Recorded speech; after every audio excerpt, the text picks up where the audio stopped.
Hey, you guys like my dress? I really hope that music is copyright free. I think it's public domain, but I'm not sure. So if I end up being wrong, that will be bad. Tigger, get out of my way. No one wants you here, Tigger. Tigger, you're not invited to my wedding. Get out, Tigger. Tigger sucks. She's not invited. Orange is, but Tigger is not. That's a cool dress. Thank you. Yeah, I think it's really, really pretty. The person who made it, I credited them in the description. I cannot make Vroid clothes myself. I am not good at it. I made my... I don't really wear it much anymore, do I? But I made my my Greg dress. It's got like ooh on the boobs, and it's got Greg on it. It looks really silly, but it's supposed to look silly. I made that, but that's like the only thing that I ever made in Vroid, and you can't even really call it making it, because really I just took the default dress and I like made it pink and put Greg Ratatouille on it and drew the word uwu on it. So it's not really very it wasn't exactly a creation process. But yeah, I hope I hope this is copyright free. But if I get a copyright strike, it's really not a big deal. I got a copyright strike, obviously, on the video that I uploaded today. If you guys haven't seen that video, please watch it. I really, really want Candy to see it. I'm very excited for her to see it. I'm sure that she's busy today and stuff, but I hope that she sees it as soon as she gets the chance. I tagged her on Twitter, so she'll see it next time she goes on Twitter. I know that actually a lot of you have seen it already. I know that Uncooked and Rodent and Yale Studios, you guys all saw it. Thank you for watching it. I worked very hard on that, but I actually also procrastinated on it because I had the idea for it many weeks ago, but then I didn't start working on it until this morning, and then I just spent 6 hours straight working on it, because isn't that how it always is? But yeah, I really want to know Candy's opinions on the video, because it's for her, obviously. Faye liked it. Faye liked the video. I told her, so she was upstairs in her room, and I was like, Faye, you gotta watch my Girl Boss Baby video. And she was like, fine, I'll watch it. And she runs downstairs and she's like, Samantha, what was that? That was great. She really liked it. She thought it was really funny. So yeah, I really want Candy to see it. I don't know if Delaney's seen it yet. I want Delaney to see it too. But hopefully this stream doesn't get a copyright strike like the Girl Boss Baby video did. But it's fine, because the only consequence of the Girl Boss Baby video was that it couldn't get monetized, and it couldn't get monetized anyway, so it doesn't matter. I want to point out that all of the comments on this video that I played the music from, oh, you're gonna watch it, Delaney, yay! All of the comments are people saying how they used this at their pretend weddings. So me using this song for my very real pretend wedding is not an anomaly. Everyone's saying that they use this. I believe that I actually used this exact video, this exact song in the past for whenever I had Barbie doll weddings and stuff. I used to love having Barbie doll weddings. And really, is that not what I am still doing now? I feel like there's absolutely no difference between me having pretend Barbie doll weddings with my dolls and my Little Ponies and Monster High dolls and stuff. There's no difference between that and me now having weddings in The Sims and dressing my Catgirl self up in wedding dresses and doing a visual novel about a wedding. It's the same thing. It is the same thing. Being a VTuber is just playing with dolls. It really is. So I feel like I'm doing the exact same thing. It really all comes full circle, doesn't it? And anyway, all of the comments on this are people doing basically the same thing as me, using it for, like, pretend weddings. And like I said, I'm pretty sure that I used this exact video for my dolls. This comment says, we used this song when our Barbie dolls were getting married. My frozen pizzas were married to this song. So beautiful. I don't know why someone married their frozen pizzas. Are there replies on that? I want to know why they were marrying their frozen pizzas. Marrying my 2 dogs today, using this song as her dad walks her down the aisle, of course. I need this for my dog wedding for Resky and Macy. Why do so many people have their dogs get married? Actually, what am I saying? What am I saying? I literally had my cats get married once. I threw a wedding for my cats. So, oh my god, someone commented, when my mom sees me talking with a girl. Okay, that's pretty funny. We used this song when our stuffies were getting married. My plastic dragons had an amazing wedding. Last I heard, they're getting a divorce. Oh no.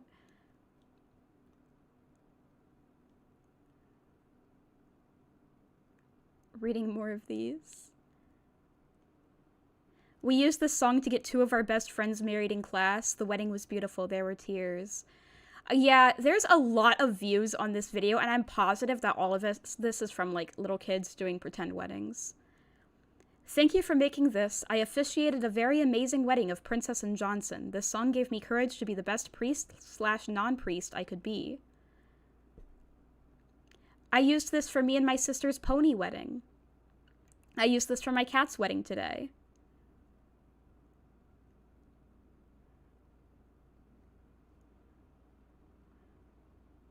Thanks for this. My Barbies had a wonderful wedding. Oh, psych, the wife ran off and got coronavirus. Oh, no. I used this for my dog's wedding. LPS wedding. The wedding scene on my Wattpad story. What do you mean? Can you put videos into a Wattpad story? Can you put music into a Wattpad story? I just married 2 of my daughter's toy dolls, Julio and Julia. It was great. Congratulations to you both. My Royal High wedding was awesome. Oh my god, someone used this for the Royal High wedding. People are so creative.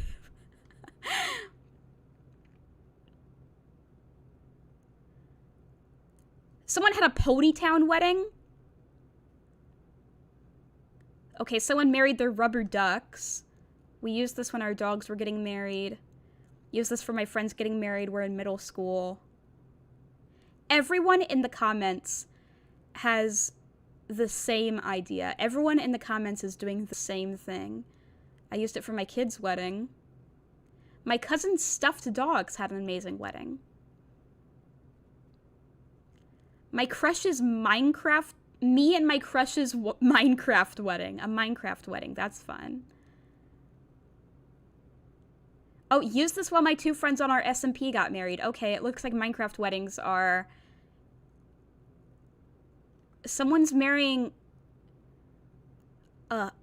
okay.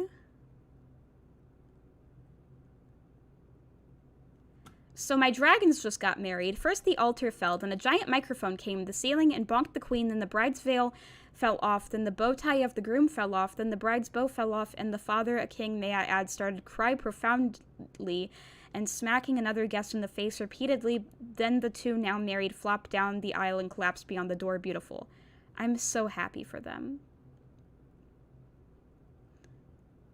Our dolls had an amazing time wedding dress shopping. I played this at my doll wedding. I used this for a wedding for me and my stuffed animal frog. You married your stuffed frog? You married 2 snowmen. That's one that someone did. They married 2 snowmen. I had a wedding for 2 of my toys. A World of Warcraft wedding? My friend and my stuffed animal. I used this when my friend and I were making a marriage on my stuffed animals. My Beanie Boos.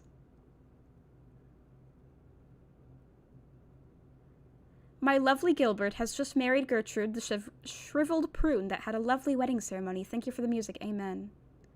My 4-year-old sister wanted to play this at the Barbie wedding.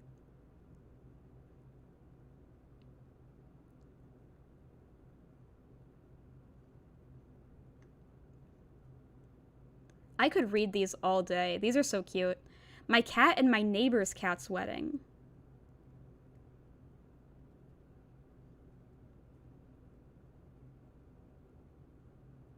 Nagito and Hajime's Discord wedding? Delaney, can you translate that one? Me and my cousin used the song for our Barbies. I made some of my Funko Pops get married. Me and my dog had a wonderful wedding. You married your dog? I used this songs for my dog's wedding. I played this song for my dog and my friend's dog to get married. Lots of dogs. Lots and lots of dogs. We used this at our dog's wedding. I buried a bird and used this music? This is wedding music. What, was the bird marrying the ground? I played this when I married my cat. I used this for Cadence and Shining Armor. Aww. I had Cadence and Shining Armor toys. My Little Ponies. Cute. Call of Duty wedding. Hermit crab wedding. That sounds very cute. A hermit crab wedding. A guinea pig wedding. A gerbil wedding.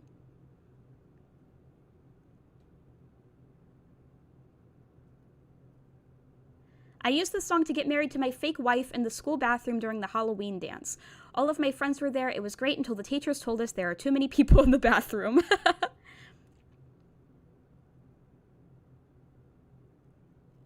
My teddy bears just got married.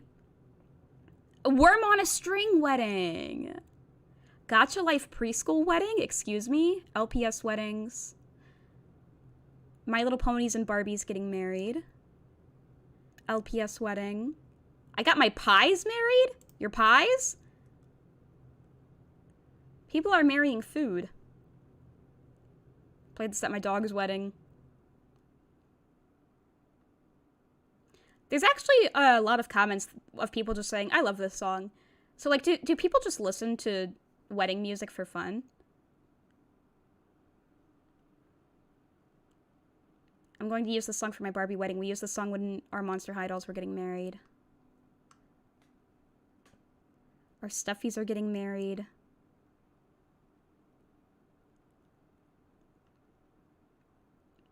Using it for our Barbies. Oh, someone's Sims are getting married.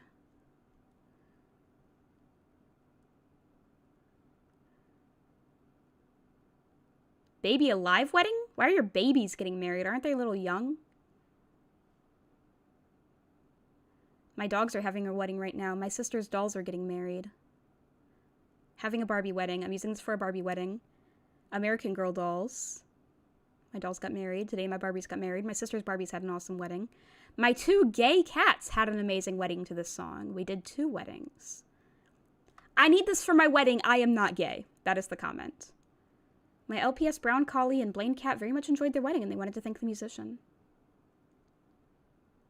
I'm not looking at the chat right now because I'm just reading these comments, but I'm sure that it's people saying, you've been reading these comments for way too long, please stop. And to that I say no. These are fun. My Sims had a lovely wedding. Just got the cats married. We used this for our horse wedding. Horses. Boys, one day we could hear this song. Yeah, keep dreaming, Eddie J1701. Guinea pigs, Barbie wedding.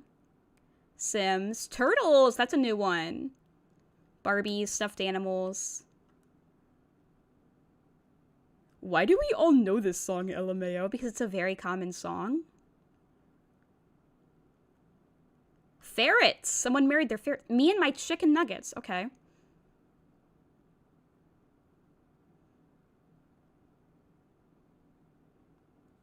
All right, I'm going to stop now. I'm going to stop looking at them now. I'm no longer looking at them. This came out in 2009, so I'm positive that I used this when I played with dolls. I'm positive. Positive. Whew.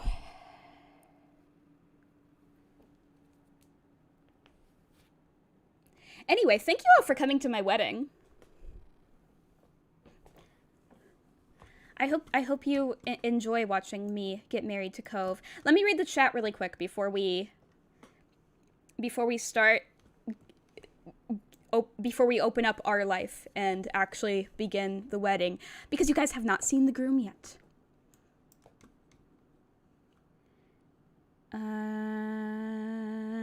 Reading.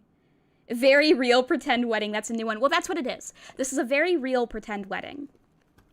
I expect you all to take it very seriously.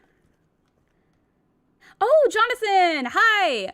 Yo, Jonathan. So I showed the video that you put on Twitter. I showed it to Faye.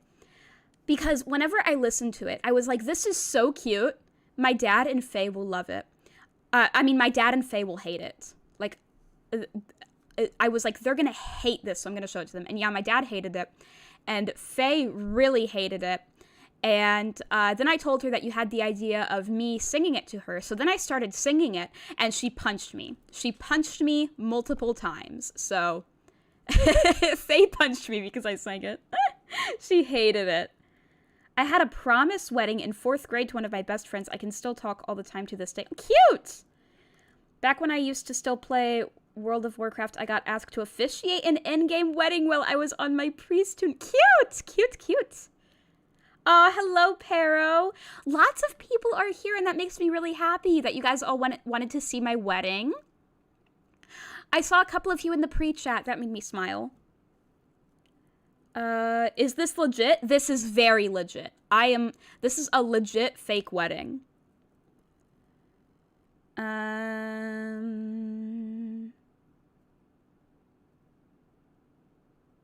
Is this thing legit, Samantha? Yes. I don't think she's actually getting married. No, I'm actually getting married to Cove Holden from our life. Legally, officially, 100%. I had the day off, so I did some laundry and relaxed with my cat, Rose. Cute. Komahina, something Komahina. That sounds cursed. Bird laying in the ground music.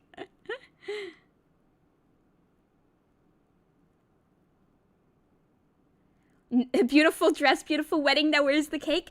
So the way that the wedding DLC is gonna work is like you plan the wedding with Cove, and then you have the wedding. So we're gonna be able to choose what cake we have. So we'll be able to, there will be cake. We're gonna choose what kind of cake. It'll be pog. It'll be very pog.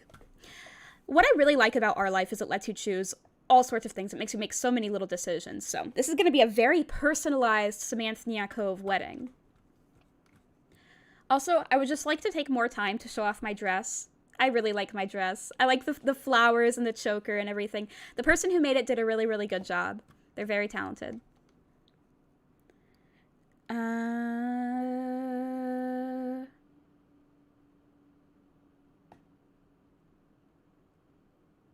Where is Dadnya to walk you down the aisle? I don't think Dadnya should be allowed in my streams anymore. I think he might have gone to sleep or to lay down, at least. You know what he says? He's like, I'm gonna have a lay down. That's what he says to me. He's like, I'm gonna go take a lay down. That's how he phrases it.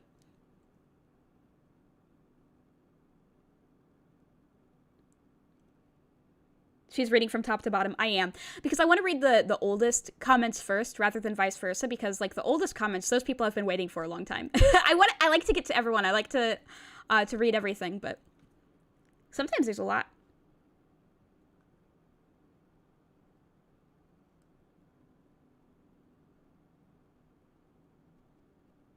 If there's more scenes like the last stream I watched, I'll be displeased. There probably will be. There probably will be. I hope there are. I hope. Yeah, I love the dress very, very much. Okay. I think we should. No. I am. I'm getting married on Valentine's Day. I was like, that is the most romantic day to get married. It's perfect. That is exactly when I will play the Cove Holden Wedding DLC. What happened last stream? Well, I guess you're gonna find out, because we're probably gonna have more stuff like that happen.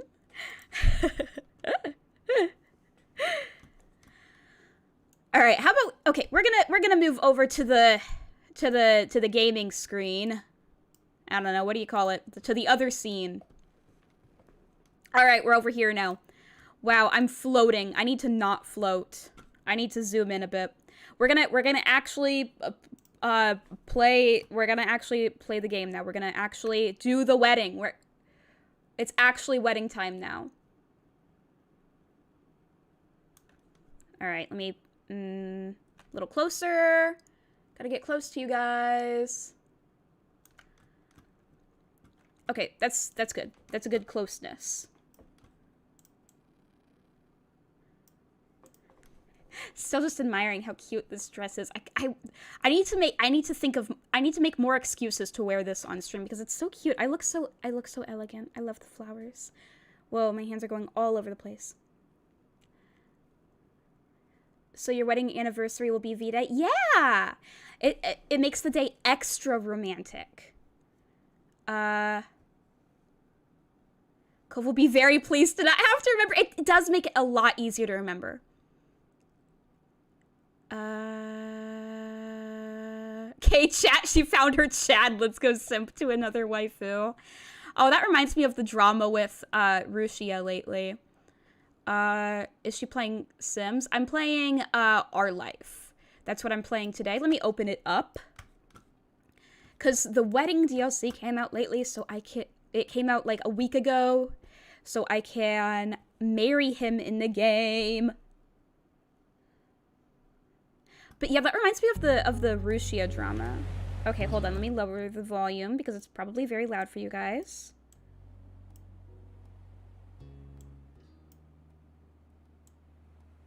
We'll put it there. We'll put it there if that's really a thing. Yeah, streaming the 18+ version when? Actually, good question, because there's an 18+ DLC. But, like, I don't know whether or not I can stream it. I really don't know, because you know how YouTube is with that stuff? I don't know if it's YouTube friendly or not. So I'll have to look into that a bit, see whether or not I can stream it. Most likely scenario is I'll just play that off stream. Because it will very likely not be allowed.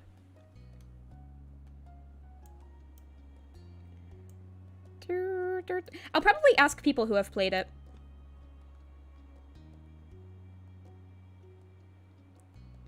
Any NSFW content is a no-go on YT. Yeah, but I just don't know how intense the, like how much NSFW content is in the 18+ DLC. Like, I think that if it's, like, not too, like, graphic or anything, then it will be allowed on YouTube, but... So maybe just to be safe, though, I shouldn't stream it. Oh, yeah, but the Rushia thing? Should I talk about the Rushia thing? I'll talk about the Rushia thing. Okay, so there's, I bet that a lot of you don't know about this because a lot of you aren't, really into VTubers. But so there's this member of Hololive named Ruha Rushia. I like her a lot. She's really cool. And hold on, I'm taking my headphones off for a second so that I can hear myself better. Okay, so there's this member of Hololive named Ruha Rushia, and I really like her a lot. And there was some drama with her recently because she was streaming GTA with Miko, another Hololive member, and she forgot to turn off her Discord notifications. And so obviously that did not go well. On stream, everyone could see that she got a message from Mafu, another VTuber, that heavily implied that they're living together and dating. It was something along the lines of, I mean, it was in Japanese, so this is just like a poor translation, but it was something along the lines of, I'm coming home soon, roommate-chan, or something. So everyone was like, oh, they live together, and they're most likely together, and people lost their minds. Because Rushia is one of those VTubers where people watch her because, you know, they're into her, and they like the fantasy of being with her. So a lot of people were like, no, my waifu, I've been cucked or whatever. So people threw a really big fit about it. And I was really worried about it. I was worried that Rushia would be suspended or fired over this. But Hololive actually released a statement about it earlier today. And it was it was the best statement they could have possibly put out. They straight up said, I will read the exact quote to you. I will read the exact quote. They said,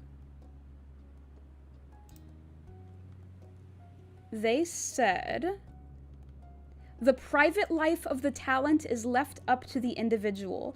We do not interfere with our talent's private lives. So basically what they said was, we don't care if you guys don't like that Rushia is in a relationship, because she's allowed to be in a relationship. She's allowed to live with and be with whoever she wants off stream. It's none of your business.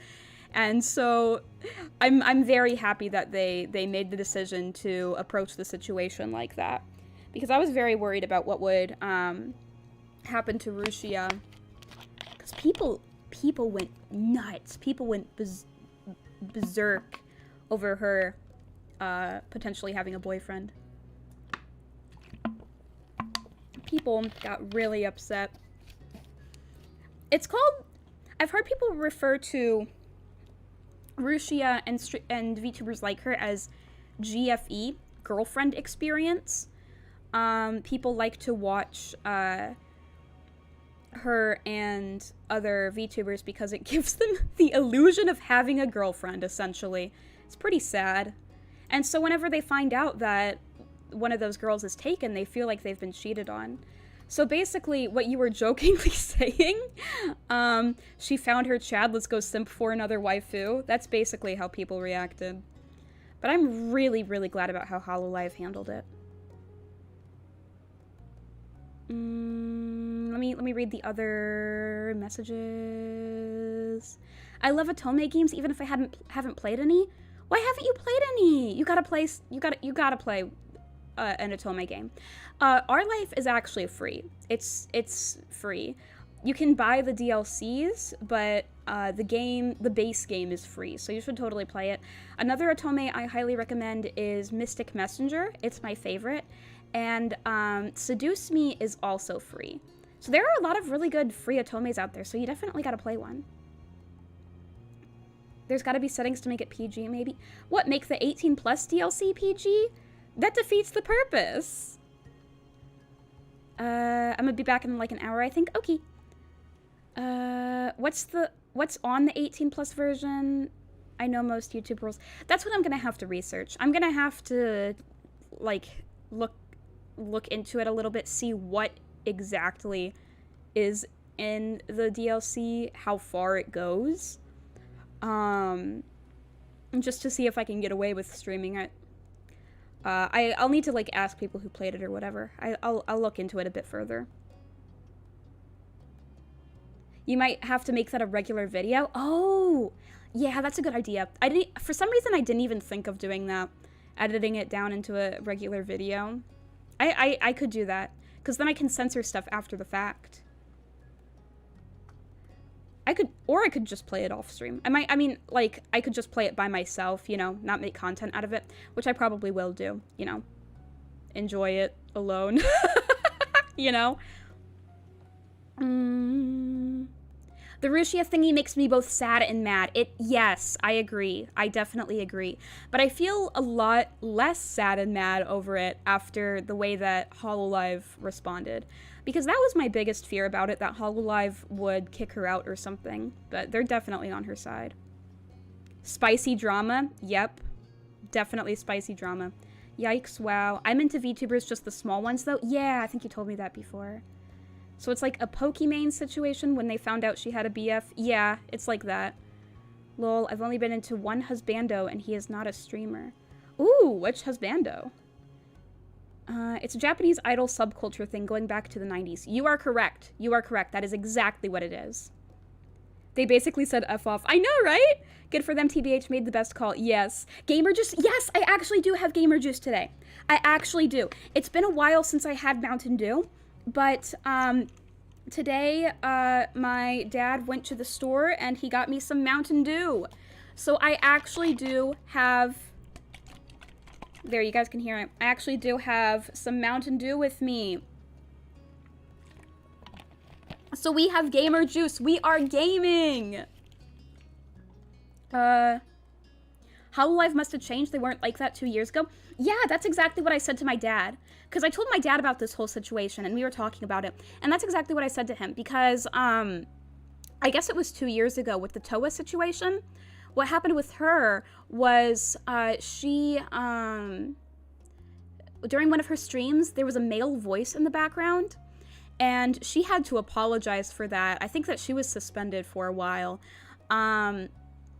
So I was thinking, wow, the Ruchia thing is like that on a bigger scale, so she's going to get really punished for that, isn't she? But I guess that Hololive has changed their tune about it. So that's very good to hear. If Hololive is, you know, becoming more, what's the word? Less strict about that kind of thing, then that is definitely a good thing. Oh no, there's a bot! Get out of here! Get out of here! I love that Cover respects the private life of their talents as well. Yeah, I'm very, very happy they did that. So what is this game about? It is about dating this boy. You can see him. I'm pointing at him with my ears. This boy named Cove. And you grow up with him from age 8 to like 23. And you're neighbors. And you fall in love and stuff, and it's really cute. And so I got the DLC that shows after that when you guys get married. So I'm getting married to this cute, cute boy. That is what I am doing. Oh, I'll try a freebie one. Please do. Please do. They are very, very fun. Have fun with Cove. Grab his buns as much as possible. I will. Enjoy it alone. Don't get too frisky, mate. I'm gonna have fun with it. I'm gonna have fun. Let's go, Gamer Juice. Yes, I'm so excited about the Gamer Juice. I was like, oh my gosh, Dad, please get me Mountain Dew when you go to the store. I have not had any Gamer Juice in a while. I've been surviving off of Diet Coke, and that is not Gamer Juice. My husbando is Gladion from Pokemon. Oh, I'm Googling this. I'm Googling this. Oh, he's an edgy boy. That's an edgelord. That's a little goth, angsty boy. That's a little angy boy. He's a little angy boy. He looks like a little kid who I'd go up to it and be like, you need nap time? You look angy. What are you so angy about? Go take a nap. He angy. I always thought Pepsi was better tasting than Coca-Cola. I actually don't have an opinion on that. I don't have a huge opinion on whether Pepsi or Coke is better. I like both. Oh geez, I'm not ready for my wedding. You guys are you guys are calling him insane and weird for that? I don't really have an opinion. I think it's weird that people have like super strong opinions either way, because to me they taste very similar, so. Lenient. Jonathan, you're right. That was the word that I was looking for earlier. They're more lenient. Thank you, Jonathan. How fast you type? Don't make me pull up nitro type right now. Don't make me pull up nitro type. I will do it. I know that I'm getting married right now, but I will just play nitro type and show you my words per minute. I think Diet Coke tastes bad.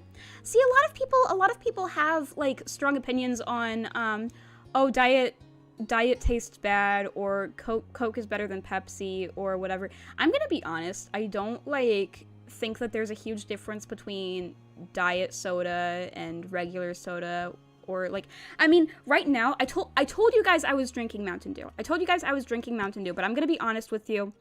I lied. I'm drinking Mountain Dew Zero Sugar. I'm drinking Mountain Dew Zero. That's actually what I have. And I really don't taste the difference between Mountain Dew Zero and Mountain Dew. And that's why I drink Mountain Dew Zero, because it tastes like the same thing to me. Maybe I'm just weird, but it does taste like the same thing. And so I drink the sugarless one, because if I drank as much regular, like if I drink a lot of sugar-free soda, and if I drank the soda with the sugar in it, as much as I drink the sugar less, I would be dead. I really like soda. I love my angsty boy. I'm happy for you guys. Most people say British people can't work electronics, but I play nitro type and my highest is like 101 words per minute. First of all, British people can't work electronics? I've never heard that stereotype before. Second of all, you play nitro type? I didn't know you were a nitro type person. I thought I thought that you found the stream from somewhere else.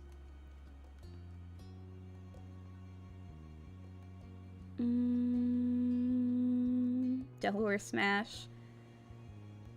Someone gifted you nitro type gold? Congratulations. Wow, I didn't know that you played nitro type. Cool. Alright. Well, I think my highest speed on nitro type, I can't remember. What is my highest speed on nitro type? I think I'm gonna say like, I think it was in the 90s. I think it was like 92. I'm pretty sure it was 92. 92 words per minute. I haven't gotten to the 100s. I have not gotten to 100. So, yeah.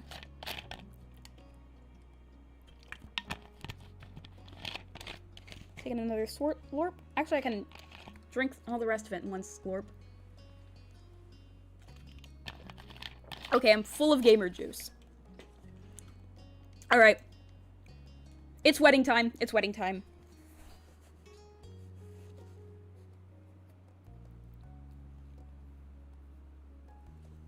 Alright. Let's go. Alright, here we are. I need to make sure that you guys, that I'm not covering any of the text and that everyone can see everything.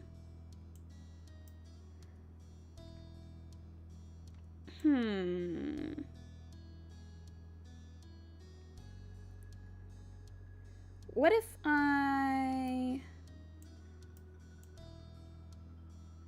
where do I go? There's no room for me.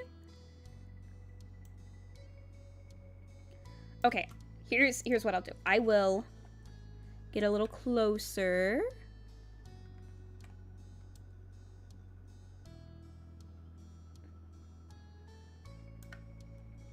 I'm getting a little closer. And then you can stand in front of chat. Oh, I guess I can. I guess I can go over here. Well, I don't want to block you guys, you know? I don't want to be in front. I don't want to be in front of any text, you know? I don't want to be in front of any text.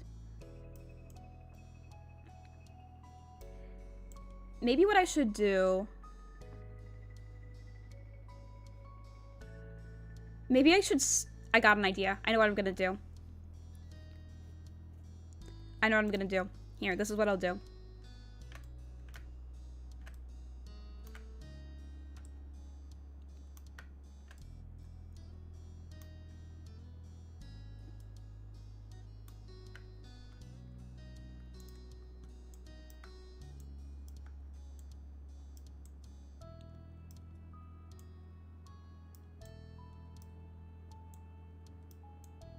I'm standing in the room. Hello, I'm in the room now. I'm just standing in here. I am just standing. What's that meme where it's like I am just sitting here? That's me. I am just standing here.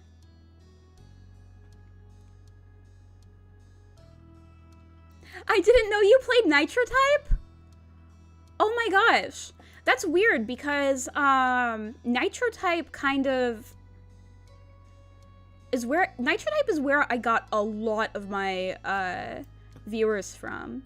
But yeah, I do Typing Tuesdays. That's what I do. I put Nitro Type in my Girl Boss Baby video that I released today, actually. I mentioned Nitro Type in it.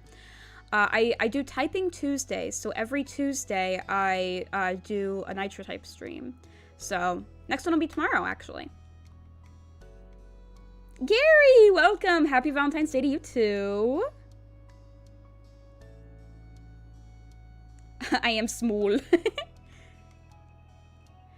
kind of want to sit on a chair.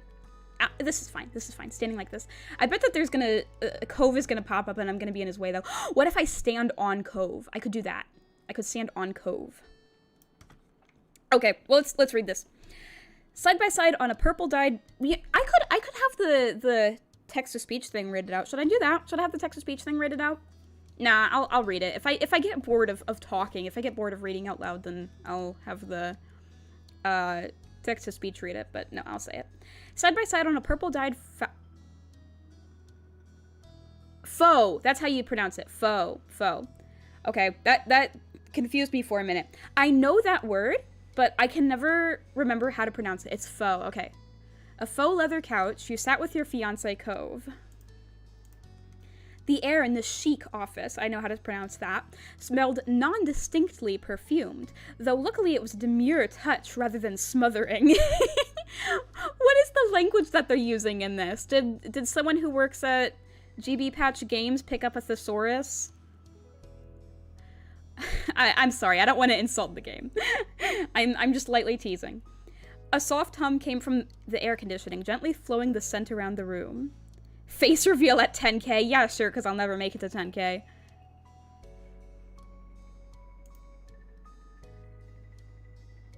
Make it 10 million, she'll be there fast anyway. Wow, if you're so confident. I'll be on tomorrow, can you... Oh, actually, So okay, yeah, for anyone who doesn't know this, You showing off your streaming setup, e-girl? So for anyone who doesn't know this, so I usually start my streams at 8 p.m. US Central Time, but my Typing Tuesday streams, I start at 6 p.m. Central Time. So that will be the case tomorrow as well. I'm starting it at 6 p.m. Central Time, if that's all right with everyone. I start those earlier because they have a younger audience. It was the first time either of you had been there and you weren't sure if the atmosphere was meant to comfort or impress visitors. What is this? What is this place? Is this like... I don't know where we are.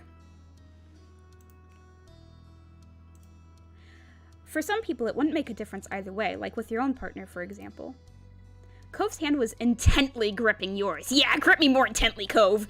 You could feel him trembling and hear the squishing noise the couch made each time he shifted around. Why is he so nervous? When is Faye getting her own character to join you for duo games/streams? Oh, she... Like, you're asking if she has a VTuber model? She does. She has a VTuber model.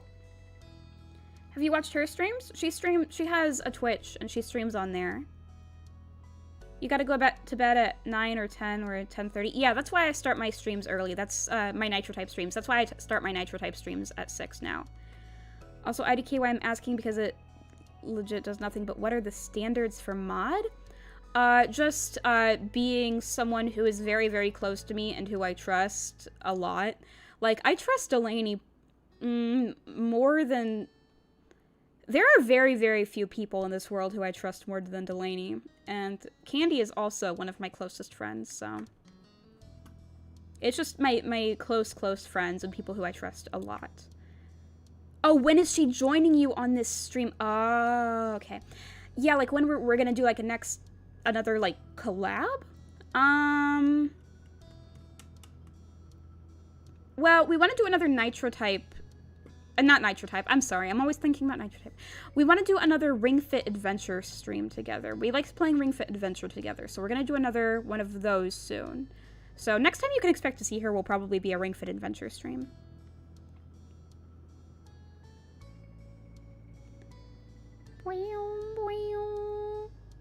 Candy is my girlfriend. No, Candy is Girl Boss Baby's girlfriend. So Candy is my daughter-in-law. Girl Boss Baby is my son, and then Girl Boss Baby and Candy are together. So that's how that works. Candy's with Girl Boss Baby, not me. One part came from his usual nervousness over these kinds of matters, and the other came from an almost uncontainable excitement for the same reason. Are we, like, at a wedding planner place? What a convoluted family tree. I actually drew it out earlier. Which reminds me, I actually have more additions to that family tree. And there's going to be even more additions than that because Candy and Girl Boss Baby are having a child in The Sims. Okay, so...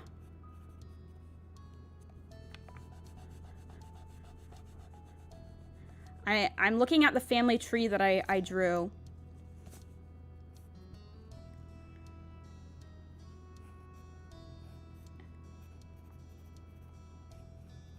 Adding some stuff to it.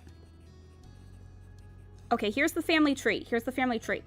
So, Dad Tuber and a cat made me. I made Girl Boss Baby. And Girl Boss Baby is married / dating to Candy, depending on which timeline you're in. Dad Tuber and a fox made Faye. Faye and her friend Kai are the parents of Luna, Corrupted Fox, and all of Faye's viewers. There, that's the family tree. Timeline? Yeah, so there's all sorts of different versions of Candy and Girl Boss Baby. Like, they have... So if you're talking about Movie Star Planet, then what happened to them in Movie Star Planet is they were going to get married, but then Girl Boss Baby was shot at the wedding, and the girl who shot him ended up marrying Candy. And in the Sims timeline, Girl Boss Baby and Candy are married, and they're also expecting. There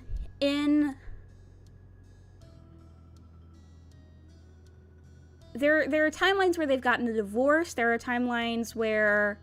So it's just there's just different timelines. So I can't give you a straightforward answer as to whether they are married or dating. It just depends. This is confusing. The timeline is malleable. Yes. Okay. This place was the headquarters of a well-known event planning agency. Okay, that's what I was thinking, that we were at, like, we were going to talk to a wedding planner or something.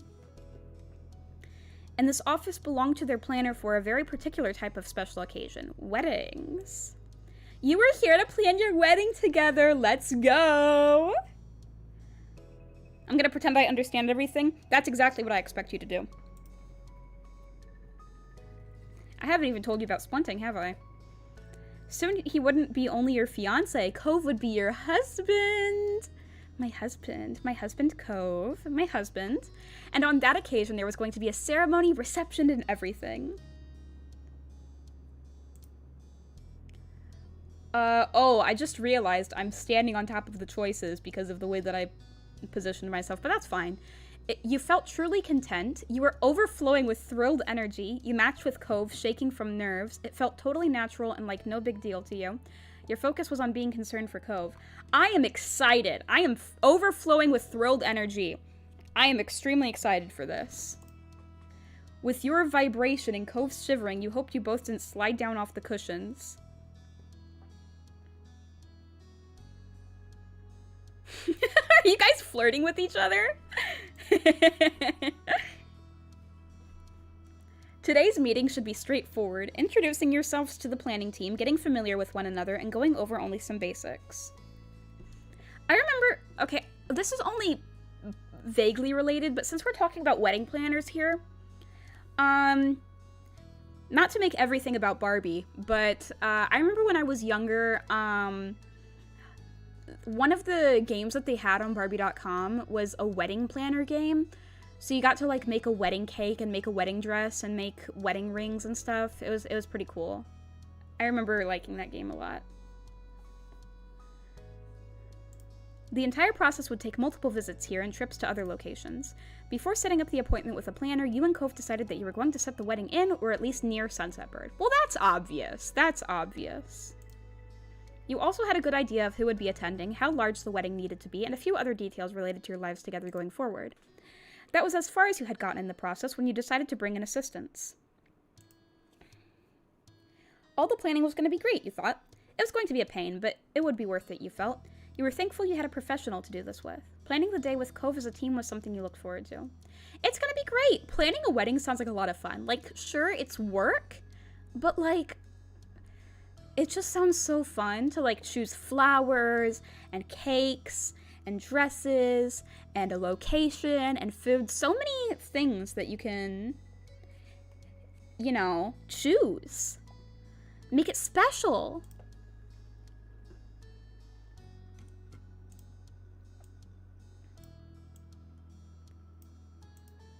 I'm on his shoulder.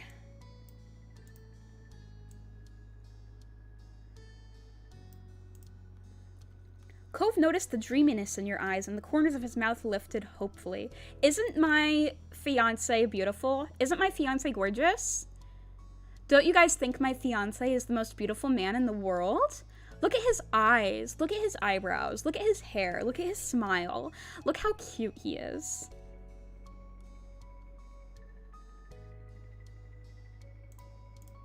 His second hand reached over to clasp both yours and his first. A metallic sensation pressed into your skin, the engagement ring securely on his left ring finger.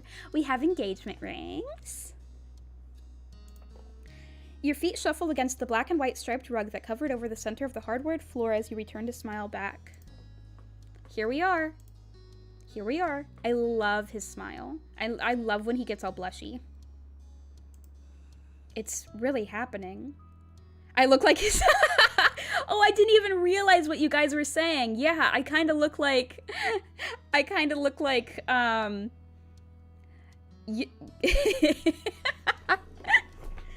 mean, I guess since I'm wearing white, I'm an angel. Do Cove's carpets match the drapes? Pero! Not even I would say that. Not even I would make that joke. His fingers squeezed your hand deeper into his hold. I want to be squeezed deeper into his hold. You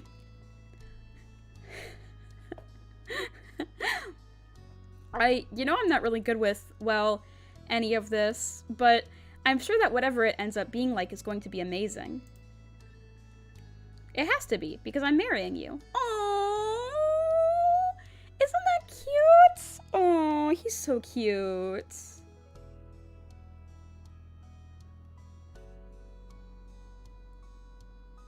It's important to know before the 18+ version. Like I said before, I don't know exactly how much detail the 18+ version is going to go into. I don't know if it's going to have, like...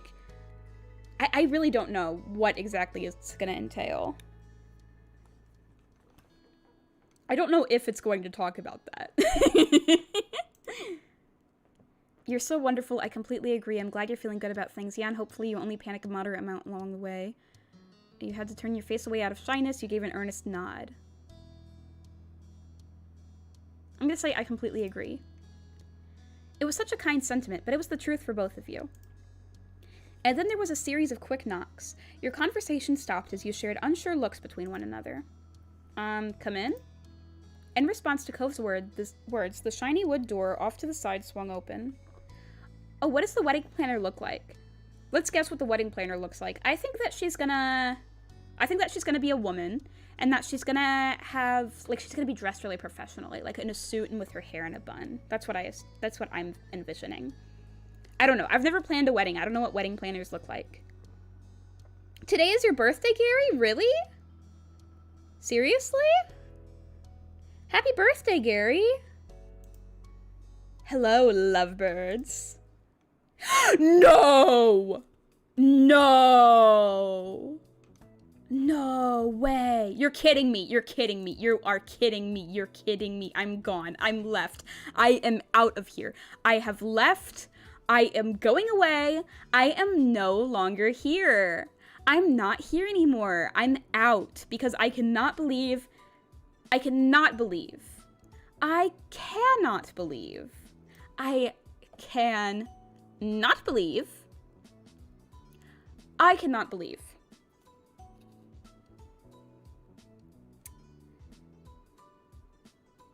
So I cannot believe.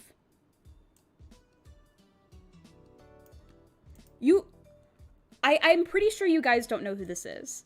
I am pretty sure that you guys don't know who this is, but this was not...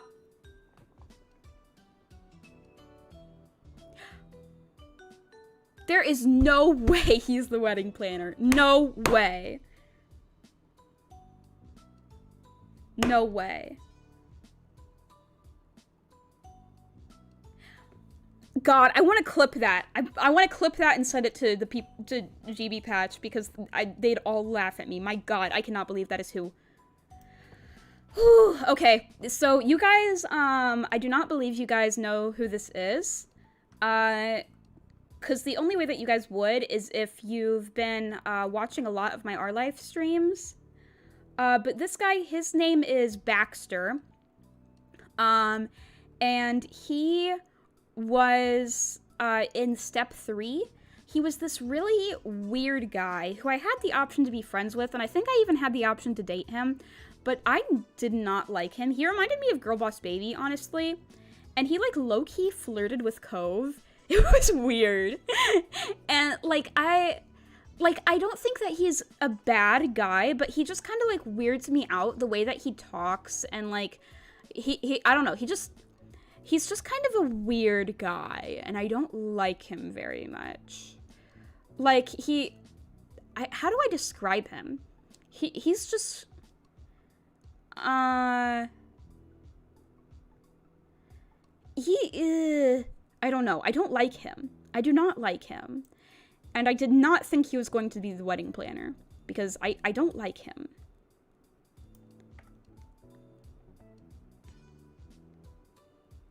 Psych, it's on January 3rd. Devilishly sexy. Candy said that he's hot, too. Candy was like, oh, he's hot. And I was like, that's proof that he's like Girl Boss Baby. I don't know. I don't like Baxter. I can't really describe it, but he kind of creeps me out. Maybe like the way that he acts, you guys will see what I mean. But he just kind of freaks me out. Like, he's the kind of guy that you would be polite to because being polite is the right thing to do, but, like, you wouldn't go out of your way to hang out with him. He's that kind of guy.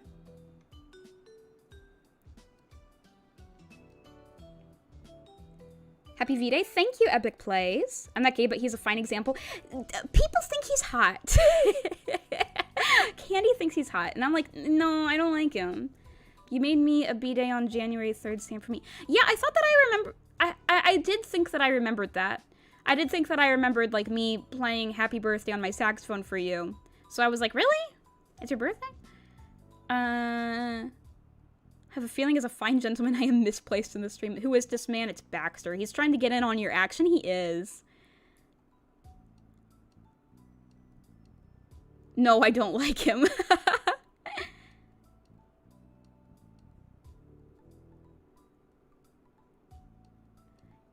You're a guy, so you wouldn't know if he's hot or not. I mean, like, I think that even if... I think that even if you're not attracted to men, you can still tell whether or not a man is aesthetically attractive. I mean, I'm not attracted to flowers, but I still see a flower and I'm like, that's a pretty flower, you know? Yes, it is a wedding dress because I'm getting married. I'm getting married. I'm planning my wedding with my fiance, Cove. And this is my wedding planner. I am unhappy that he is my wedding planner because I do not like him. Welcome to my wedding, Corey. Thank you so much for attending. Oh, another VTuber out there who plays the saxophone. Cool, cool. I'm actually curious who they are. That's neat. I think I might have seen one other VTuber who played the saxophone, but it's not super common.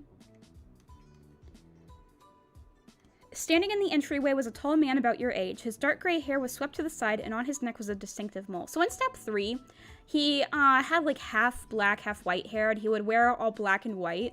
But he looks pretty... You can still tell that it's him. You thought that last word in something else. Oh, you thought that sax was sex? I can't blame you. His curved... Ew! Ew! Oh, I just sounded like Faye just then. I sounded like Faye just then. That's the way that Faye says ew. I wish Faye was in here. Faye needs to see how ugly this guy is. Look at his mouth. Look at that face. Totless? 10-year-old was flirting with you. Oh, why is his mouth like that? I hate that. Why does his mouth look like that? I hate that face he is making right now. I hate it. I hate that face. It looks so gross. Oh, I'm looking up Totless. A purple cat girl? I like purple cat girls. Cute. He's like that anime moment before they go psycho or something. Yeah, like, I'm scared of him. I'm scared of him. I wouldn't want to be alone with him, you know? Hallelujah. Love would have been a lie if you two dolls had broken up. Cove stared while frozen in place, a deer in the headlights. His mouth opened and closed again soundlessly. Baxter? Do you know this person, Cove? This is awkward. This is amazing. Your eyes darted between Cove and the man, confused. You were speechless seeing him. I'm gonna say I was speechless. Because you guys saw my reaction. I was speechless. I was standing, I was just like, I had to leave. I left. I was like, I cannot believe this, so I was speechless. The former tourist stepped further into the room while chuckling. I'm flattered you two people of excellence remember me, too. And I didn't even have to dress in black and white. I don't know about that. This huge black and white rug is kind of a clue. He laughed again, brushing his bangs from his eyes. True. I need to give him the girl boss baby voice, because he's totally girl boss baby. Only took 10 minutes for you to regather yourself. Yeah, I was just so in shock, because I didn't expect that. It was exciting to see it was really him. You could only feel shock and disbelief. Yeah. This was an incredibly unexpected reunion. Oh my god, stop making that face. Stop doing that with your mouth. That looks so gross. Looks so gross. I want to punch him. I shouldn't be mean to him because he really doesn't do anything. I don't like him. I don't like him. He's not like evil or anything, but I just don't like him. Have you guys ever known anyone who they aren't mean or evil or rude. They don't do bad things, but you still don't like them. That's how I feel about Baxter. Okay, let me do the girl boss baby voice. Let me get into character. Candy! It's girl boss baby. It's been a while. Years. Yeah, it has been. Cove dropped his response heavily. The tone likely would have been even firmer if he wasn't still in disbelief that Baxter had reappeared in front of both of you, and as a wedding planner of all things. Oh, I see the ring on his finger. Some faces are naturally punchable. Naturally punchable. That is true. That is very true.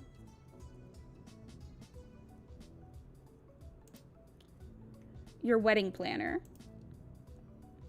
What happened? No one's heard from you at all until right now, I guess. The more he spoke, the more a sardonic edge caught up to Cove. Well. As professionally as possible, Baxter strode to the other half of the room and took a seat in the rolling office chair opposite the couch you were on. I'm surprised that he became a wedding planner. That's weird. He used the tips of his feet to smoothly twist the chair's position so that it faced you completely as he continued the reply. I went back to college, eventually graduated, joined the great wide career world, grew up and learned some more. I'm still learning. To fully settle in, Baxter dropped an elbow on the armrest of his seat and rested his cheek against the propped-up fist. That's the curated version. Life is a wonderful journey. Ew! He looks even grosser now. Look at his eyebrows. Faye needs to see this. Look at his eyebrows. Papyrus? No. Girl Boss Baby and Papyrus have very different voices. Girl Boss Baby is Girl Boss Baby, and Papyrus is human. The words were spoken flatly, inauthentically, and punctuated with a dismissive gesture of his free hand. It was impossible to tell if the sarcasm was purely in response to Cove's own sharpness or if there was something else. Even Cove raised an eyebrow at how clear the displeasure was. Can we get a different wedding planner, please? Can we please get someone else to do this? There's got to be someone else available, right? Give Cove a British accent. He's not British, though. He's not. He's from California. Baxter was aware of the impression he was giving, but only half shrugged with one shoulder over it. His eyes drifted away from you and your partner. Whatever the story was, you definitely weren't getting the full version of it. Well, I'm happy we got to meet again. Okay, I hope you've been alright. This is so weird. I missed you. You didn't comment. I'm not gonna say anything. He straightened back up and took a pause to smooth out his jacket. That's my introduction taken care of, then. Let's swing things back around to the real reason you came. You're getting married! Congratulations! Ew, his eyes! I don't want to look at him. I don't want to look at him. I'm sick of looking at him. I am tired of looking at him. Can I...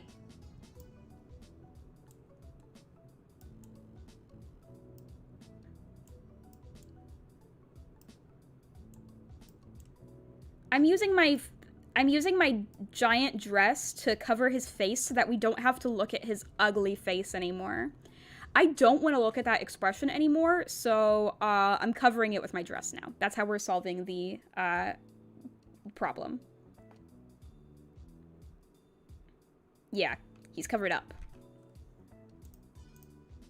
You were given an enthusiastic round of applause from the audience of one. We started dating kind of a while back when there was a lot going on with our lives. Baxter slipped a pen out of his jacket pocket and tapped it against the desk counter at his side.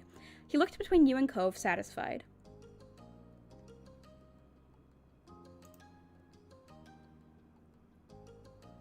The monkey face. Considering we're already acquainted, it should make the process that much better. I'm sure your special day is going to be one to remember.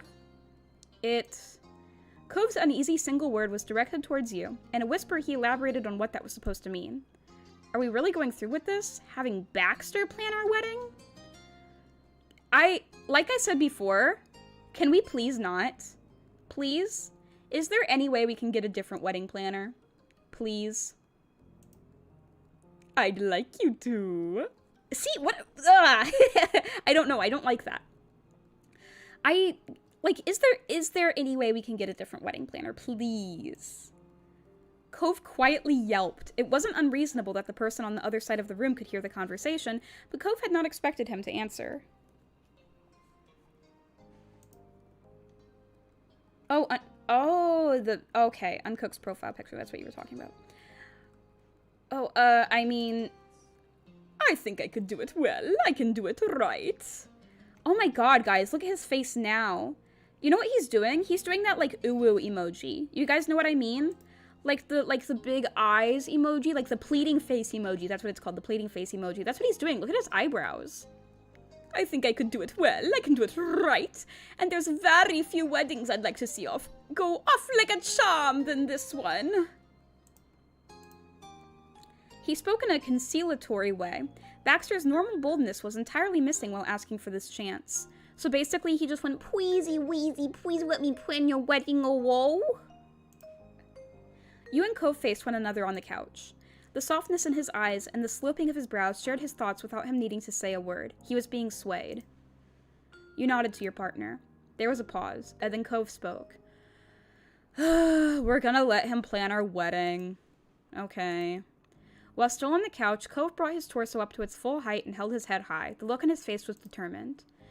Since this is actually the reality that exists now, I've got a question for you, Baxter. Yes. Cove's strong stance began to crumble as he shrunk into himself once more. He's so shy. He's so baby. He's just really baby. Oh, bye, Corey. Thanks for stopping by.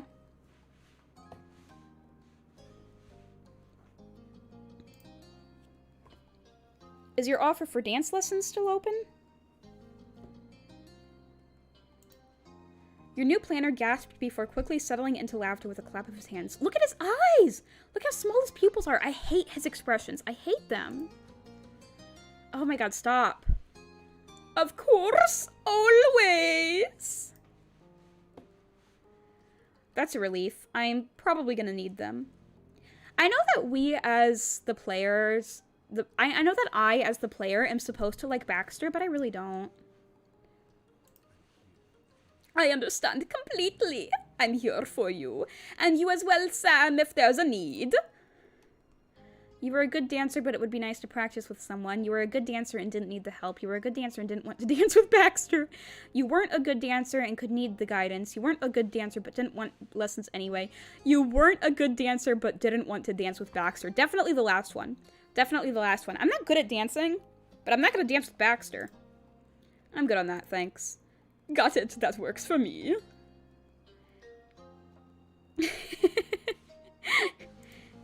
No. Ew! Stop making that face. Stop it. Stop it. He shifted closer in the rolling chair with a glint in his eyes that made him look like the teen he used to be. Let's roll up our sleeves and get into the details. Which I don't mean literally. No need to crumple my jacket. Girl-boss baby funny joke. But I am going to have to ask you quite a few questions. I'm ready. Hit us with your best shot. To start, have we thought of possible surnames? Yours, his, what are you imagining? Ooh, I was actually thinking about this before the stream. Actually, in the game, my full name in the game is Sam Anthony B. Sam Anthony B. Oh, Clutch Typer, welcome! Happy Valentine's Day to you too. Welcome to my wedding. So in the game, my name is Sam Anthony B, which means that if Cove took my last name, it would be Cove Anthony B. And if I took his last name, it would be Sam Holden. Let's Sam Holden your nuts. Whew. So Sam Holden. I definitely prefer Sam Holden. I want to be Sam Holden. Yeah, I can see your messages. I can see them.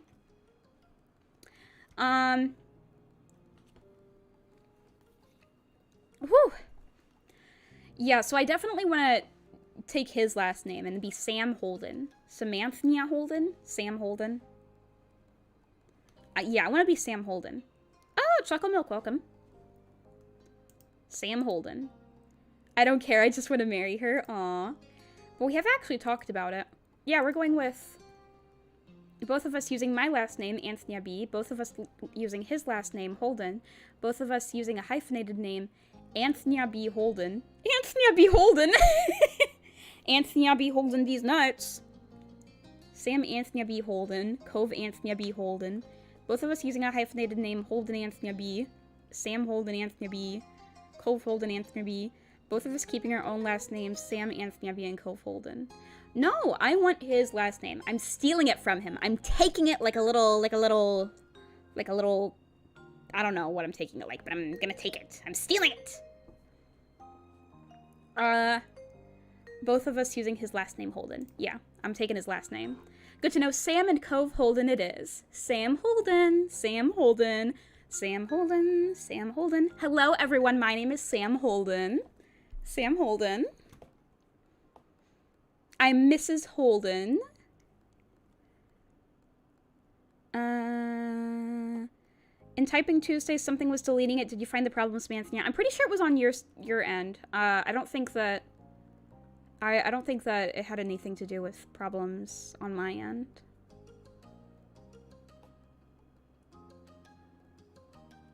When you're banned or muted? I don't think I banned or muted him, though.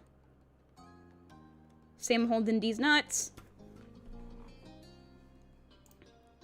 Cove straightened up against the back of the couch. You could practically hear his heart pounding over your names being said as one that way. It made you giddy, too. It does. It does, it does, it does. The raise of Baxter's eyebrows revealed his amusement at your reaction to what to him was probably something mundane, but he was happy for you rather than mocking. And what about titles in the wedding? Bride, groom? It can be whichever you like, honestly. Can I be a groom? Of course, it's your day. I'm a... I am the bride. I'm the beautiful, wonderful, amazing bride. I'm his bride. He's the groom and I'm the bride. We're the bride and the groom.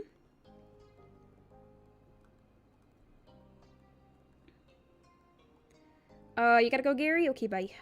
We are both brides. Wonderful. A bride and groom for the couple of the wedding. Baxter flipped open a notebook set on the desk. Can I get an idea of scale? Only an estimate. It doesn't have to be a complete guest list, and even if it was, you never know how many of those invites will accept the RSVPs. Don't stress too much over who's going to be in attendance. Oh. Cove stepped off the cloud nine he had been hovering on since the start of the conversation and planted himself back firmly on the purple couch in Baxter's office. For sure there's going to be our parents, 4 of them, Sam's sister and her uncle, aunt, and cousin. Some grandparents should be there, but not all of them. We'll have our friends Miranda, Terry, and Derek. You nodded agreeingly as Cove filled Baxter in. You and Cove continued to come up with family members, friends, professional relations, and the like to make an estimated size of the wedding. All the while, Baxter jotted down the information like an attentive student sitting at the front of the class. And of those... And of those who you most want and expect to be there, would any of them make up wedding parties, or is everyone a normal guest? I want a wedding party. I do. Right, we hadn't picked exactly who would be in it yet, but we are having wedding parties. Of course! Let's discuss who's with who now, then. It can be an equal split between the 2 of you, but it's not a rule. If one of you has a bigger wedding party than the other, it's completely fine. It's all about the 2 of you, so you can do as you please. Tepidly, Cove offered his first thoughts on the matter. I don't know, maybe it's embarrassing or even sort of dumb, but as great as my friends are, the person I'd want to be there as my best man is my dad! Oh, that's cute. That's really cute. That's adorable. It's not dumb at all. He's going to be so happy to hear that. That's a perfect choice. You've come a long way, Cove. You simply not understandably... We can offer him $20 to do it. We can offer him $20 to do it. That's hilarious. That is hilarious. I need to say that. Perfect. That'll work for sure. Having that close of a relationship with your father is a beautiful thing. No, that's so mean. Sam, do you know who will be the lead of your wedding party? And the title isn't important. Best man, best women, or best person, maid, man, or individual of honor, it's all fine. My mom, Pamela, my mom, Nolani, my sister, Liz, my cousin, Lee, my mother-in-law, Kyra, my friend, Derek, my friend, Miranda, my friend, Terry. Definitely Liz. I'm gonna say Liz. First of all, because she's my sister. And second of all, I like her as a character. I think she's cool. And third of all, she'd do a good job at it. I think that she's trustworthy. So definitely Liz. Liz as my maid of honor. Liz is my maid of honor. Very well. Anyone else in the parties? Well, I'm good with whichever friends and family being in my party, but I'd kind of want the size of things to be sort of close. Everybody would probably be in Sam's party if there wasn't more of a split, so if that's okay, there'd probably be 3 or 4 in the parties at most. That makes sense. Oh, but I wanted to have everyone else in my party. I didn't want that many anyway. You nodded in acceptance of Cove's request. You just shrugged. Yeah, I'm gonna nod. Great. For your own party, you chose...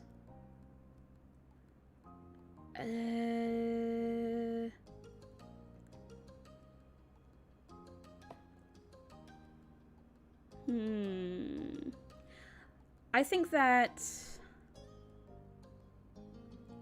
I want Miranda, Terry, and Lee. Well, first of all, Lee. Miranda and Terry. Yeah. Miranda, Terry, and Lee. There we go. And I'd use... bridesmaids and bridesmen for the titles. Bride's attendants for the title. Wedding attendants for the title. Wedding crewmates for... Crewmates? Sus? Among Us? What is that? Mod to timeout. Yeah, that's not okay. What are you doing?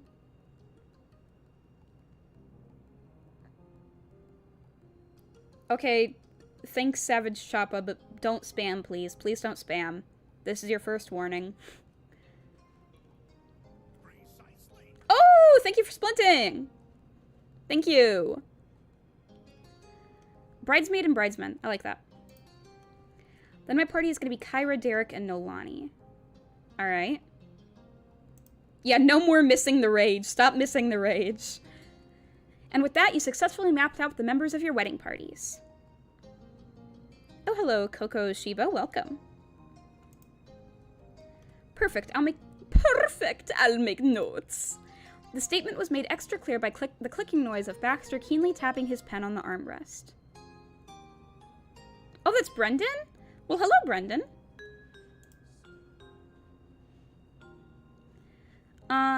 On the topic of guests and that sort, are you open to attendees giving speeches during the reception? Oh, that sounds fun. Yes, please. We can make it so only a select people are arranged to say some words about the couple, or have a mic open for anyone interested in taking it, or discreetly circumvent anyone from gathering the attention in order to talk. It'd be nice to have some specific people talk. I'd be fine with anyone making a toast or giving a speech if they want. Can we not do speeches? I want the second one. I want anyone to do it if they want. I'm okay with that too. People are going to tease us whether it's in a speech or not. True. Good. He continued along casually, accepting all your input. And are you thinking of writing anything yourselves for custom vows? Just to remember, it's an option, not an obligation. There's no pressure to make a custom declaration if you're not comfortable with it. Oh.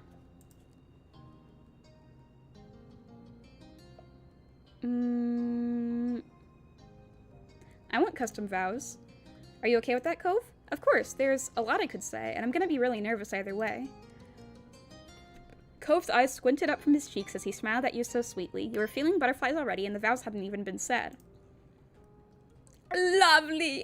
Just lovely. And that is highly personal, so you can each work on them privately outside of our appointments. Baxter relaxed back in his chair and looked you both over. His smile curved widely.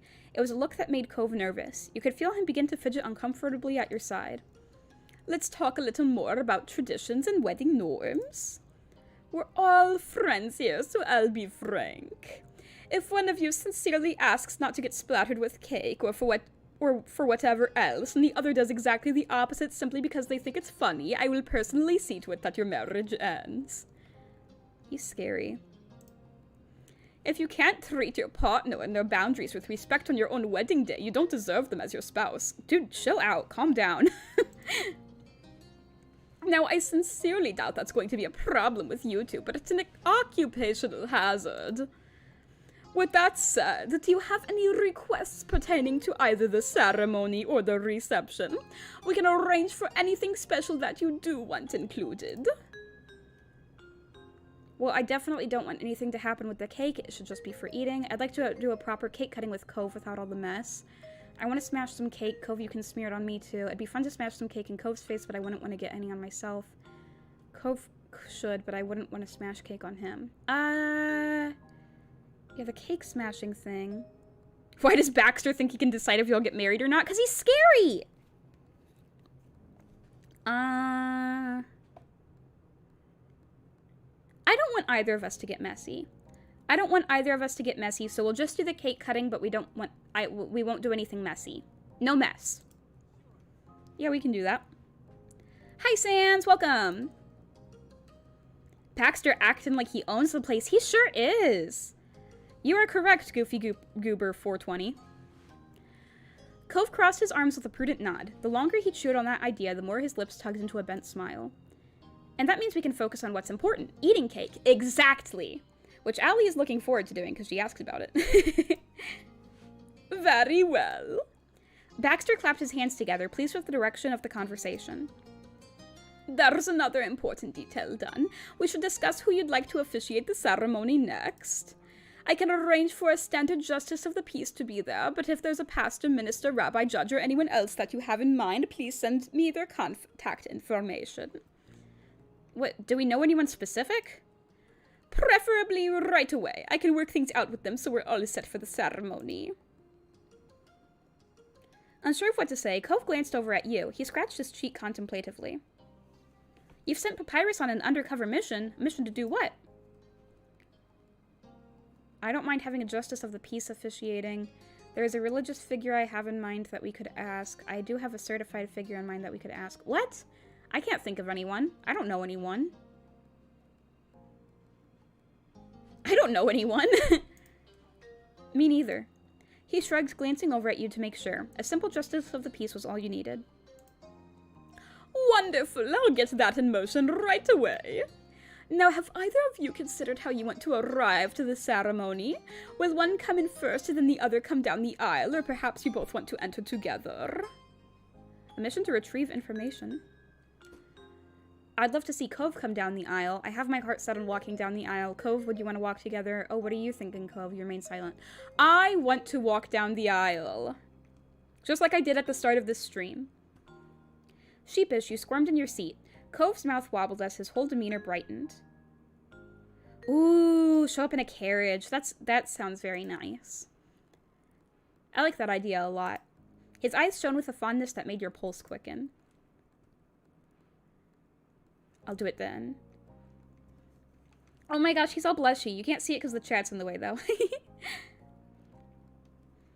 It wasn't until the words rolled off your tongue that the reality of them settled in. Your heart fluttered in fear, but it was still dizzying in the most exciting way. The music would swell and the attention would shift to you, but it would all fade away because there was only one thing you wanted, and he'd be at the other end of that aisle. Oh, yay! I'll be waiting for you. Cove's face was a shade pinker from the conversation, but he was pleased with what you both settled on. You were too. That sounds lovely. Baxter clicked his pen before dropping his attention to his paperwork. He glanced back up, giving you his full attention. Oh, and are you intending to exchange wedding bands? It is possible to skip that. Yeah, we've got rings. Of course, we can easily save a moment for that in your ceremony. And a small reminder, couples generally take off engagement rings before the ceremony to wear just the wedding band during the wedding. Thanks. You couldn't help picturing the matching wedding bands you had gotten together. They were... Ooh, gold, rose gold, silver, platinum, or black.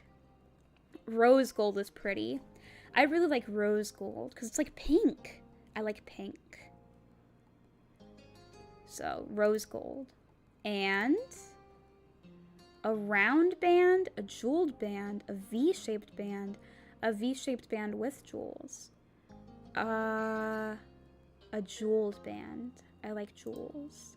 The stones you'd both decided on were white diamonds, black diamonds, pink diamonds, green emeralds, blue sapphires, yellow topazes, purple amethysts. Those all sound pretty. Pink diamonds. They were incredible, but before you completely lost focus, Baxter spoke again. Will you throw the flowers in the air? Ooh, yeah, I want to do that. Papyrus is doing something top secret. I see. So, do either of you want to have a bouquet? Oh, see, Uncooked, we're talking about that right now. The bouquet. The bouquet. Of course I want a bouquet. A small chuckle fell from Cove's lopsided grin, but Baxter was serious and waited attentively. When Cove realized that, he shrugged. I like flowers, but I don't need a whole bouquet. I'd like to have one. The shape and color of it hadn't fully formed yet in your thoughts, but part of you could already feel the weight of the flowers in your hand. A satisfied smile tugged at the corners of your mouth. Excellent choice. Let's discuss what it'll look like then. Ooh, we get to pick the flowers. I really like roses, but I think it'd be really cool if I had poppies because of the poppy hill that Cove and I spent time on together. He leaned forward and interlaced his fingers together on the table. Excited, you glanced at Cove, and he gave you a supportive thumbs up in return. Would you mind if it had white poppies? That's exactly what I just said. That's exactly what I just said, that it should have white poppies because of the poppies on the hill. That's what yeah, we had the same idea. Cove and I had the exact same idea. No, it needs those. Exactly. Since the instant Baxter brought up flowers, you had been positive Cove was going to ask for those. Yay! Are there any others that you'd want highlighted? Roses, buttercups, snapdragons. The white poppies should be the only focal point.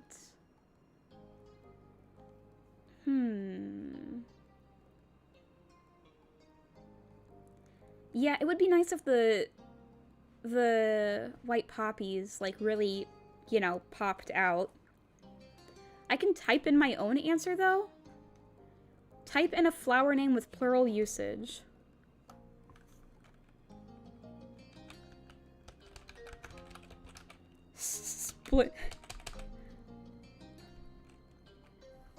Splint stick. Splint stick. It'll be a bouquet of poppies and splint sticks.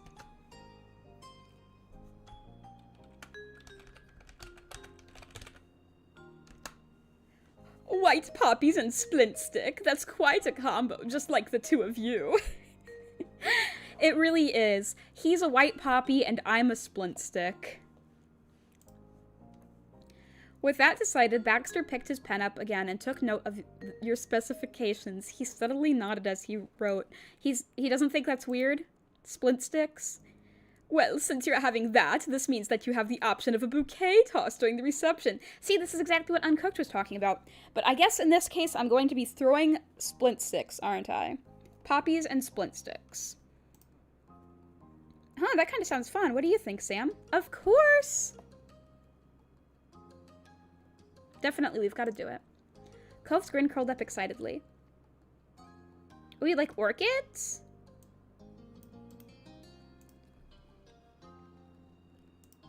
Yeah, orchids are nice.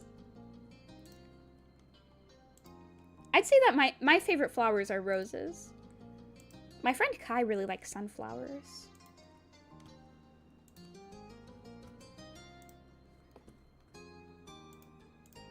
Baxter's gaze lifted from his notes. Marvelous. That's about all of the basics sorted out, but we still have time to talk about the ceremony itself. There's vows, but from there you can personalize it with more rituals and such. If there's any particular tradition that you'd like to have, you're welcome to let me know. I don't have things I need. I'm not very traditional. I just want it to be whatever Sam hopes for. Hold on. The voices need to be louder. There. Ew! Maybe I should turn the voices back off. He just went, charming. Sam?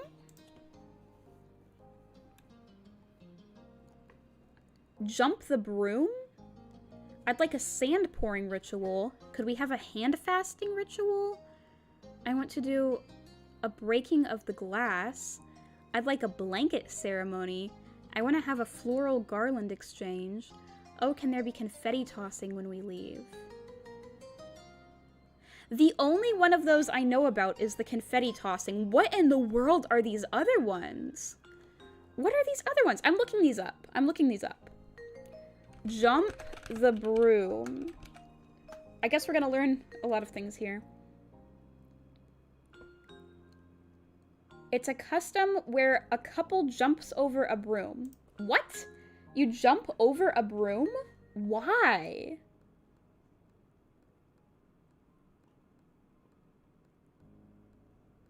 Oh, wait, really?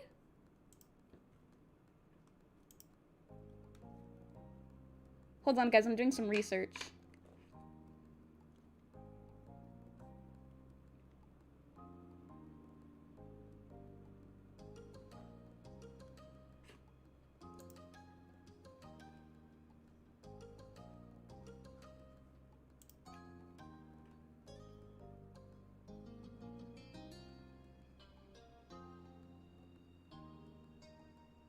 Okay, it's...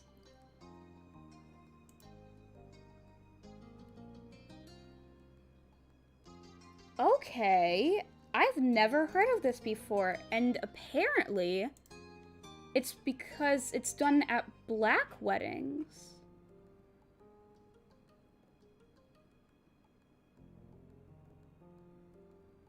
Jumping the broom is a traditional act performed at some black weddings. After vows are exchanged, the newlyweds hold hands and jump over a broom to seal the union. What? In Christian ceremonies, the broom handle represents God, the straw bristles signify the couple's families, and a ribbon around the broom symbolizes the ties that bind the couple. In pagan ceremonies, it is said that the broom handle represents the male phallus, and the bristles represent female energy. What? It originated in West Africa.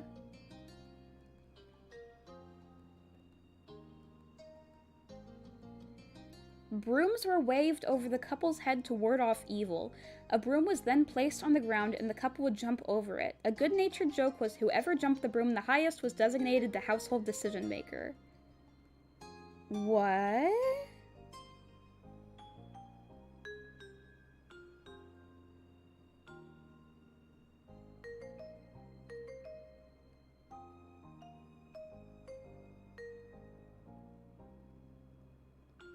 During slavery in the United States, brooms were readily available to the enslaved and could be used in wedding ceremonies.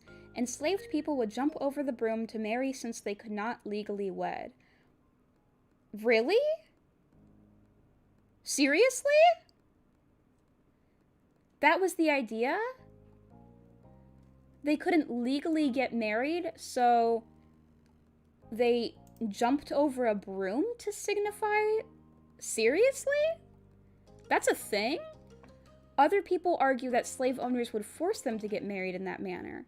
After slavery ended, some black people would still get married by jumping the broom if an officiant was not readily available, and they would legalize their marriage later. Many formerly enslaved people did not feel the need to get legally married and believed jumping the broom years prior was valid enough. What? In modern-day ceremonies, many black people incorporate jumping the broom into their ceremony. What?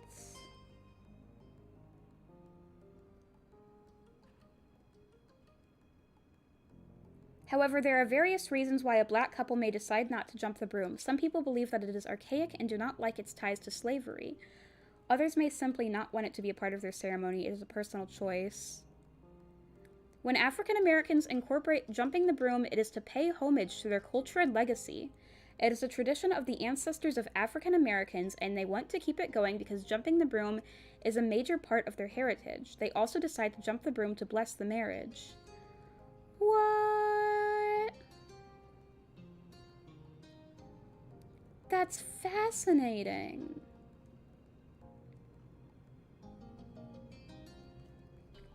I never knew about that.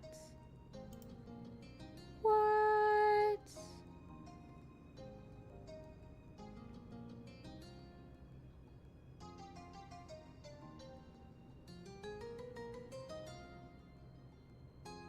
The custom of a marrying couple literally jumping over a broom is now most widespread among African Americans, popularized in the 1970s by the novel and ministry's roots, but originating in the mid-19th century as a practice in antebellum slavery in the United States. What?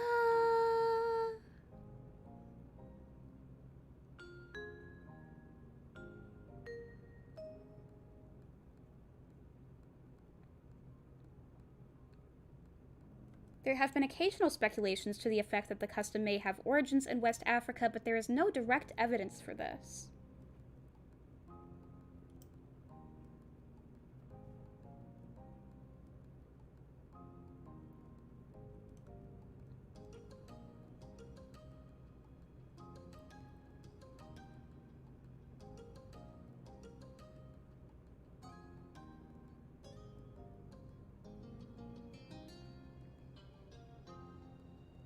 How often is that done nowadays? Because I never knew about it until now. I want to tell my parents about that. I wonder if they've ever heard of that.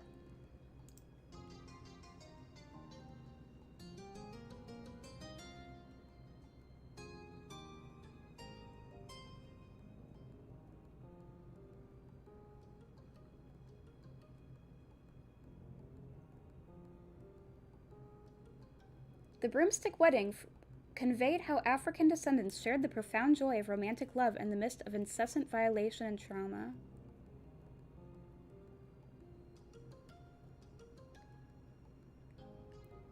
This person says, I've been invited to a number of weddings in which black couples jumped the broom, considering it as a dignifying African tradition preserved by ancestors.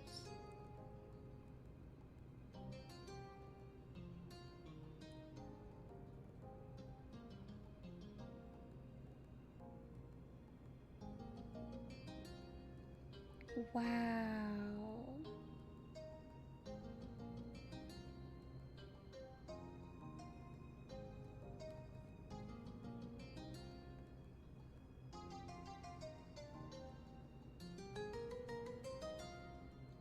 A 2020 study of 378 testimonies about enslaved weddings revealed that only 28% made references to broomstick rituals, while 34% described no ceremony at all, and 38% mentioned other ceremonial rites entirely. So it looks like only 28% of weddings between slaves used that tradition.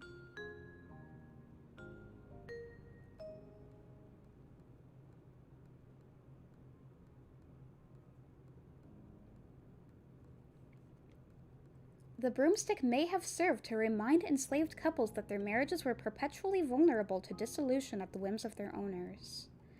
Enslaved persons had no marital rights, and those who married could be severed from their spouses at a whim's notice, since their owners had every right to gift, loan, collateralize, hire out, or sell them without explanation or warning.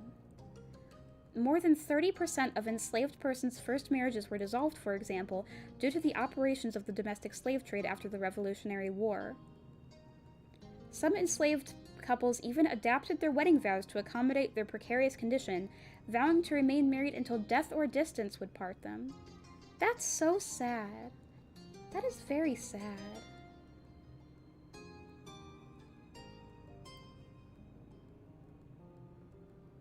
Isn't that sad? That's awful. It makes me really sad whenever I hear stories of like slaves, stories about like slavery and how like children would be removed from their parents and stuff. Messed up stuff. Wow. Has anyone watching ever heard of that before? Has anyone ever heard of jumping the broom? I've never heard of that before. That is fascinating. That is so interesting to me. Wow. So basically, like, It started as a thing that slaves did, and now it's really popular for black couples to do. That is fascinating. That is very fascinating. Well, I'm not gonna do that, but that is interesting. You heard of it in passing, Jonathan? That's the first time I've ever heard of it. I want to ask my parents if they've heard of it. That's interesting. You really learn something new every day, don't you? I feel like I just learned a lot. What about these other traditions that I've never heard of? Sand pouring ritual. What's a sand pouring ritual?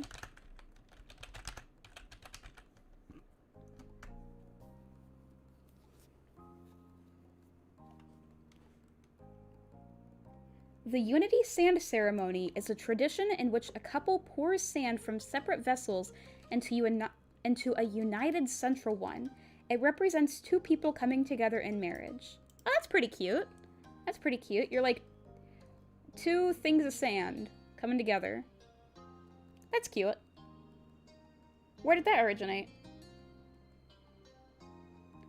Emerged in the late 1980s as an alternative to the Unity Candle Ceremony. The latter was a popular tradition in the Catholic faith, in which a couple would light two candles individually and then light a central candle together. As people started moving their ceremonies and celebrations out of doors, they needed to find an alternative ritual. The flame was going out from the wind. People started using sand as a substitute for candles. They also like that the new practice created a keepsake from their big day. That's cute. Very cute. Some couples use sand they collected while on a beach together. Aw, that's cute. Cove and I could do that. That'd be perfect for me and Cove.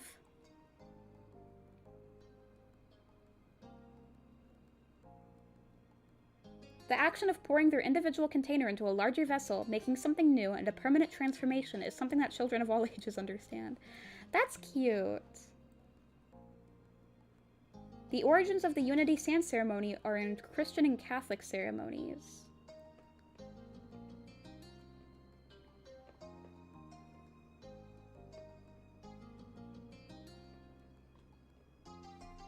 Well, that's beautiful. That's very sweet.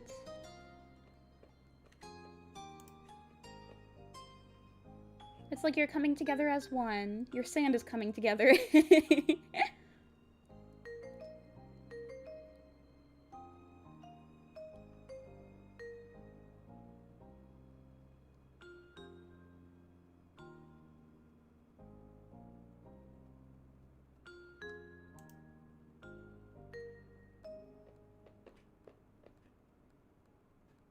You can use two different colored sands. That makes sense. Sand? More like sands.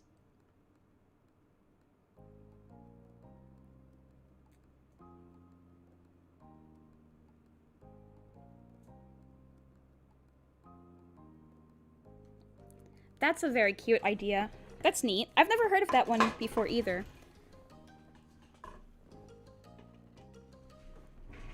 I don't think I want to do that, though. I don't want to do that, but it's cute. I'm not doing it, but it's cute. Oh, your grandma and grandpa did that! Cute! Now, what's a hand fasting ritual? The sand, yeah. That's neat that they did that. Did they keep it? Do they still have it? Hand fasting ritual. I don't know what that is. Judging by the word, I don't know what it could mean. Hand fasting ritual. It's a Celtic tradition?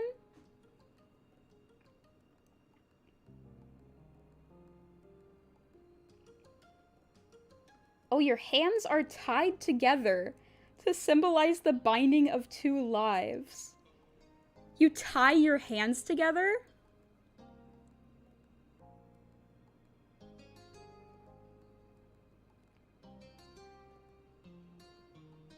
As the vows are read, you tie your hands together. That's... I mean, I see the...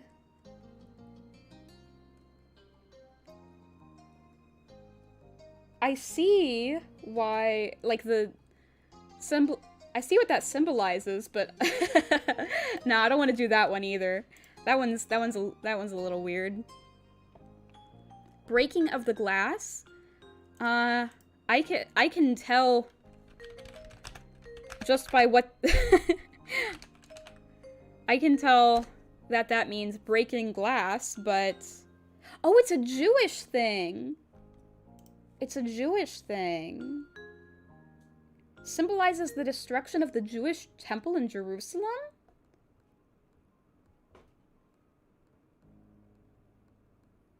Just as the broken pieces of glass can never be put back together and return to its former state, so the covenant of marriage irrevocably binds the new husband and wife in their new state of marriage.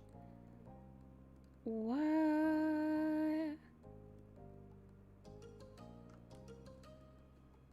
Okay. I'm learning a lot of new things today. I'm learning so much. What's a blanket ceremony?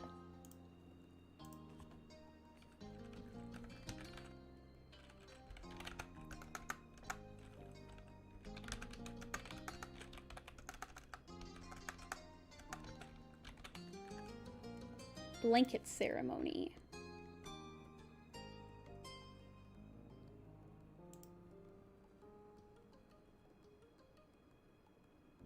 Oh.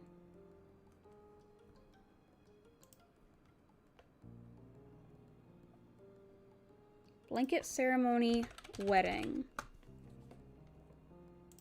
It's a Native American thing?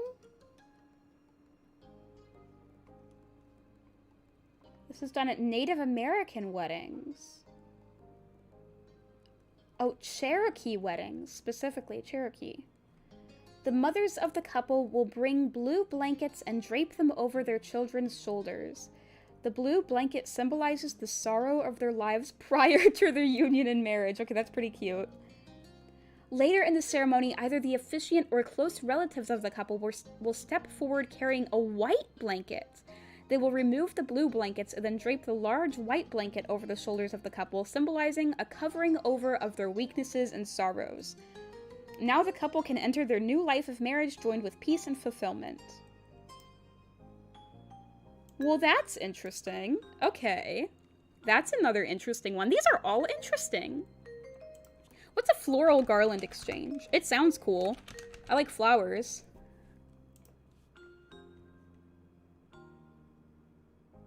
Oh, that's an Indian thing.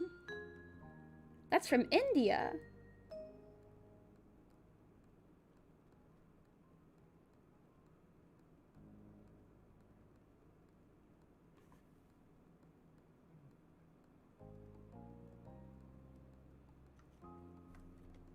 Bum, bum. The significance of garlands in Indian wedding.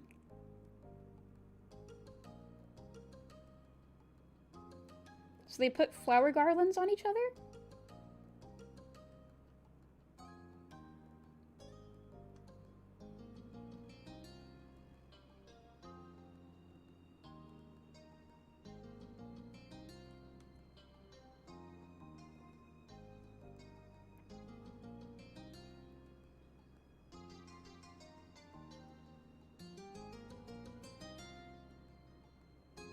Okay.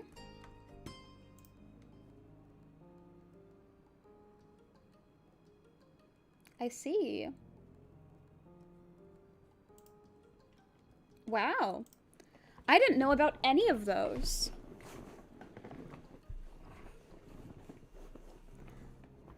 I did not know about any of those. Okay, well, most definitely the only one of those that I want to do is the confetti tossing. I like confetti, but if it's an outdoor wedding, then I want to make sure that it's confetti that will not harm the environment, like biodegradable confetti. Or like, I don't know, something that won't harm the earth, you know? Okay. Yeah, I definitely want to do the confetti tossing. Confetti's cool. I like confetti. I want people to throw confetti on me. It sounds very fun to be like, wow, Samantha, you are so cool. We're gonna shower you in confetti. Metal and plastic confetti. Would that, is that okay? Plastic and metal? Yeah, that's definitely not okay. That is most definitely not okay.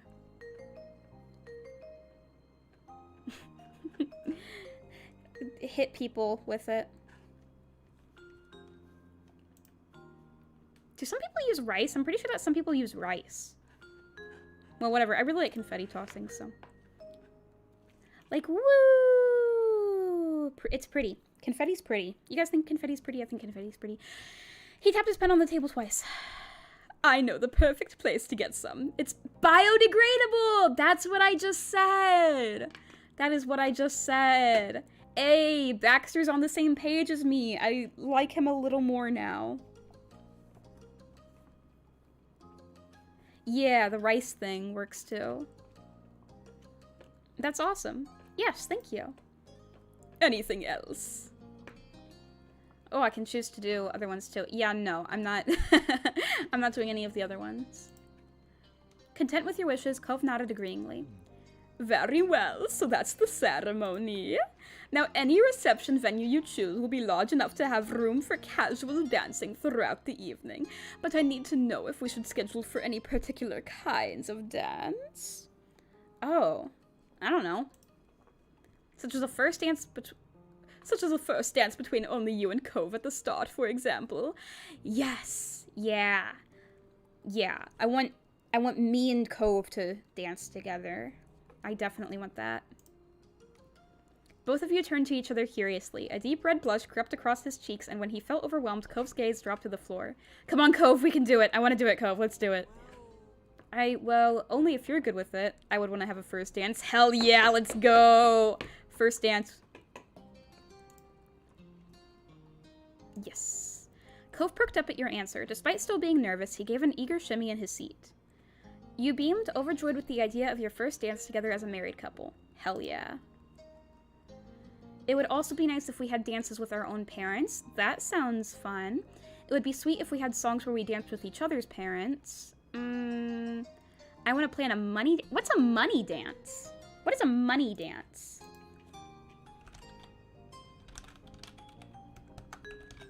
Money dance wedding. What?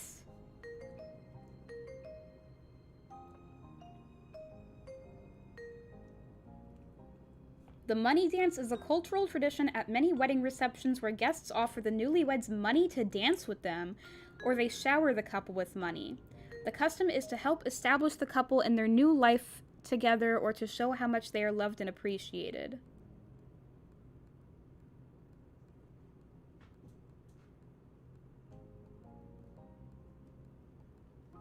No.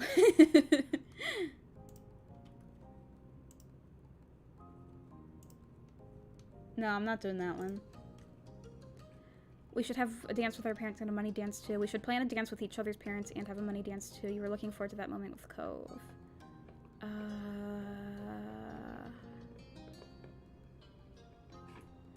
I think we should dance with our own parents.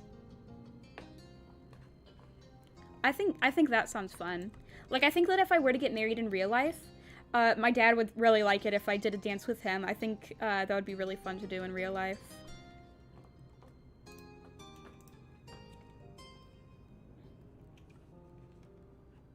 There were already a few songs playing in your head, reminding you of the times when you were small and your moms would spin you around the kitchen and the living room. A rosy blush dusted his cheeks a deeper pink. A parent dance? That'd be great, actually. Then it's settled. Baxter continued to keep track of details by jotting it down on paper. He kept up with the pace of the conversation with words and writing easily. Oh, and speaking of the ceremony and reception, that's my area of expertise. If you're going on a honeymoon afterwards, that'll be something I'd recommend perhaps a travel agent for. Or, honestly, arranging between only you two without any middleman. I would like to go on a honeymoon. A honeymoon sounds fun. Cove didn't blink at the caveat. We'll handle that. While we're here, it's just about the day of. I get it. Fantastic. Now back to the wedding. Do you have a sense of style you're aiming for? Is it formal, casual? Do you have a particular color you want the wedding party to wear? Pink. I know that Cove, like, his colors, the colors that match him the most are blue and green. But I want pink. I want everything to be pink. And I guess that Cove likes pink too. Remember his pink cast? Everything needs to be pink. Everything pink. Are the clothes for the couple meant to be a surprise for the ceremony, or would you prefer picking that out together? I'm not sure. And also, what about hair? I can brush my hair out so it could be fancier, though if that's not important, I can keep it the same. Good question. What do you think, Sam? You considered the series of inquiries and responded by saying, I was hoping for a formal occasion. Yeah, it can be formal for our own wedding.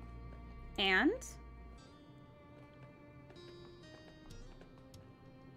I'd be happy if the main color was pink. Sounds good. Sounds good. Also, I'd love to surprise you with my outfit during the wedding. I'd feel a lot better if we help each other get outfits for the wedding. I don't care if the clothes are a secret or not. I want us to help each other so that we like each other's outfits. Don't worry about it. I can be there for sure. And Cove, it'd be wonderful to see you with a fancier hairstyle. Okay, I'll do it. Excellent work. I know this has all been a lot of Q&Aing. There's so much to consider for this big of an event. Then Baxter's pen was placed back into the pocket it had come from. He ran his now free hands along the smooth inside edges of his jacket. Thank you two for being so forthcoming. I've got a strong idea of where this is going now. I'm already looking forward to the next meeting when we can truly get into specificities. That's everything? We're leaving? Yes, you can go, or you can stay if you want. That's the end of the actual session, but I'm not throwing you out. That's alright. Bye. Cove awkwardly waved Baxter off, despite still being seated and not going anywhere yet. He'd gotten so into the discussion of the wedding, he'd forgotten his usual stiffness around Baxter for a time, but that spell broke. Baxter accepted the answer and pushed off the armrest of his chair to stand up straight. You and Cove followed his motion, getting up out of your own seats together. The wedding planner took one stride closer to the center of the room and reached out his hand towards you. Ew.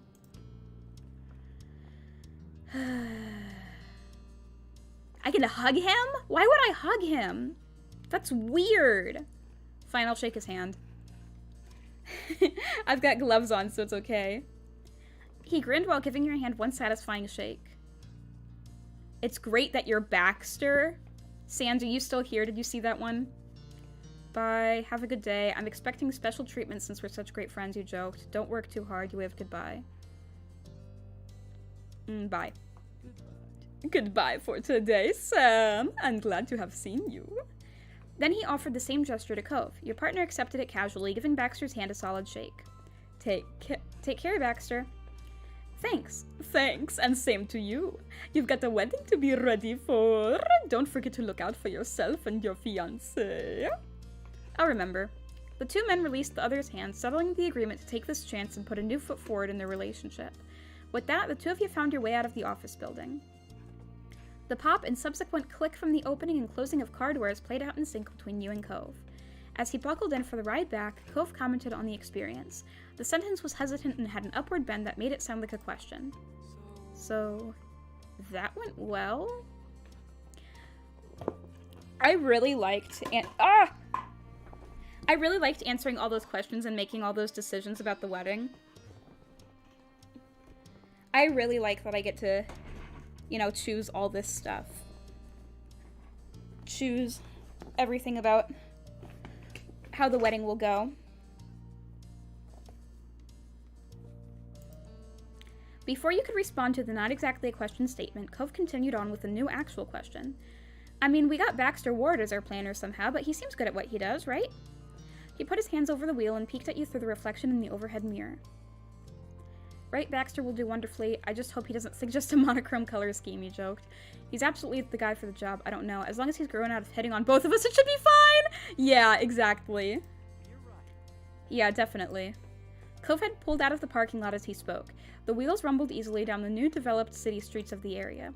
But that was the end of Cove's attempt at conversation-making. He went entirely quiet. The pensive look on his face didn't allow you to relax in a normal, comfortable silence. Cove? What's up? His mood easily lifted back up at the sound of his name. Forgetting all the Baxter stuff, I'm just really happy we're doing this. Me too, Cove! Sometimes I still can't believe we're together. We're engaged, and soon we're gonna be married. It's incredible, and it never stops feeling like that. I don't think I'll ever be used to it. Not really. I love you. I love you. Oh, I love you too. His cheek squished at the eyes from the his cheek squished at his eyes from the size of his grin. Nothing could stop him from looking forward to the upcoming occasion.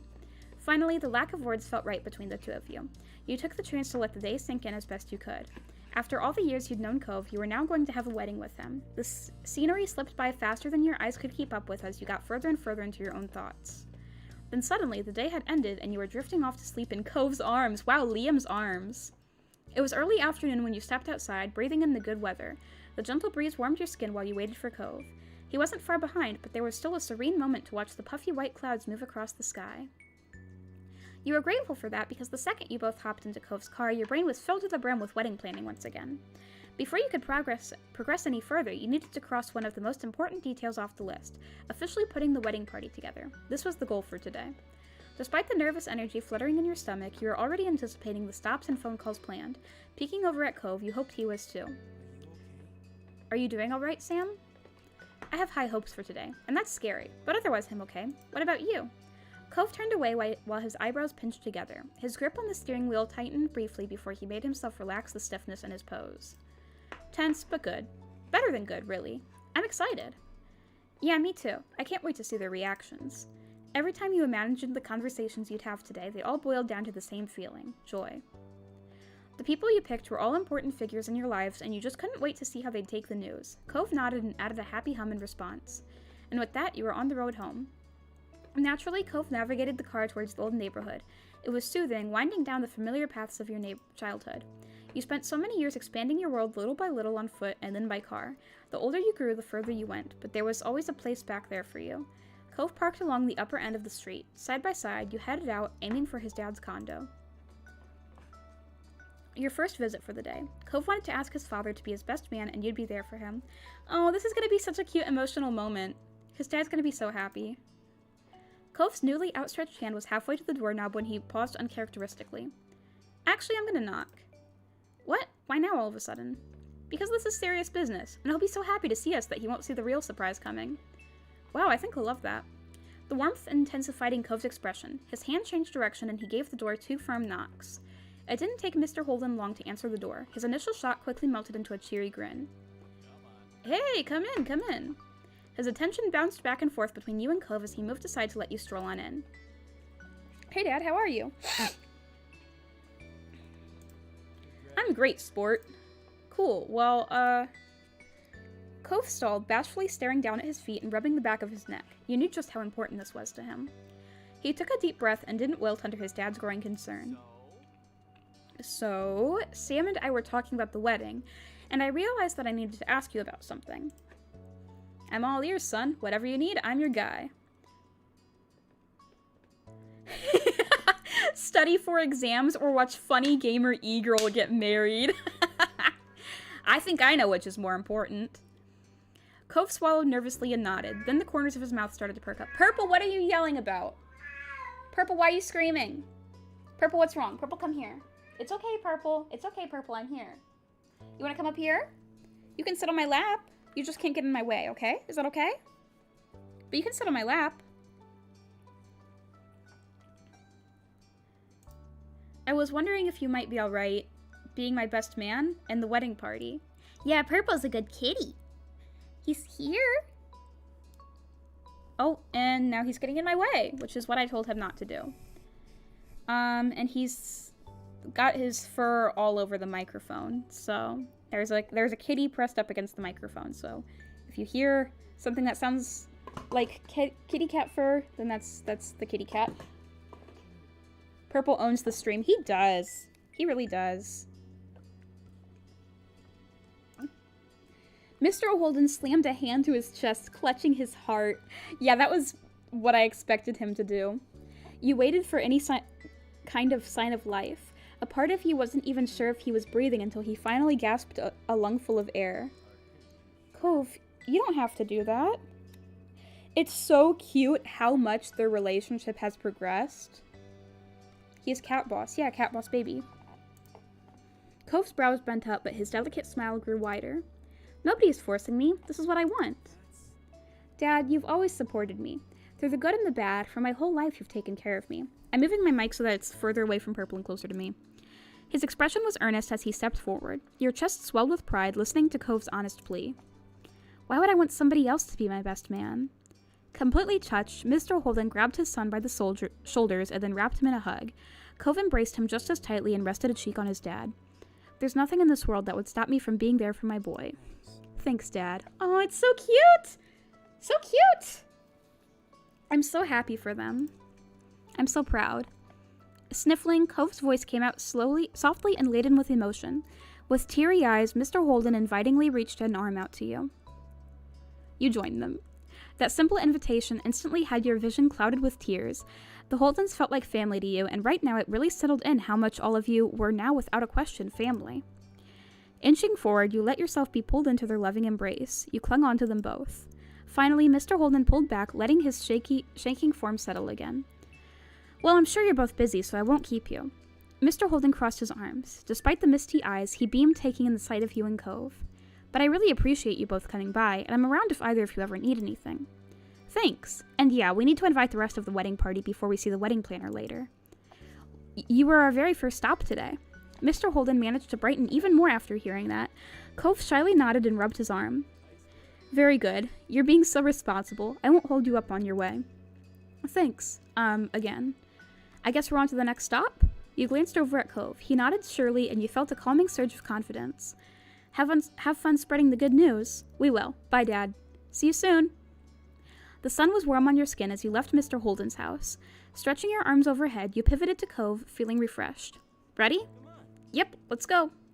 Your lips twisted into a teasing grin. Cove arched an eyebrow.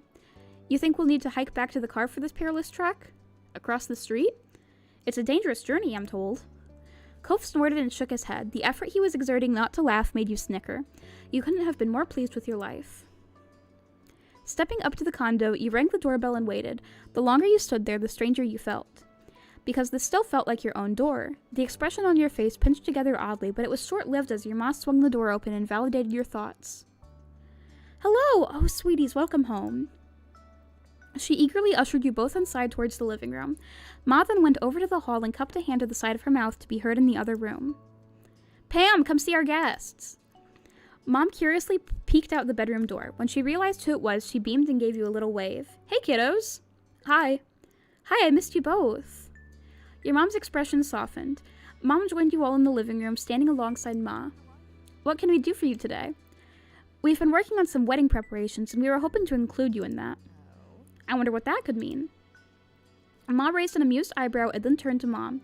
Shyly, Cove glanced at you, wordlessly asking for you to take the lead here. Ma, would you want to be a part of our wedding party? Cove and I were hoping you could be a groomswoman for Cove. A soft smile tugged at Ma's lips as she processed what you asked. Her eyes fell on you and silently asked if you were sure. You nodded, and she was overjoyed. Of course! Bring back the He's still close by. I didn't move the mic that far away. His fur is literally still touching the mic. Never mind, he's walking away. Okay, he turned around, so now his butt is facing the mic. So you guys get to hear some cat butt. It's not like the mic is gone or anything. I'm not lying. I'm not lying. You're lying. You want me as a groomswoman? I will be. You're marrying my wonderful child, and all I want is to be there for that very special day. A small relieved sigh took away the remaining worries twisting in your gut. That went even better than you thought it would. Everything was so much sweeter knowing that your moms were thoroughly enjoying this. Spying on Cove out of the corner of your eye, you caught the fondness he exuded watching you in return. He seemed just as pleased with your mom's reactions. Even though you didn't extend a wedding party invitation to Mom, she didn't show a single sign of being upset. You were sure that she didn't want to sour the day over something like that. Wait, she's not in the wedding part? She's not in the wedding party? Okay, my maid of honor is Liz, and then my bridesmaids are Miranda and Lee, and then my bridesman is Terry. And then Cove, well, Cove chose Ma, but then... Well, then that leaves out Mom. What the heck? Neither of us chose her? Neither of us chose her. To be fair, she kind of deserves it, considering that in The Sims, she replaced Delaney, and now I don't have a Delaney in The Sims. I don't like her now that she's in The Sims. For a fact, you knew that Mom was happy for you and Cove, and that she would be your and Cove's biggest cheerleader every step of the way to the altar. Okay, well, we'll let the two of you go about with the rest of your planning. Thank you so much for surprising us with this. If I was the mom, I would feel so... I would be annoyed. I would be upset. Mom brushed back her hair, observing you both affectionately. Mom nodded in agreement.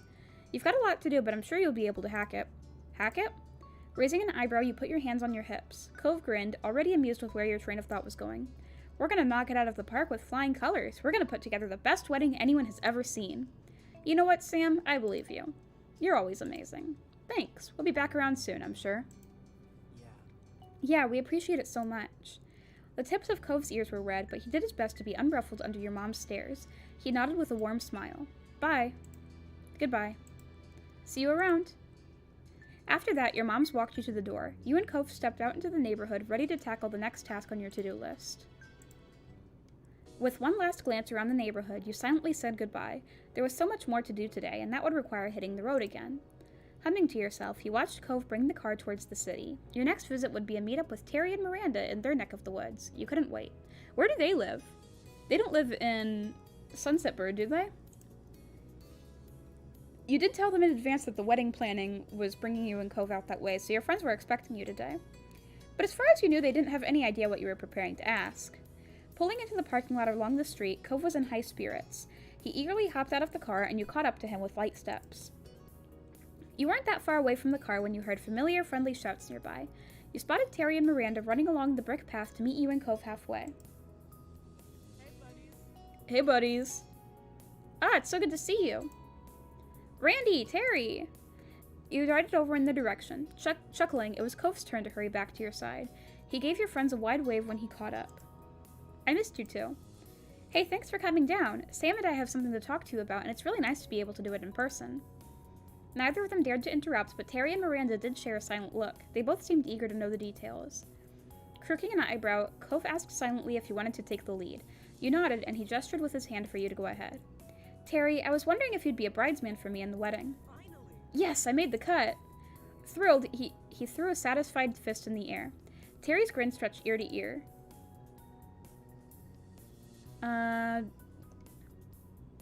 Does that mean you accept? Let me think. At this point, you didn't have a single doubt in your mind, so you were willing to follow along with Terry's playful deliberation. He leisurely crossed his arms. Bowing your head, you pressed the palms of your hands together to silently beg. Okay, Purple left. He just got up and walked away, leaving lots of cat fur still on the mic. Okay, thanks, Purple.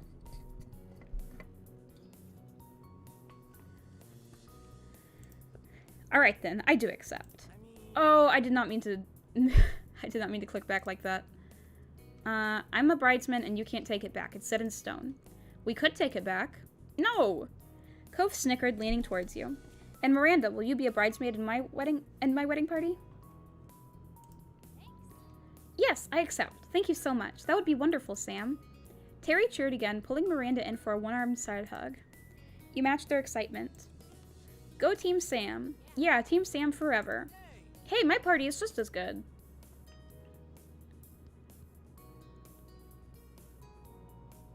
My party is 1,000 times better than Cove's. Excuse me? Miranda and Terry burst into laughter at your remark. Meanwhile, you wrinkled your nose until Cove smiled. Team Sam and Cove's wedding forever. Terry put his hands on his hips and nodded sagely. Agreed. That's the truth, Randy. Seriously, thanks for this. Yeah, it's super nice to include us in the wedding parties. Of course. We couldn't imagine the wedding any other way. Thanks for meeting up with us today.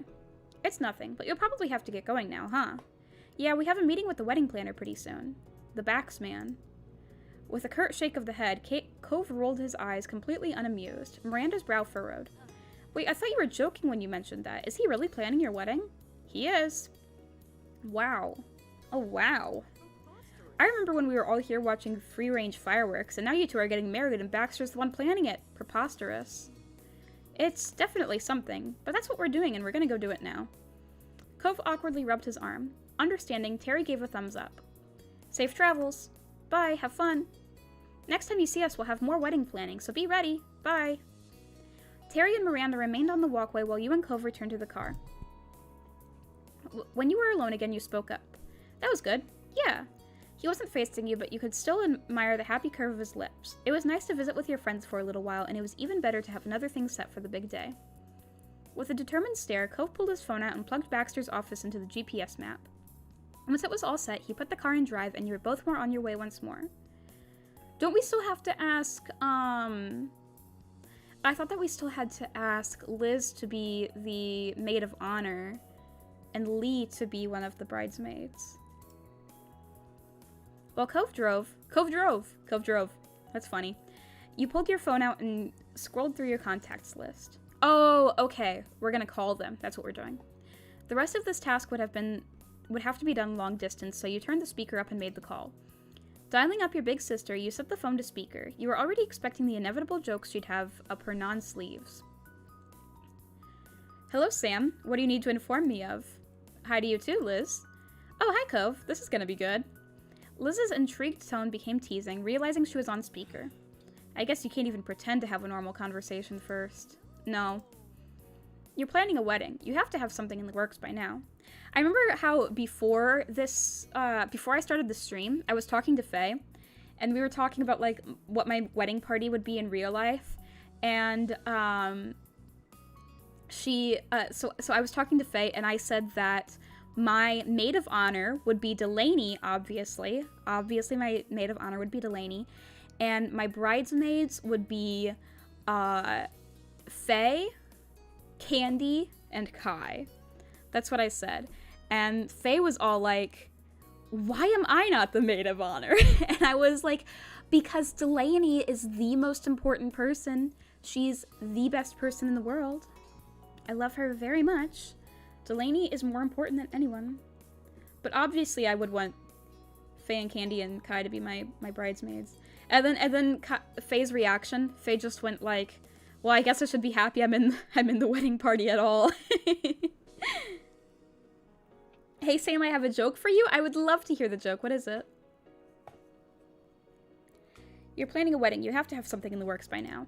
You could tell by the way Cove quietly took a deep breath that he was conflicted. In your gut, you knew he wanted to admonish her and shake his head, but she wouldn't see that. It's always nice to talk to you, Liz. Fine, let's cut to the chase. She's right, Cove. I'm glad my big sis is on the ball. You rolled your eyes, you laughed. I'm gonna say she's right, Cove. Cove exhaled loud enough for Liz to hear. You could easily imagine the utter delight on her face. And? Cove and I were hoping that you'd be maid of honor. Who's there? Ah yes, excellent choice, Sam. I'm so proud that my baby sister grew up to be a bright human being. All my years of being a good role model for you to look up to paid off in the end. Liz is funny. Are you done? Liz huffed in faux offense over the line. You could easily imagine the smirk on her face. In case you didn't know, I had an entire acceptance speech ready. I would have thanked you in it, but I can be done now if I must. Dean? Dean who? Liz cracked up over the line. She needed some time to collect herself, but when she did, she spoke much more earnestly this time. But that aside, honestly, I'd love to be your maid of honor. Thank you so much for having me. I wish we could have done this in person. Thanks, Liz. I know, I won't let you down, little sister. I'm glad that you're going to be a part of this too, Liz. It's natural that you would be. You've been there all along, for better and worse. Yeah. Dean who? These nuts? You tried. You tried. Rude but fair. I'm looking forward to it. Cool, we gotta go and do more wedding things. Talk to you later. Keep me updated. Bye. Bye, Liz. And with that, you could happily check another box off your to-do list. That was another invitation sent and accepted. Taking a deep breath, you pulled up the contact for the next person on your mind. You hit the call button and waited. Eagerly, you waited for your cousin to pick up. Cove noticed out of the corner of his eye that you positioned the phone a little further away than normal. He nodded in agreement with that decision. What? I don't want... Oh, because she's loud. Because she's loud. Hey, Sam, how's the wedding planning going? Any news? Here we go. Oh yeah, she's gonna scream. Despite his amused tone, Cove still held the wheel more tightly, bracing for the volume of the coming conversation. Lee was clearly already excited for any potential scoop. Oh, is that Cove? Hi. Hi, Lee. She uncharacteristically remained silent after the greetings, waiting patiently for what this was about. Hey, Lee, can I ask you something? Mm-hmm. Will you be a bridesmaid in my wedding party? Ah! Chuckling, you could feel Cove's affectionate gaze on your skin.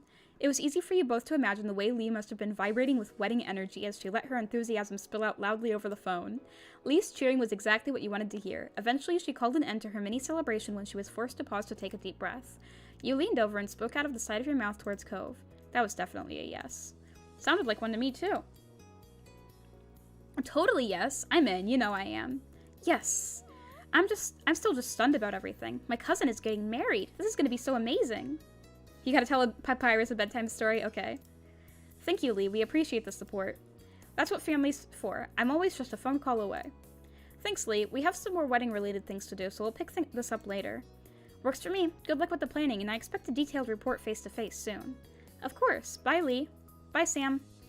Bye. I'm still here. I'd never forget you. Bye. Energized, you hung up, already awaiting the next time you'd see Lee in person. Stretching your arms out, you pleasantly took in the world rolling by out the window. Taking a deep breath, you pulled up the contact for the next person in your mind. You hit the call button and waited. Is it Kyra? Yeah, it's Kyra. Staring at Kyra's name, you hoped that she wasn't too busy. She luckily picked up only after a couple rings. Hello, Sam, and hello, baby. Hi, Kyra. Hi, Mom. How'd you know I was here? When are you ever far from Sam, especially with what's been happening lately? Yeah. How are my best kids doing? Good, really good. Sam and I actually have something that we wanted to ask you. Oh, I'm all ears. I was hoping that you'd be a groomswoman in my wedding party. Oh, my heart. Yes, of course I'll be your groomswoman. You can count on me. Thanks, Mom. Yeah, thank you so much. Hey, that's what I'm here for. We have to keep going with more planning, but we'll talk to you later, okay? Good luck, my babies, and take care. I'll see you at both again soon. Thanks again. Bye. Bye, Mom.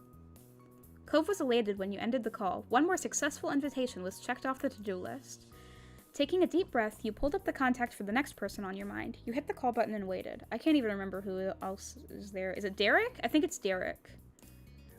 You didn't have to hover over Derek's name. You hit call without another thought. He picked up before the second ring. Hey, it's Derek. How's it going? Hi, everything's great.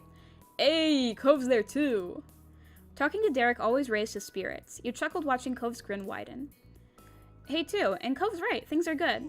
Awesome. Did you both need to talk to me about something specific, or is this just for fun? Yeah, about that. I was just wondering if you would want to be a groomsman for me. Oh, hell yeah. Of course I'd want to be in your party. Dude, I'll be there to catch you if you faint. It's gonna be an intense, emotional day. Cove let out a deep sigh that morphed into a stuttering laugh. His cheeks burned a deep red. You all knew well enough that there was a high possibility of that situation happening during your wedding. He's totally gonna cry. And thank goodness that's exactly what your job is. Is that what all your training has secretly been about all this time? It's okay, Cove. I love you for being you. You shook your head amused. You laughed. I'm gonna ask this one. That's funny. Hey, don't go airing all my secrets out like that. Wow, I'm touched. Don't get me wrong, sports are fun, but I can take care of people when they need a helping hand, so don't worry about the big day, I got you. What a Chad. Derek is a Chad. You could hear Derek snickering again over the line, but he soon settled down. Your cheeks were starting to hurt from smiling so much. Seriously, congrats again, you two. It means a lot to me that I'll get to be there with you through this. Thanks for being there, Derek. I don't think we can thank you enough for all this. You were pretty sure that you had knocked him speechless. All you could hear over the line were some sniffles. You both felt fortunate to have such a good friend in Derek. Cove glanced at you with eyes full of affection before moving things along. So that's what we were calling about. And now there's even more wedding planning to get to. Well, I won't keep you. I'm glad you called. See you later. Yeah, you will. Bye. Bye, Derek. Bye. Leaning back in your chair, you finally put your phone away and slid your attention towards Cove with an easy smile. The high excitement was fading, leaving a comfortable tiredness in its place, but you wouldn't trade the joy and support you got today for anything. Cove gave a little cheer over your mutual success. We did it! We have wedding parties! Cove didn't take his focus off of the road, but you could hear every bit of relief in his voice. The corner of his mouth curved. I mean, I guess it's not exactly surprising that things went fine, but it's hard to act casual about any of this. I know how you feel. It matters as much to me, too. I can't believe it's happening. It's okay to lighten up, you know.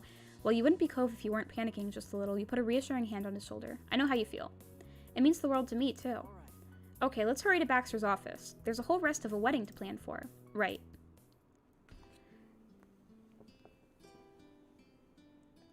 A new day and another visit to your new wedding planner came down the rushing river that was your life at this time. Hold on, what? I gotta reread that sentence.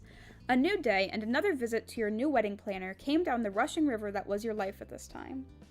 Wow, that's a stupid sentence.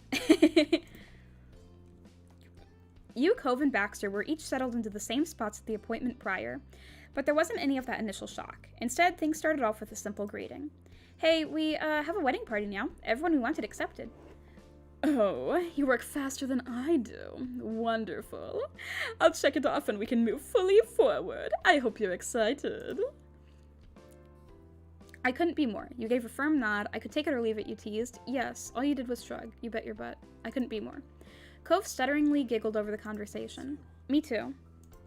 Well, he pulled out his pen while crossing his legs in a fluid motion. Our company has its own in-house photographer for your event, so that's taken care of. But there's the meal, catering, cake, and any other dessert you want. I want a cake. Baxter coyly grinned at the abrupt interruption, unbothered. I'm sure you'll get your treat then. I'm sure you'll get your treat then. Along with those are the outfits for you both. And you'll naturally need to decide where the ceremony and reception will be held. If you're feeling unprepared to make a call on any of that now, we could always start the dance lessons for Cove. What are you feeling? Knowing where the wedding is going to be is pretty important to get done, but on the other hand, it's such a big thing, it's kind of intimidating to think about. Cove tilted his head back and forth, mentally working through his opinion on the matter. Baxter watched the struggle for a moment before bringing it back up. Sam, any thoughts for your to-be husband? We could decide the venues now. It shouldn't be put off longer. How about we pick a caterer? What are the kitty cats doing? What the cat doing? I hear the kitties making noise. Purple, get your face out there.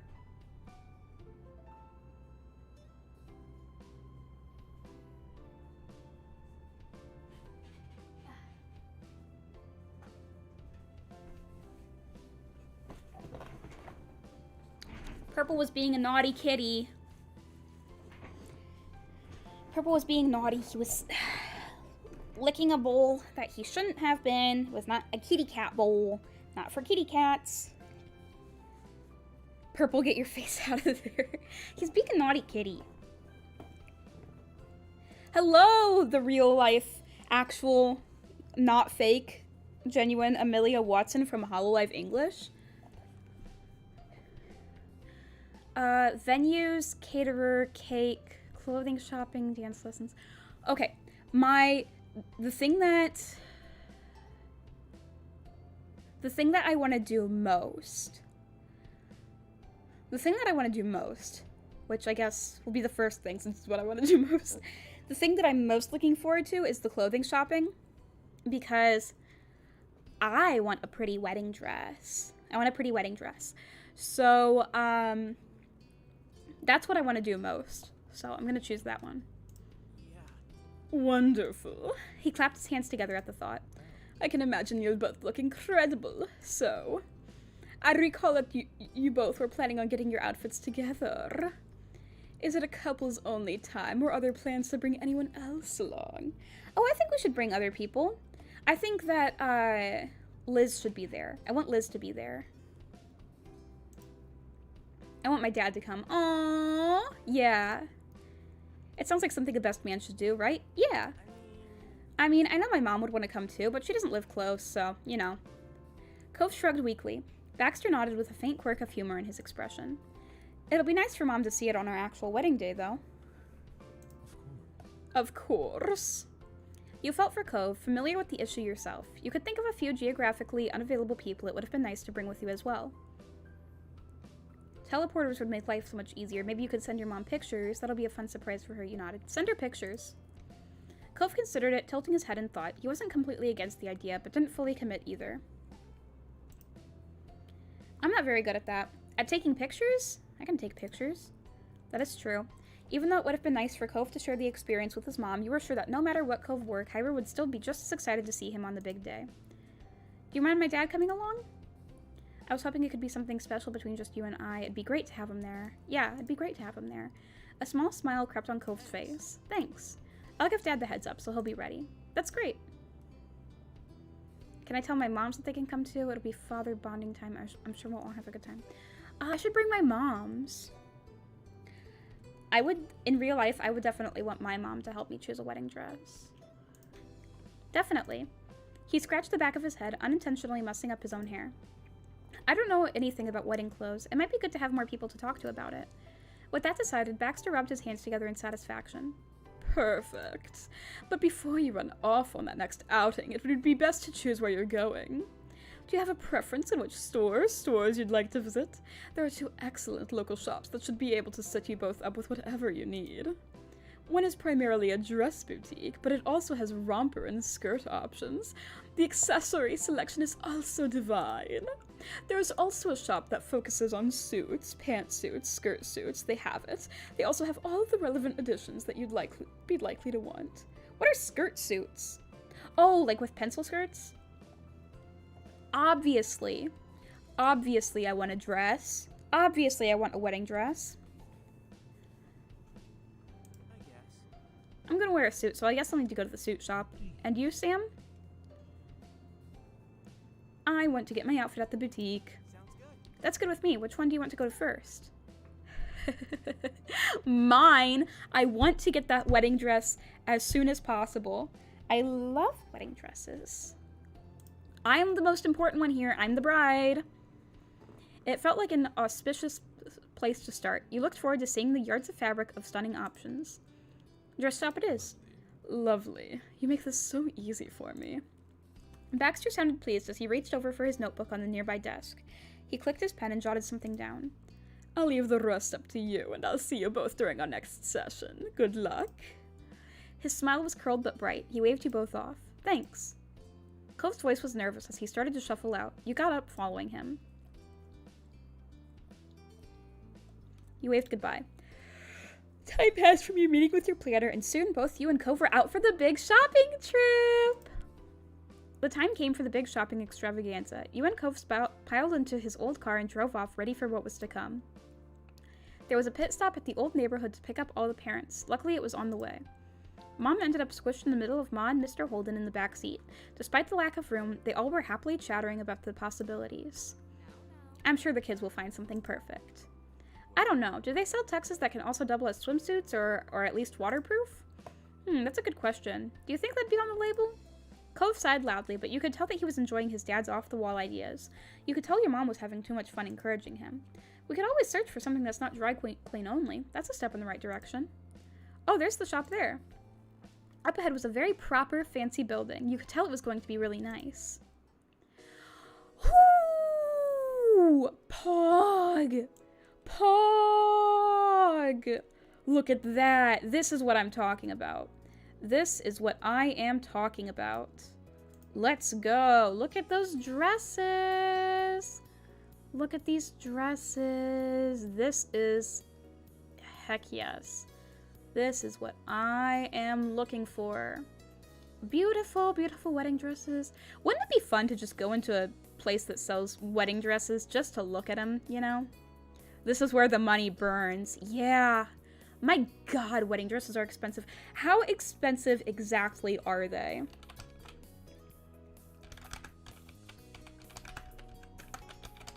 What's the average price of a wedding dress?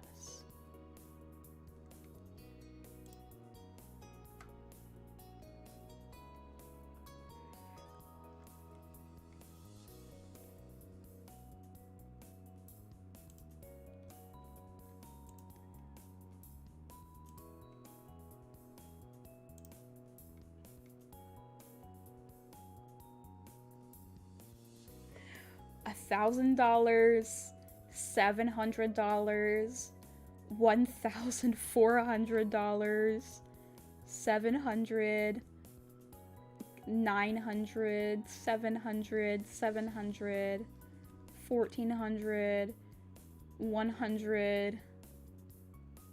Wait, no, that's definitely not 100. That is 1,000. 2,000, 500, 1,000. Yeah, that's about what I expected. Like, $1,000. It doesn't really make sense to pay $1,000 for a dress that you wear once, but it's a wedding dress, you know? Way too much, that's how expensive, yeah. There's a wedding shop near you. Nice. I heard from one of my brothers who got married that a wedding can be expected to cost $20K minimum. Yeah, weddings are so expensive.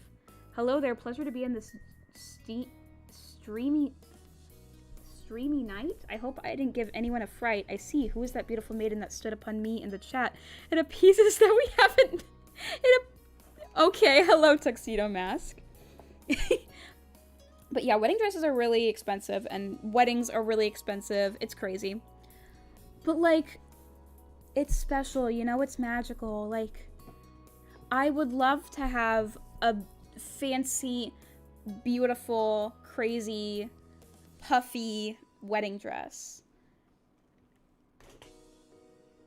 What a poet, yeah. You entered the boutique and took in the view. The first thing you noticed was how warmly lit the shop was. That's not what I first noticed. I first noticed the dresses. Despite most of the merchandise being stark whites, the lights had a soft glow. It was fanciful, like a fairy tale place where dreams could come true. The dresses had room to breathe, each displayed like it was a treasure. In the air, there was a faint scent. You thought it was something floral, but you also thought that something smelled like vanilla as well. Whatever it was pretty and not overwhelming. Fancy. Ma's eyes narrowed as she scrutinized the place. Yes, this should do well. Mom chuckled as she walked further into the shop. Well, if Lonnie's is acceptable, then we're in good shape. Cove scratched at his cheek, his wide eyes searching around like a fish out of water. This was definitely not a normal Cove habitat. Cliff had a matching expression to his son. He clasped his hands behind his back like a child told not to touch anything. Yeah, the thing about wedding dresses is, like, what if you stain them? Like... they're, like, so delicate, like... If I was in a place like this, I'd be like, I shouldn't touch any of these. A woman with an official-seeming binder stepped across the floor, her high heels not clacking once. She made eye contact with you and smiled. Hello, is Sam here? You got it, I'm Sam. Yeah, that's the star of the show. Sam is the one who's looking for something to wear for our wedding. I'm just here because I get to marry her. He gets to marry me. Thank you for coming and congratulations. My name is Gabrielle and I'll be your stylist today. We'll do everything we can to find you your dream look for the day. She grinned brightly and gestured for you to follow her. She led you over to a sitting area. One sec. Before you settle in, let me get a few measurements. You obliged, and Gabrielle took a measuring tape from her pocket and wrapped it around you. You could tell that she had a lot of practice with how efficient she was at it. Thanks so much. Now, feel free to sit. We can get this going. Cliff sat down first, claiming the seat closest to the corner. He still seemed out of his depth. You sat in the middle of the seats. It seemed appropriate, and with how the spots were arranged, as you'd be able to get up and out easily. That'd be helpful, considering why you were there. Cove took the place next to you, shifting into the plush cushion uncomfortably. After giving up on feeling comfortable, he put his hands in his lap and sat stiffly. Your mom's filed into a couple open seats. Ma still seemed to be inspecting her surroundings while Mom beamed at you. Gabrielle flipped over her binder and tapped the laminated pages with her manicured nails. To get an idea of your vision, I have a few questions for you. This will guide the selection process. I find it makes things a little more manageable if I bring you options based on your preferences instead of you going over every single piece we've got. We wouldn't want to overwhelm you. From Mr. Holden's corner seat, he leaned over to peek at the binder. He raised his eyebrows and whistled. That's a lot of questions. I had no idea that there were so many things you could ask about one outfit. Ma smirked but made no comment. She had supervised a boutique since you were a child and likely knew more than most of the employees here. However, you appreciated that she was respectful of their process. Oh, I completely forgot about that. I completely forgot about her supervising a boutique or whatever. I know it's a lot to think about all at once, but just take it one question at a time and remember that we can always go in another direction later if you want. Cool, I'm ready. You can do it, and if there's anything I can do for you, just say so. You felt a warm feeling in your chest and smiled. The stylist handed the questionnaire over to you, and you skimmed over the questions. It got more detailed as it went, but the start was fairly simple. The type of clothing you wanted brought out was... a dress, obviously. Obviously. That was in a traditional shade. I want a white dress. A white dress. Specifically... what's even the differences between these? White. With what kind of garment you wanted and the desired color filled out, the questionnaire transitioned into more style-based questions. You went down the list, picking out descriptor after descriptor that sounded best. Modern, traditional, or a fusion? Traditional. I want a traditional white wedding dress. Shiny cloth, matte cloth, or textured cloth? What does that even mean? So, I obviously know what the word shiny means. Matte is like... I've heard that before. I guess it just means, like, not shiny. Dull. Yeah, dull. Matte. Aw.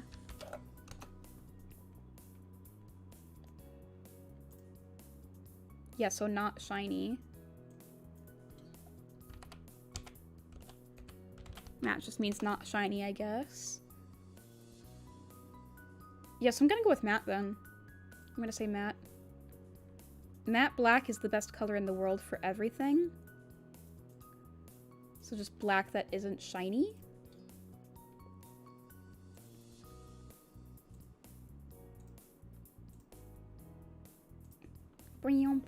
Okay, I'm gonna say matte cloth. Well-fitting, flowy, frilly, fitted at the top and then flowing out, fitted at the top and then puffing out. Yeah, puffy dresses. That's what I'm talking about. Yeah, puffy dress. I want a puffy dress. Beaded lace, no detailing. Beading and lace detailing. I like lace and I like beads, so both. Long-sleeved, sleeveless. I want a sleeveless dress. Floor length. Long. Finally, you handed the binder back to the stylist. She ran her gaze up and down the page. I'm on it. I'll go get you something. Pog. Gabrielle turned on her heels and headed to the back of the store out of sight. I'm going to take Cove's hand. Cove's hand was warm around yours and comforting as you waited. He squeezed your hand back, imbuing it with reassurance. The distinct sound of the stylist's heels deliberately not clacking on the floor alerted you that she was coming back. She carried a dress that seemed right out of what you'd pictured from the questionnaire. Nice.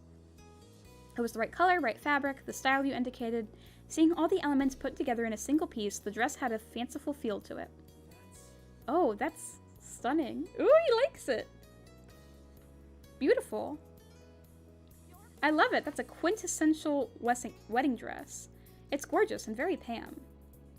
What do you think, Sam? I love it. Your stylist lit up at your approval. She held the dress closer to you. Then you should put it on.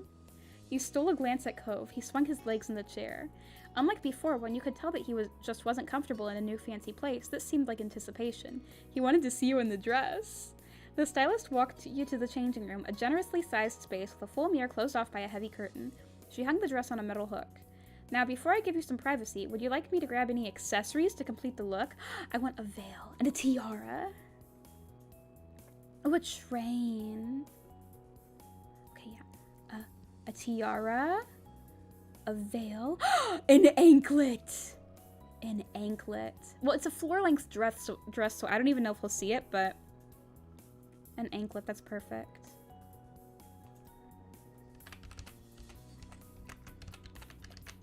So the train is like a thing that's separate from the wedding dress, right? Like, do you attach it to the back? I guess so.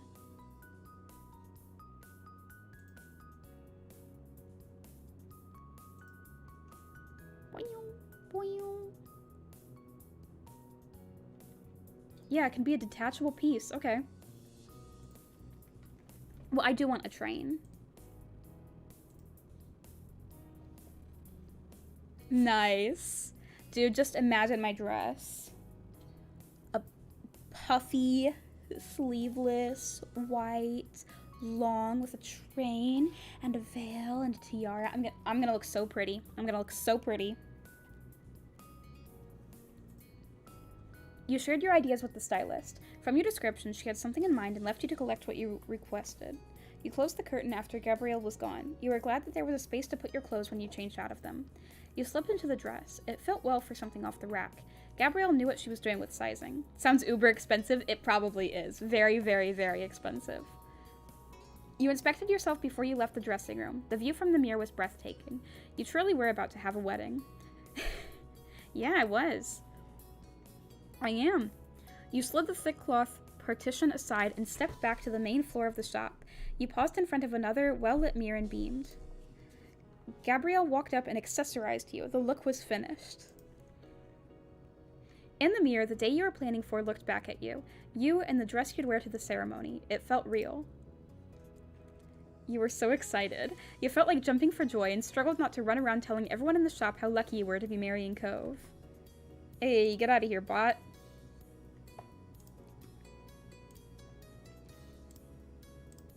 You nodded at your reflection and then spun around to face the others.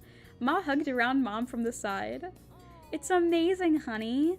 Mom took a moment to recover from being bowled over from the unexpected hug, but rallied. You've never looked better, kiddo. Hey, where did this movie star come from? Cliff elbowed his son with a smile. Cove held his hands over his face, hiding himself rather than blocking you out. He peeked through the gaps between his fingers. Aww. His hands weren't able to contain the tears that dribbled from his eyes. He's crying.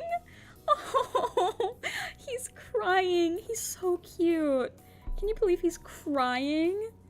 That's adorable. You twisted around, looking back at the mirror. It was the right choice. You faced Cove once more and glided across the floor to meet him. I'm ready to help you with yours now if you're ready. Oh, look at him. He's crying. Cove sniffled and wiped his eyes. He stayed back just enough so that your wedding dress wouldn't get soggy. I am ready. You went back to talk with the stylist together and she helped you to get things sorted. How much do you guys think that costs? That dress and everything? How much do you think? Gabrielle took more of your measurements and discussed the shoes you'd be wearing. The boutique would tailor the dress to fit you and your shoe size exactly. It didn't take long to wrap everything up. You thanked Gabrielle for her help and had every belief that the next time you put on that dress, it would be one of the best days of your life. With your dress settled, you moved on to the suit shop for Cove to start finding what he'd wear to the wedding. After a short drive from the boutique, at least 12 grand, that sounds about right. That sounds about right. After a short drive from the boutique, you... Whoa! Oh, my mom's here. Hold on.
Hey guys, I'm back.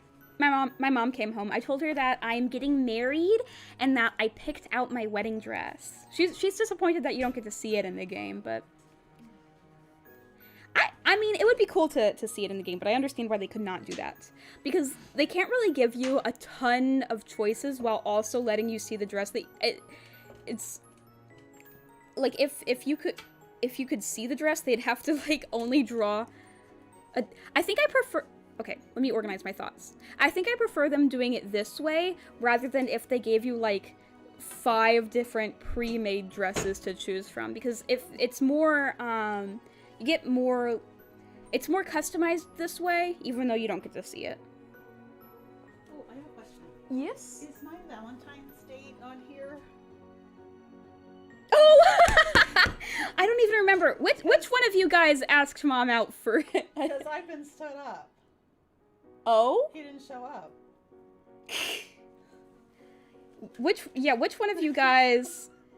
Which one of you guys asked my mom out? Oh, it was Pero! Pero's here! Where have you been? That's me. Oh, Happy Valentine's He said,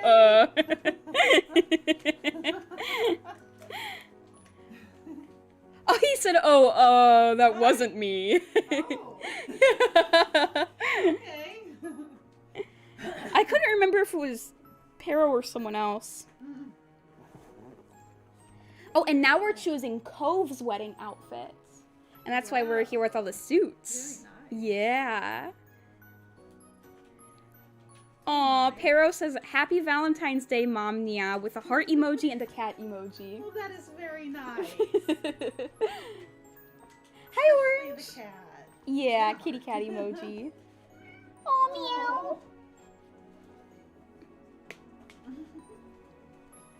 After a short drive from the boutique, you arrived at the suit shop.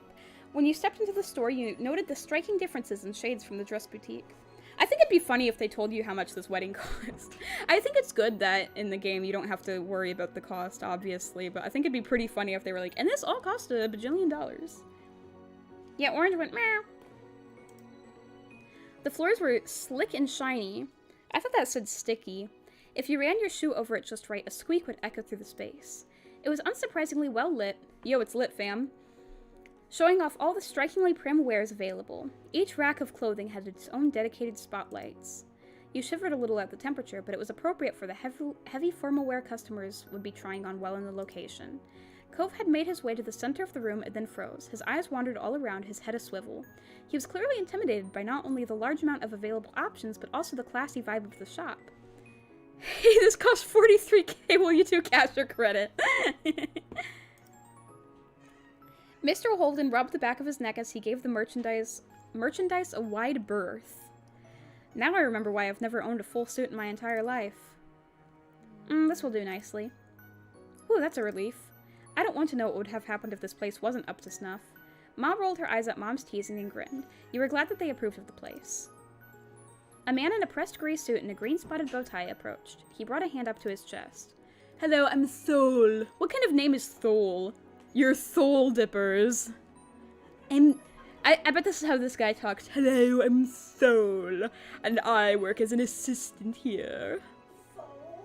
T-H-O-L? Yeah, Thole! That's his name! T-H-O-L. Does he- Thole. Does he eat Dole Dippers? Thole Dippers.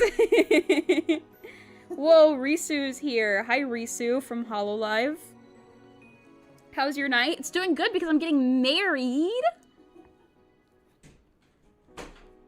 He has a lisp, but his name is actually Soul. Hello, I'm Soul, and I work as an assistant here. How can I help you? I'm Cove, and I'm getting married, and I need a suit. You stood at his side supportively, ready to be there for him like he was there for you. Thole perked up with a soft smile. Of course, I'd be thrilled to work together to find something. Thole sidled up to Cove with a sparkling white smile. What do you want to see today? A suit with pants and some other stuff, maybe? What's the word for it? The, like, promotional art for the wedding DLC showed, soul as a music? That's a music term? I think it might be a music term. I think you might be right. No, his name is Thol, though. It's Thol. No, T-H-O-L. T-H-O-L. Is that even a name that people have?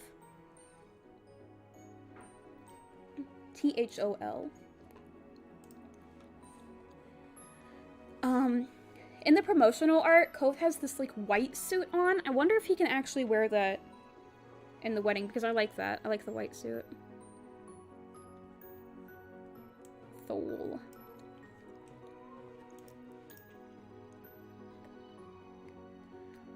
Cove glanced back at you, lost and unsure. We can start with the suit and pants. That'd be good.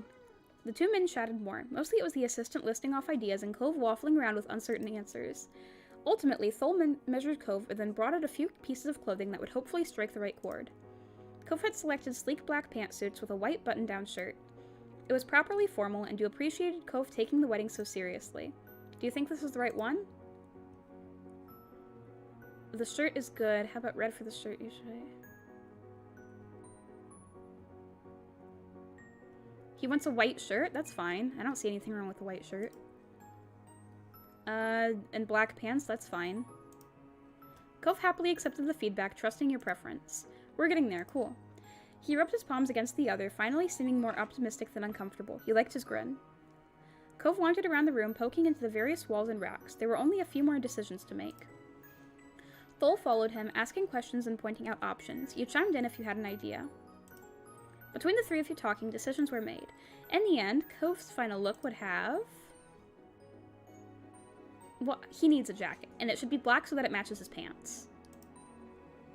Oh, a vest? Does he need a vest? No, he doesn't need a vest.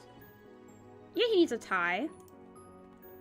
With the selections finished up, Thol hung the complete outfit in a dressing room. Now to try it on. Do we actually get to see him in it? I assume so. Cove nodded uneasily. He disappeared for long enough that you started to feel anticipation building in your stomach. There we go! There's my boy. There's my Covey Wovey. There's my dude. It took some fumbling around and a bit of muttering, but eventually Cove came out. His expression was bashful, blushing in his finery. He was nervous about wearing it, but even more nervous about you seeing it. Oh. He started his, he is a handsome lad. He is. He's the handsomest little lad. He started, his idea knocking him out of his embarrassment of being the center of attention. I just remembered. What if I tried having one of those flower things? Ooh, yeah, flower thing. You know, those flowers that get pinned to stuff? A corsage? No, it's not called a corsage. It's called a boutonniere, right? It's a boutonniere? Am I pronouncing that right? He grinned when the right word came to him and he tilted his head towards you, asking for your opinion. But doesn't a corsage go on your wrist? Am I wrong? A corsage goes on your wrist, right? Corsage wedding. Okay, no, it looks like I'm wrong. It looks like you can have it, like, on your suit. Like what he's talking about. Whenever I think of a corsage, I think of it, like, going on your wrist, but... No, apparently it's... What was I thinking of, then? What was I thinking of? Oh, it looks like we were both right. Because... I was correct in thinking of a boutonniere. Yeah, no, I was right, but he was also right. We were both right. Okay, yeah, a corsage can go on the wrists or on the chest. Okay. I always think of it as going on the wrist, so... Okay, he was right. He was right. Yes, please. That would look really nice. And it should be a poppy. Okay, he walked over to politely get Thol's attention. He turned away from the jackets he was sorting and smiled. That's fantastic. Do you need anything else? You saw Cove force himself to not direct his eyes to the floor as the compliment. His cheeks still turned pink. Can I have a corsage? Do you have them? We do. Just follow me. We'll find one that you like. Cute! He looks great. That's perfect. A white poppy corsage. That was exactly what we were hoping for. That looks perfect. It's perfect. He let out a stuttering breath and stood up straight for your evaluation. Cove stiffly spread his arms out, letting you get a good view of the suit. That'll be another 1.5k. Yeah. So how does it look? It looks perfect. You are perfect. It looks so much better with the corsage. The corsage was such a good idea, Cove.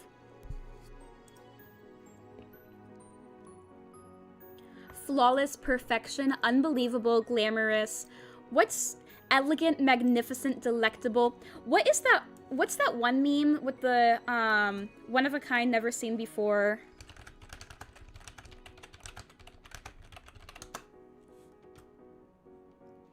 Yeah, what? It's the Lady Gaga meme.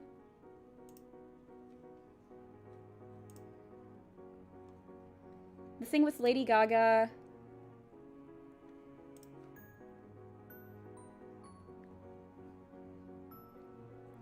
Okay, guys, this is me seeing, okay, guys, this is me seeing Cove's wedding outfit. Talented, brilliant, incredible, amazing, show-stopping, spectacular, never the same, totally unique, completely not ever been done before, unafraid to reference or not reference, put it in a blender, shit on it, vomit on it, eat it, give birth to it. I forgot about the end of that. I love that. Whew. Oh my god. Yeah, that's how I feel about Cove's outfit. Sensational. Woohoo! Welcome, Fred! Welcome to my wedding. It matches all the good adjectives in the thesaurus. He covered his eyes, but you could tell from his blush that he had enjoyed your reaction. His posture relaxed and he seemed more confident in the clothes. Thanks. Cove flushed at your overt approval. He sniffed once before beaming back at you. And what matters the most is that my outfit looks better than his, so that I can be the star of the show. You're really grown up. Mr. Holden's words were choked as he stared at his son in wonder. So handsome. What a keeper. Cove peered at himself closely in a floor-length mirror. He ran shaky hands down the front of his shirt. It's smooth. Like butter, like criminal undercover. He stretched his limbs and watched how the clothing laid on him. He wasn't quite posing, but he was definitely running the outfit through its paces. He turned back to you as his fingers tapped on the fabric of his trousers. This is it. This is what I'm going to get married in. This is what I'll look like when I'm marrying you. Ooh! His excitement hung in the air like a star, bright and full of energy. You better believe it, you stunning, well-dressed man. This was better than you had hoped when you first walked into the suit shop. No longer was he blushing or hiding. Cove was ready to marry you in this suit. Yeah, let's go. Thole gave a thumbs up to Cove, satisfied at a job well done. Congratulations. Okay, that was the Baxter voice. After admiring the outfit for a little longer, and Mr. Holden sneaking a few pictures, Cove changed into his normal clothes. He finalized the details with Thole. Thole pulled out a measuring tape and took a few more quick size checks. They'd be used for tailoring the outfit so that it fit Cove like a glove. All the arrangements of getting it paid for and prepared were taken care of as well. You and Cove got into his car once more. He turned the key and started up the AC. After spending all that time in a cold shop, the outside air was warmer than comfortable. Don't drive off without us, Mom joked as she took her seat. Ma buckled her seatbelt. Cliff climbed into the back. He had an accomplished expression on his face. We did it! He spoke as soon as all the car doors closed, pride in his voice. We really did it. It's wonderful and amazing. Heck yeah! I can't wait to wear it for the actual wedding. Me too. You look fantastic in yours. Eee! It's kind of too bad that these are supposed to be one-time clothes. Yeah, exactly. Feeling light, Cove checked his rearview mirror and started to back out. It was time to go. After a while, it was time for you and Cove to say goodbye to your parents. Cove parked in the familiar street to drop off his dad and your mom's. Thanks for letting us come along. Hopefully we didn't cramp your style too much. I'm sure we'll see you soon. I learned more about formal clothing today than I have over the rest of my years combined. Big meow? Yeah, it's Tigger. She won't shut up. Mom chuckled at Cliff's declaration. I've started rocking back and forth, probably because I'm so excited that I'm marrying Cove, so that's why I'm bouncing like this. And you haven't even picked what you're wearing to their wedding yet. What? Oh, yeah. His eyes widened and he shot a furtive glance at Cove. I don't have to dress up that fancy, right? I just wear what I've got, can't I? No. Yes, Cliff, still should wear something nice, but it can be simpler. Though, let us know if you need any assistance. I wouldn't mind another shopping adventure, and I think Pam's the same. Could be fun. Mr. Holden considered it. He still didn't appear to be jumping at the chance to find himself a matched suit. Thanks for the offer. The parents strolled off together, still chatting, and Cove was back on the road with you and Shotgun. In the car, with the scenery flying past you, you reflected on the day. You thought back to what you had put together and felt your heart flutter. The image was crystal clear. You could see yourself in it, and the feel of your wedding day had become that much more defined in your mind. Right on time, you entered Baxter's office for your next meetup.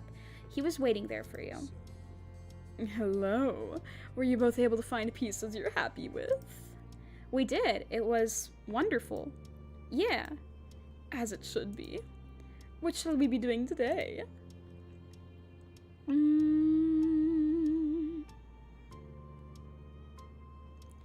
The cake. I want the cake. Baxter nodded his head, confirming that he'd registered your choice.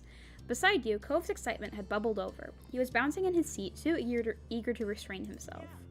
Good idea, Sam. I'm definitely ready to plan treats. His open enthusiasm tickled you, eliciting an adoring chuckle that slipped out. Across the table, Baxter joined you with a soft laugh of his own. Meanwhile, Cove seemed oblivious to your amusement. You figured he was too lost in imagining delicious cakes to notice what was happening around him. What you needed now was for someone to turn those dreams into reality. The agency had worked with suppliers of all kinds, so Baxter had a list of bakeries that they recommended for weddings. You and Cove had a few personal favorites, too. Together, you reviewed the websites for all potential bakeries. Baxter had a wealth of handy tips of what to keep in mind when it came specifically to commissioning wedding cakes for you to take into consideration. The three of you whittled away the options until you finally settled on the one you wanted. With that decided, Baxter contacted them to arrange a meeting so you could select the flavors and discuss design ideas before working out practicalities. He easily secured a time that worked perfectly for both you and Cove. That brought you to the end of the meeting. The decision of which bakery to choose, the scheduling, briefing them on your basic requirements, had taken up all the remaining time you had with Baxter for today. The three of you rose from your seats one after the other. Goodbye for today. It's been great to see you. Yeah, I can't believe next time we see you we'll have our wedding cake picked out. Yeah, unless the bakery cancels on us. Cove's face fell. His horrified expression broke your composure, making you snort with laughter. Kidding, I'm sure that won't happen. We'll get to have our cake session, Cove. Of course. I'm sure you'll have a great time together. I look forward to hearing what you decide on. Although I won't be there in person, you can always text me if you want advice during the process. No, I will not. I'm just gonna nod politely. He waved goodbye as you and Cove left the office for the day. Ooh, look at this bakery! Look how pink it is! I didn't expect it to be so pink! Isn't that cute? The chat box, the hearts, are covering the left side of the screen, but there's a lot of, like, cakes and stuff that look really pretty. Wow, it's so pink.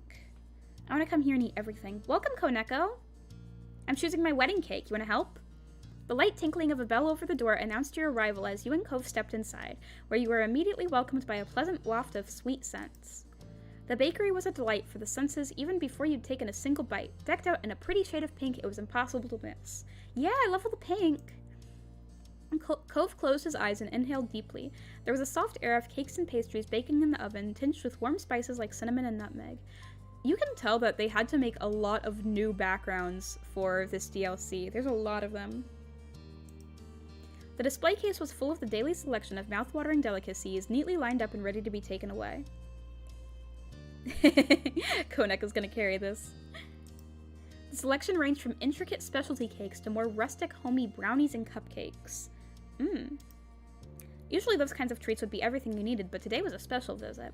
You were entirely focused on the even better desserts waiting for you on the horizon. You could tell Cove shared your feelings. Cupcakes at a wedding aren't a bad idea. He waited beside you with every outward appearance of patience, but you could tell his anticipation by the way he kept a close watch on the kitchen door as you waited for an employee to come greet you. This uncharacteristic restraint was a stark contrast to any other time he'd visited a bakery, where he'd have rushed over to the display case and immediately began picking out cakes to take home. As he shifted from one foot to the other, you knew that he was fighting to hold back those usual urges. Luckily, his self-control wasn't tested for long. Soon the door to the kitchen swung open and a friendly-looking face emerged. Spotting you and Cove, the person smiled and began heading over. As they approached, you saw that the name on their tag said Xavier, with a little purple button pinned to one strap of their apron with the words they them printed in black letters. Xavier walked right up to you and gave you a welcome so warm you could have sworn it had come fresh from the oven. Hello, thanks for coming by. This place is called Zake? Oh, I guess it is, because, the sign behind Cove seems to say Zake. Is it because it's Xavier's Cakes? I kind of like that. Is there anything I can get for you? X-ake? How do you pronounce that? Hi, Cove paused, pointing first at himself and then at you as he spoke. We're Cove and Sam. We've got an appointment here. His voice, which had started out measured and even, became hushed as the thrill of what you were here to do started to get to Cove. When he resumed speaking, it broke further still, devolving into a rushed whisper that Xavier needed to lean in to catch. It's to plan our wedding cake. We're getting married. What he said, we're so glad to be here. Thank you for making time for us. Cove would sulk for days if we skipped out on this part. You nodded a polite greeting of your own. Xavier's eyes lit up at the introduction. Of course, welcome Sam and Cove, our bride and groom. Cove preened ever so slightly at those last words, his chin jutting out with confidence. I'm Xavier, the head cake artist here. We're so happy to be working with you for such an important event. You can take some seats right there in front and we can start talking options. They gestured to a nearby table. You and Cove obliged, taking your seats. As you sat down, your stomach somersaulted. You were really here to pick out a wedding cake. The cake that would be served at your wedding. It hadn't quite sunk in before, but being invited to begin had made it feel more official. But knowing that you weren't alone in feeling that way comforted you, and you grinned at the love of your life. Cove beamed back at you. The baker had taken a detour over to the back shelf where they picked up a binder before coming to stand before you at the table. I went over the info our baking assistant took when the appointment was arranged, so we can dive right into things. So let's get to it. Starting with the size of the cake. How big do you want to go? We can go as big as 5 tiers high. I want a big cake. Maybe I shouldn't ask for a huge cake, but you know what? Yeah, Tigger won't be quiet. 2 or 3, maybe? Cove tilted his head to the side as he looked to you for input.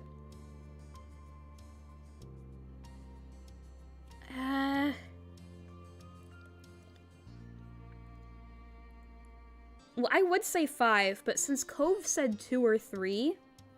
let's do 3. No, Tigger is not forgiven. She's not cute. Cool. Seeing as you'd reached a conclusion, Xavier noted it down in the binder. Ooh, we should have one of those cute little wedding toppers, that, like with both of us on it. They glanced up from the binder, smiling. That will give us a lot to work with.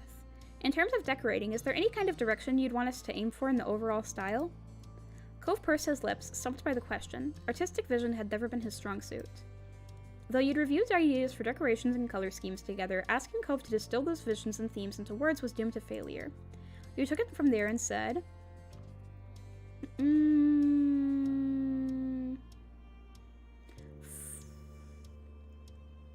Floral. Cove sighed, relieved, and expressed his approval. Yeah, that's right. We can work with that for sure. Yeah, I want flowers on the cake. Any color ranges in mind? Again, Cove fell silent like a kid hoping not to be called on in the classroom. Pink and white. Even though it was just the 3 of you and he had no chance of hiding, you could swear that he was shrinking lower in his seat as if hoping to go unnoticed. As entertaining as that was, you decided to spare Cove before he slept under the table. You spoke up and said...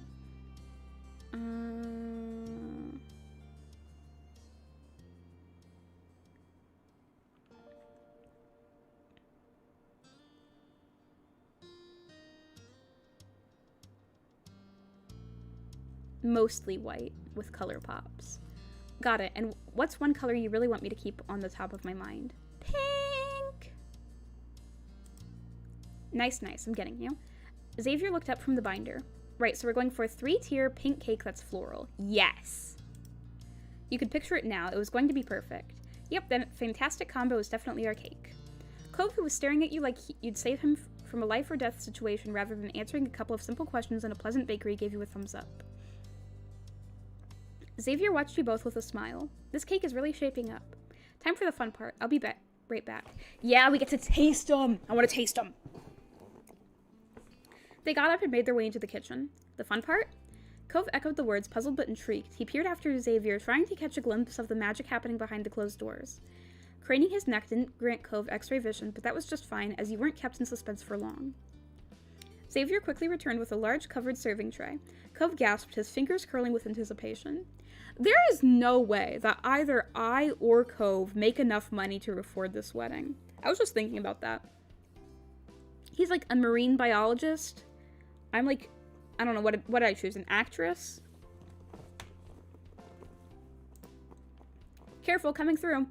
They lowered the heavy platter onto the table, where it clattered against the hard surface as it settled.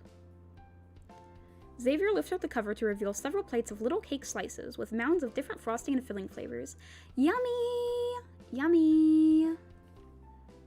Ooh.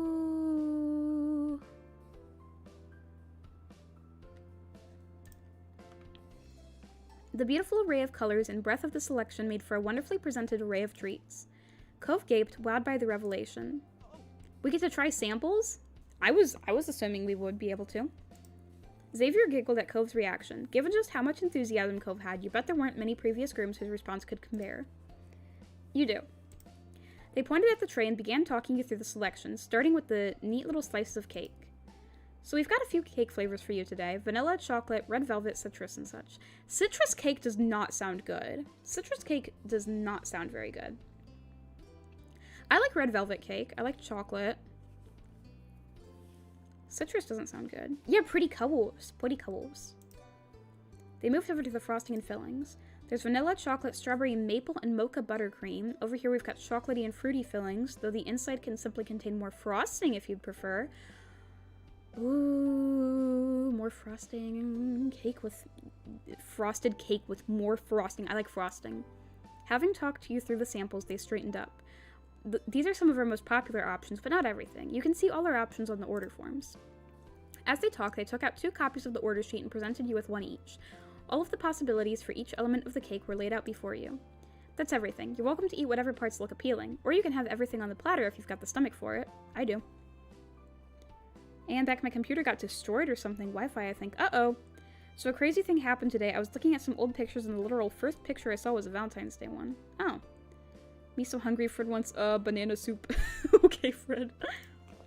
Cove's eyes sparkled with anticipation. Knowing Cove, you suspected that he intended to take Xavier up on the offer to sample everything. I would too. He picked up the fork provided and began systematically working through the platter. He took scoops out of the cake, frosting and filling options in turn, moving from left to right and from top to bottom. You chuckled softly, amused that your hunch had been correct.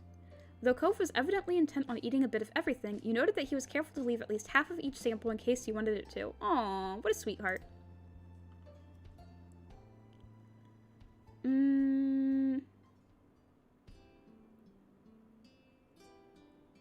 I don't want to try everything. Like the citrus one? That doesn't sound good. I don't want citrus-flavored cake. So I'm gonna only try certain ones. There were certain flavors you knew you liked. You really wanted to focus on those ones before making your choice. Picking up a fork, you joined Cove in sampling the cakes, frosting, and fillings on offer. You murmured your delight to each other as you discovered new combinations and enjoyed the sheer variety laid out before you. Cove's eyes shone as he looked at you, glad to be sharing the experience. You were so enraptured that you nearly forgot that you weren't alone with Cove, but this too was by design. The baker stood by approvingly, careful not to do anything that might interrupt your enjoyment. You held up your fork to feed a piece to Cove. You gestured to Cove that you wanted to eat the sample on his fork. You cozied up next to him. You seized the last bite of a cake before Cove could get it. You relaxed into the moment and... Yeah, I'm gonna relax into the moment, enjoying the experience together. Cove shimmied happily in his seat. The different varieties had gone down very well with him. They're all so good. He cracked a grin. Hey, could we get a tier for every flavor? Actually, that doesn't sound like a bad idea. Xavier laughed. Unfortunately, we can't. At least not in a single cake, and I'm guessing you don't want several different cakes for your wedding. Yeah, we should just go with the one. I have no idea how we're going to choose with so many great choices. We're definitely ready to get our own cake after having these samples. It's okay, Cove. We can always get cakes for our anniversaries in the future. You shook your head at Cove's antics. You nodded in agreement. I want to say that. Look at his face.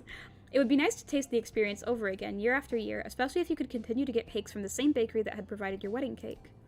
The suggestion made him swoon for you. The promise of food and staying together was a perfect hit. Aww. Now that you'd had a taste of the bakery's cakes, and Cove had had several, it was time to figure out the details.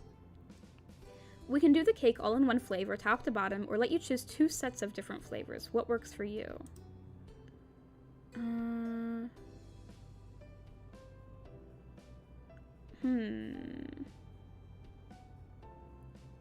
gonna say 1 flavor for the entire cake. Yeah, let's do that. Cove lifted himself up off the chair briefly to switch his position. He moved over from leaning forwards towards the tray and shifted to be situated on the side of the chair facing you. So, what's your thoughts? You don't need to stick to it forever, but were you thinking something kind of plain, chocolatey, fruity, or what? You picked up the copy of the form to review the options again. After studying it carefully, you said, I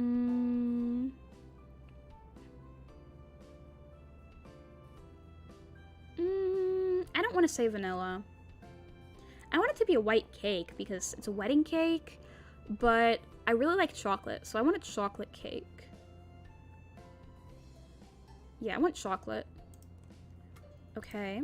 He rested his chin in his hand as he stared thoughtfully into the distance. A smile drifted across his face as he pictured the possibilities for your cake.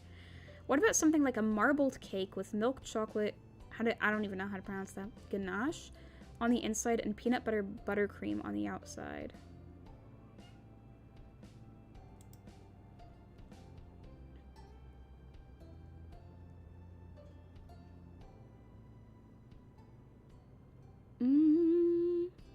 You know what? It's got... You know what? Yeah, let's do that. Cove straightened up at your words of approval, amazed that his idea had been helpful. The baker jotted it down. I'm good with that. Cake flavors are sorted. Then your mouth-watering cake flavors were all set. You were sure it was going to be a hit at the wedding. The inside of the cake is great. All that's left now is the cover. How should we wrap your baby up? Do you like fondant or maybe ganache? I still don't know. Cove shrugged. You said... I still don't know... Ganache. Oh, it's... Okay, it's like a chocolate sauce. Okay, it's like a chocolate sauce. I see.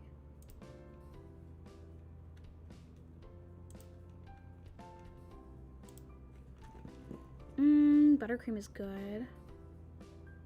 Oh, hello, Phoebe Spring. Happy Valentine's Day to you, too.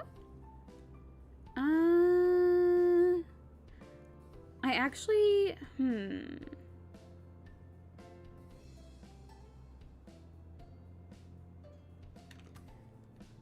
You know, I've heard a lot of people don't like fondant, but I think it's actually good. I like it. Meow! Meow! I actually really like fondant, so I'm gonna choose that. Got it, almost done. They scribbled that down in the binder. Finally, what elements would you like me to include in the design and presentation of the cake?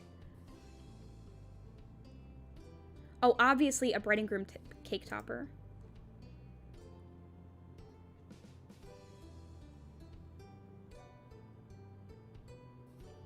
Edible pearls, that sounds nice. Sugar decorations. Chocolate decorations.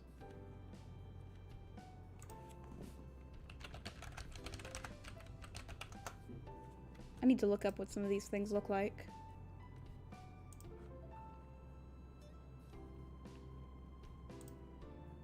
Ooh.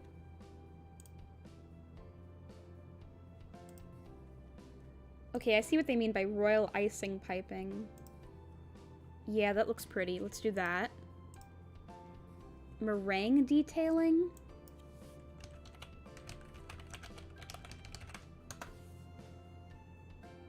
Oh, I see what that means. No, I don't want that.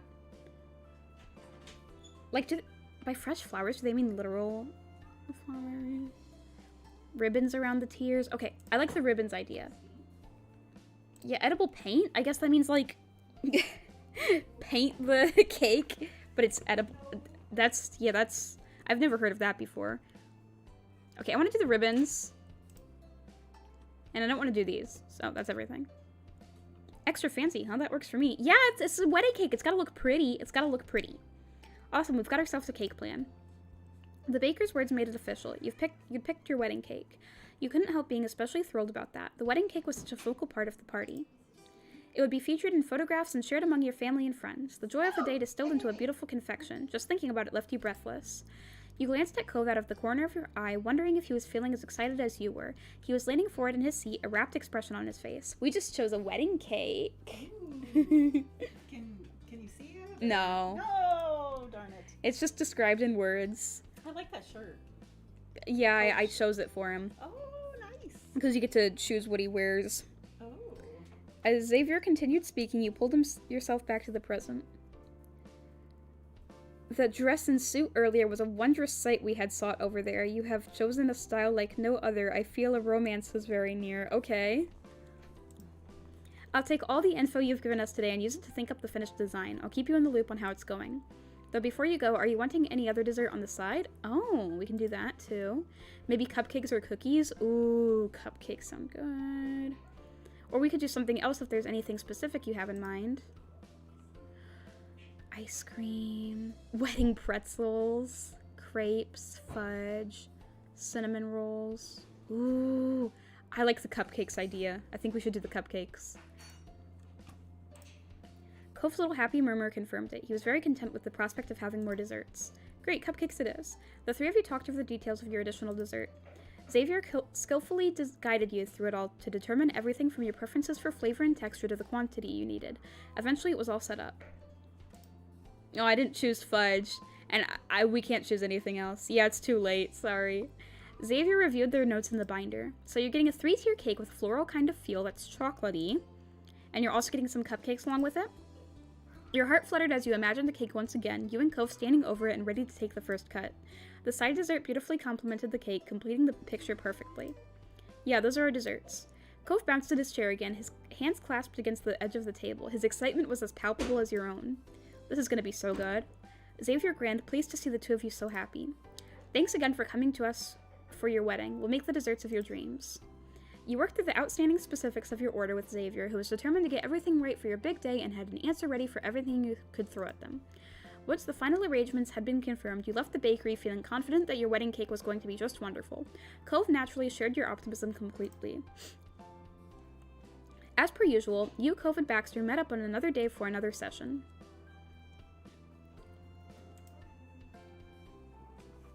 A few light-hearted words were engaged as Baxter watched the two of you amusedly. Cove's mood was still shining, and Baxter could tell.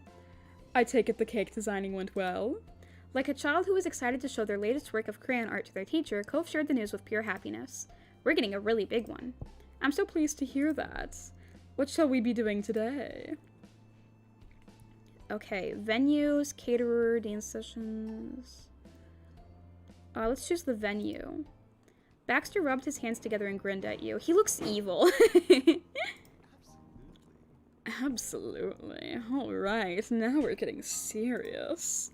Cove gulped, his Adam's apple briefly retreating up into his chin as if afraid, but he nodded his assent. Sam is right, we should decide this.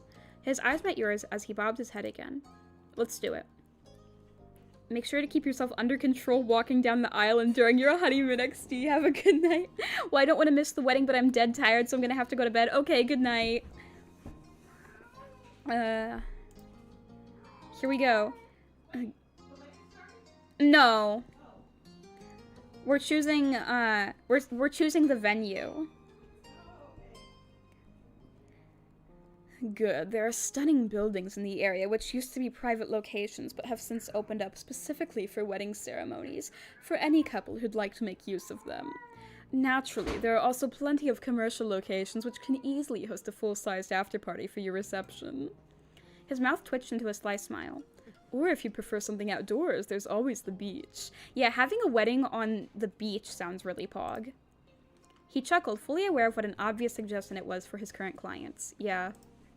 You could go for a spot that can host both parts of the wedding, so it's entirely in one location, but there's no harm in making a little trip from the ceremony to the reception afterwards either.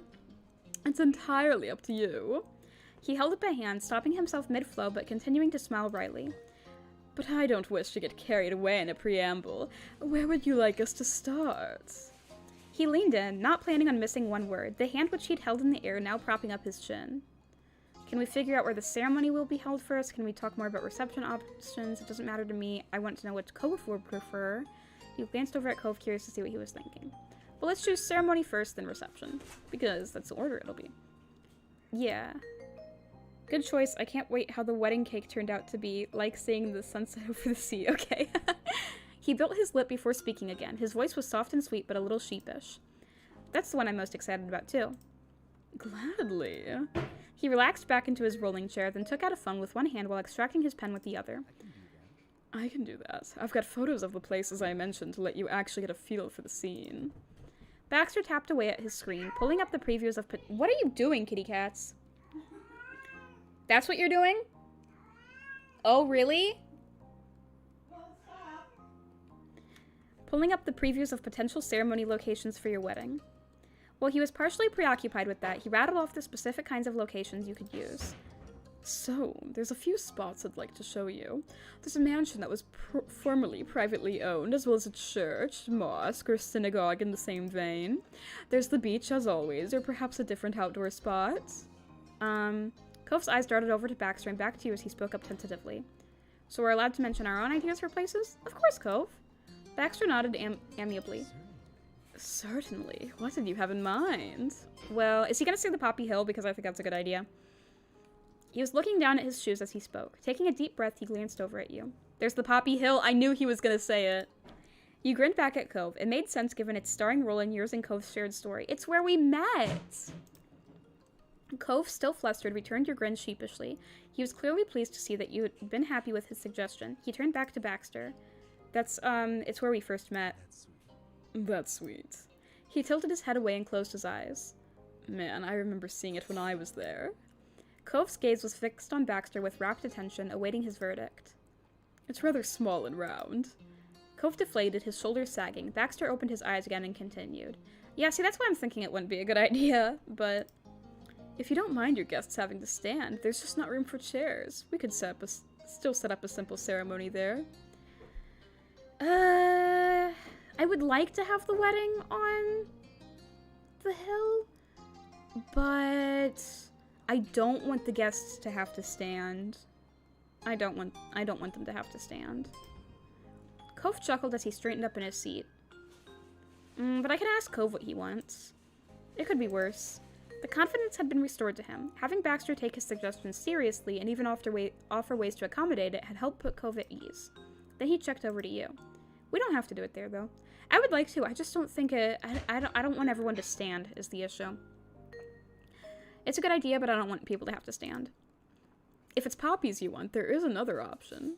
Poppies!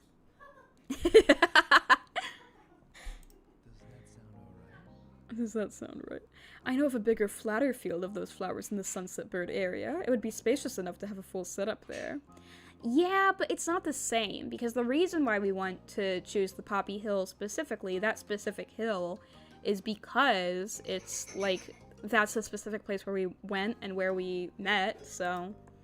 Cove tilted his head as he peered at the phone, genuinely intrigued by the news of another source of his favorite flower. Oh, that's cool. It did sound like it might be quite a stunning location. You began considering the possibility. Good to hear. Good to hear. Then Cove jolted in his seat, his head snapping up as another idea came to him.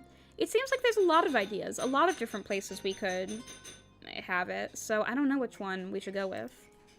Are people allowed to have weddings or whatever in redwood forests? Oh! He wants to have it at, like, the park?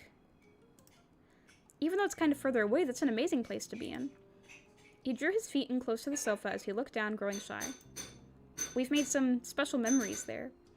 I think I'd prefer the poppies, though. Or the beach. Baxter nodded surely. It is an option for certain spots. We could get it set up, if you want. Cove grinned, delighted. Hold on. I want to tell Mom something really quick.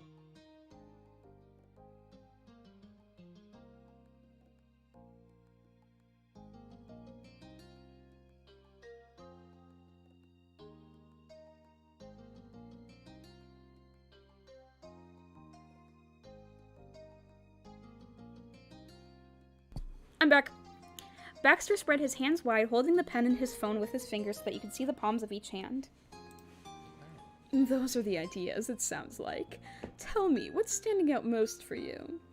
There's a lot of good ideas. Unlike with the like other decisions we made where I was certain what I wanted, there's a lot of good ideas here. The beach, the poppy hill behind my house, the poppy field outside town. Actually, I already know the one I'd want. What, like it'd be somewhere else? Hold on, I'm gonna save here just to see what they mean by that. Oh, okay, no. That's okay, I see.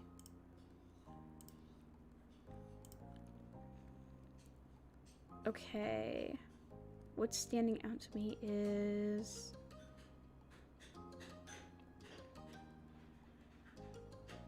I don't want to. Okay, I know. I know I don't want the mansion, synagogue, mosque, church, or forest. So I'd either want the beach, the poppy hill behind my house, or the poppy field outside town. I don't know which one I'd prefer, though. I'm gonna say the beach. You saw Baxter pause over his phone for just a second. In that moment, you could read his mind. You and Cove knew every inch of the beach in far more detail than even the best photograph could capture. Still, for the sake of what must be his normal protocol, he pulled up a picture of the local shore for you and Cove to examine. Cove replied promptly. I love it. Me too. It was wonderful how you shared this love of the beach. Cove glanced down demurely as he scratched his cheek. You spent so many days there growing up in Sunset Bird, and so many of those were with me. It's definitely a place with history for us. Okay, let's talk about another. I sure don't want a withered flower for my weeding, though, otherwise I would have grand poppies, lol. Ah, grand poppies. The poppy hill behind my house. Oh. He lifted his head up from his phone to face you instead, a note of amusement in his voice. I don't have a photo for that. I do. Wonderful. Baxter leaned back in his seat, crossing his legs as he left Cove to manage the presentation of this one.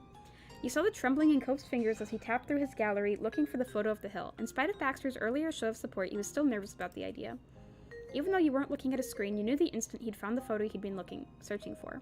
Just seeing the picture on his phone made him draw a deep breath through his nostrils. Cove held out his phone for everyone to see, and there it was. See, look how pretty! Your childhood self had been wrong. People could have hills, and that was yours, and it was his. Aww! He started before drifting off. He tried again, pulling his thoughts and feelings into words as best he could explain it. It's our hill. It's not that impressive or even flat enough to put out chairs for guests, but we could get married there if you want to. Where we met, where we spent our life growing up together. Cove's voice was sweet as he spoke, but his eyes were earnest and open. You knew what he was really asking was for your honest opinion, whether you'd want to get married there or not. Let's talk about another. The poppy field outside town. Baxter made a ring with his finger and thumb as he gave you an okay sign. It took him a little while to find a good photo. That was fair since it wasn't a venue that he'd initially suggested, but he soon had his phone turned towards you and Cove for inspection. Wow. Well, there's certainly a lot of flowers here, and it's certainly a very big space. Cove's eyes stretched open as far as they could go as he leaned in to examine the photo. That's just... wow. He repeated his initial judgment breathily, utterly enchanted by the vast field of white poppies. He seems to like it. Slowly, Cove managed to tear himself away from the screen in his thoughts, and he turned to face you. He cocked his head to the side, wanting to know what you were feeling about the prospect.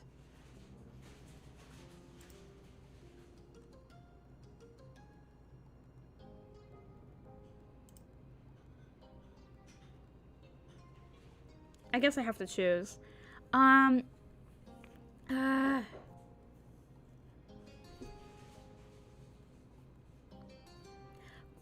want to do,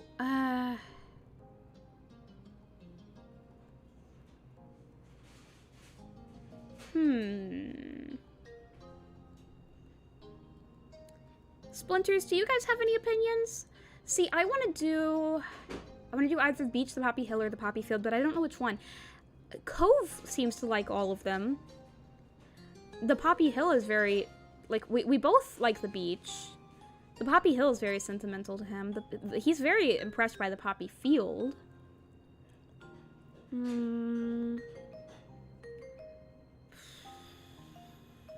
I'm kind of torn. Because I like all of them. He likes all of them.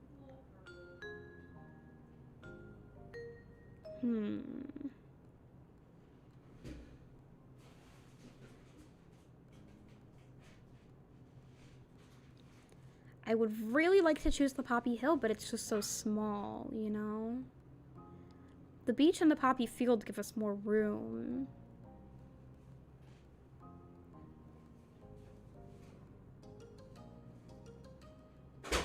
You want to choose the forest? Amelia Watson? Like, well, personally, I was thinking either the beach or the Poppy Hill or the Poppy Field. Cove seems to, like, Cove seems to want the forest. Let's talk about the forest. Let's take a look at the forest. Baxter swept through his sources to show you a clearing in a redwood forest that was used for events like yours. You know those towering trees well, and you'd heard that they were some of the oldest living trees in the entire world.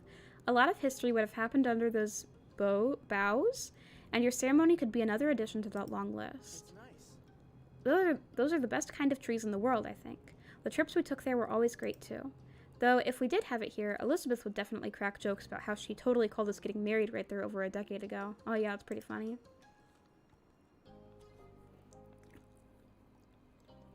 Yeah, good, we can thank her for the wonderful idea.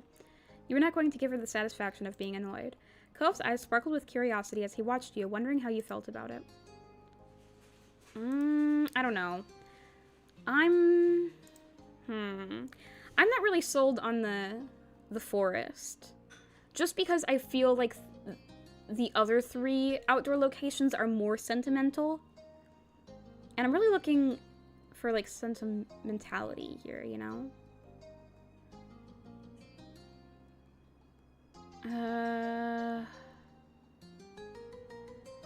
Okay, for practicality's sake, I'm going to go ahead and say that the Poppy Field is the best option. I'm gonna say that because I would love to do it on the Poppy Hill, but it's small. You can't put chairs there. It doesn't seem very practical. And a beach wedding would be nice, but I feel like there would, I don't know, I've never, like, been to a beach wedding or anything, but I feel like there'd be a lot of problems with that. You know, getting sand everywhere and stuff. Yeah, seagulls. You'd have seagulls and sand, and things would get wet, and it doesn't sound very pleasant.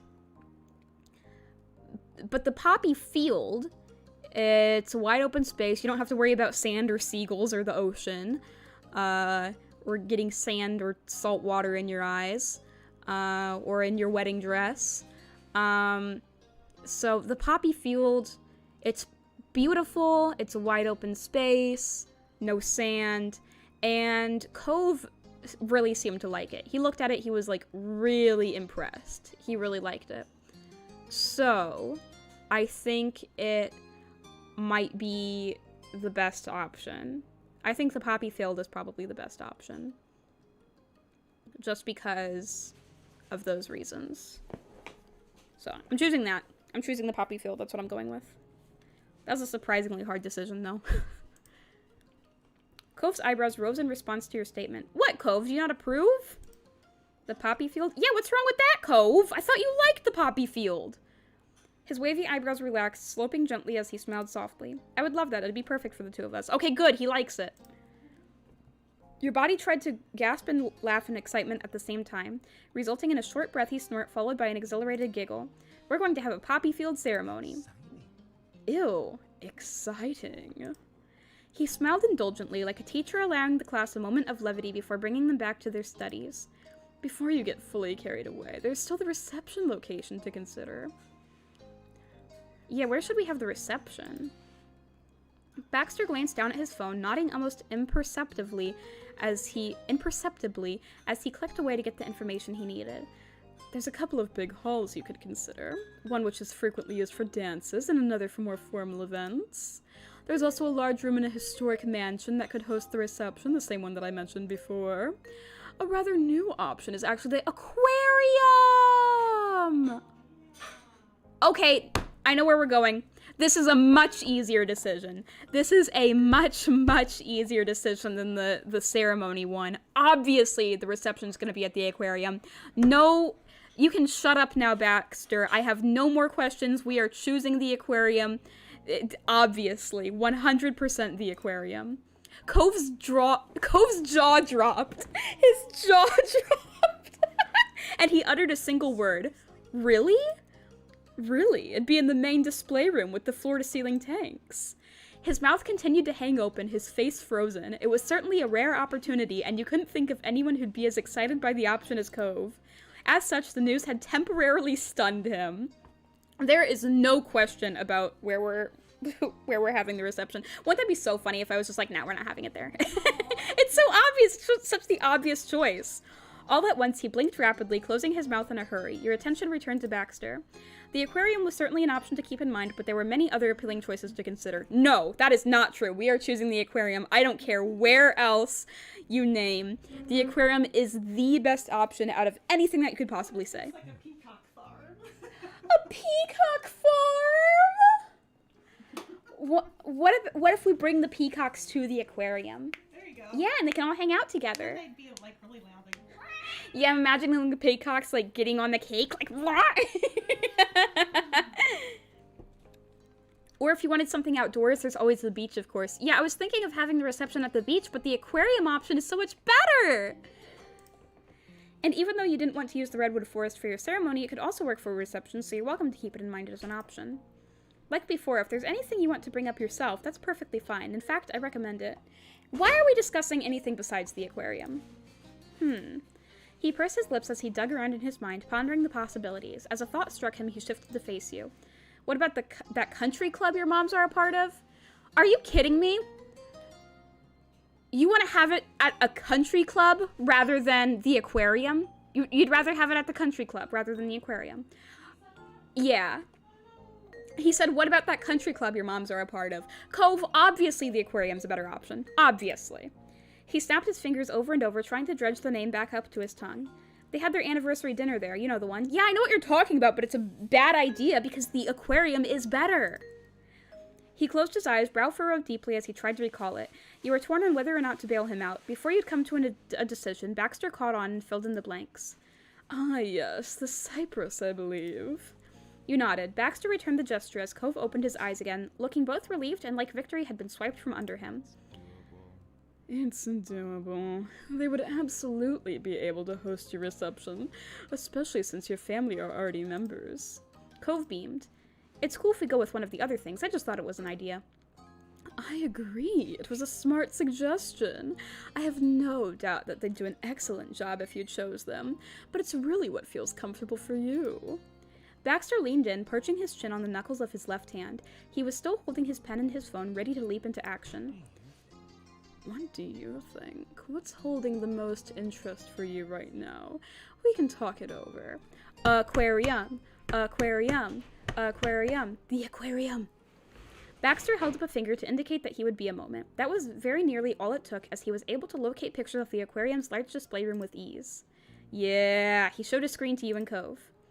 As he gazed at his beloved watery world, Cove bopped his shoulders from side to side. With his attention locked on the screen, you wondered if he was even aware of doing it. It's like they made it available for weddings just for Cove. Finally, Cove pulled his gaze from the phone and glanced over his shoulder to you. You could tell that he was trying to figure out what you were thinking. I feel like that's going to work. What do you think, Cove? Cove lifted an eyebrow thoughtfully. The aquarium for a reception? His voice lilted at the end as though he was asking a question, but he didn't seem to expect an answer. Rather, it was as though he was contemplating the feel of the words on his tongue, checking that they felt right as a final test. Cove broke into a grin. I think you're right. It would match with us for sure. You let out a sigh of satisfaction, pleased that Cove had come to the same conclusion that you had. You'd already begun visualizing your reception there and known it had to happen. The aquarium was definitely the right choice for the two of you. We're having our reception at the aquarium! Your energy was mounting. With the venues picked, your idle daydreams of the big day moved from hazy imaginings to sharp clarity. Their energy radiated off you and onto Cove. He began to fidget in his seat, shuffling his feet as if he couldn't bear to keep them in one place for more than a few moments, while threading his fingers together over and over in his lap. Never seen weddings held at the aquarium, but I agree. I bet there's some aquarium somewhere in the world that has wedding receptions. Sensing that his audience was becoming distracted, Baxter quickly spoke up. A ceremony at the poppy field and the reception at the aquarium after. Yeah! Looking thoughtful, Baxter tapped his pen against the side of his desk. Your eyes were drawn to the source of the noise. He lifted his hand as if to tap it once more, the pen idly rolling between his finger and the thumb, and then he smiled. Sounds like a wedding. I'll make it happen. Cove spun to face you, his eyes alight with glee. You'd got your wedding locations. You felt every thump of your heart beating in your chest. It was a thought so simple and yet so monumental that you were struggling to accept it all at once. You knew where your wedding was going to be.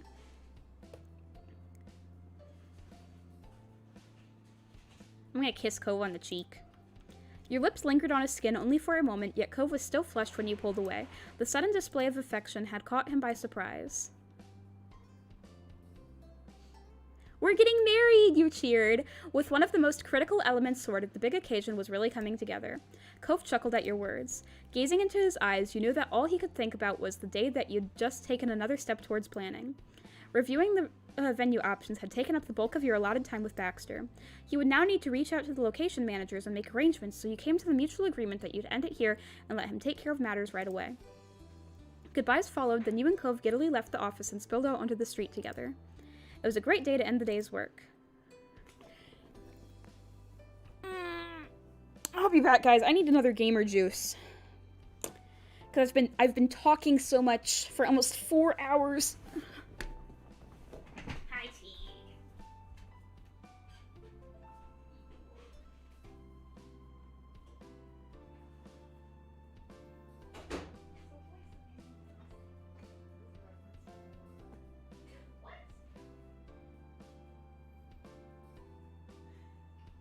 Okay, that's kind of funny though.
Hello, I'm back. I brought some chips. They're baked Lays. And I will crunch them very loudly. It will be chip ASMR. Crunch. So I got my cheeps, and I got more gamer juice.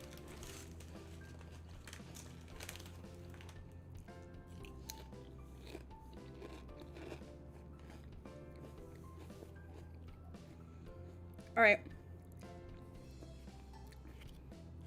You and Cove arrived at Baxter's office on the dot of the allotted time. Emotions were still high from the preparations of the previous day. I want to say, I've been really enjoying the wedding DLC so far.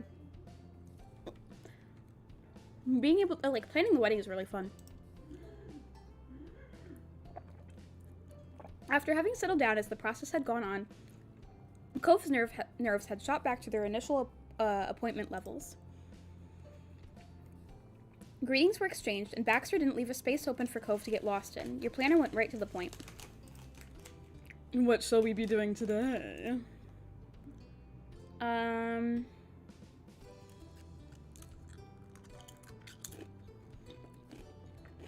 Let's pick a caterer. Alright.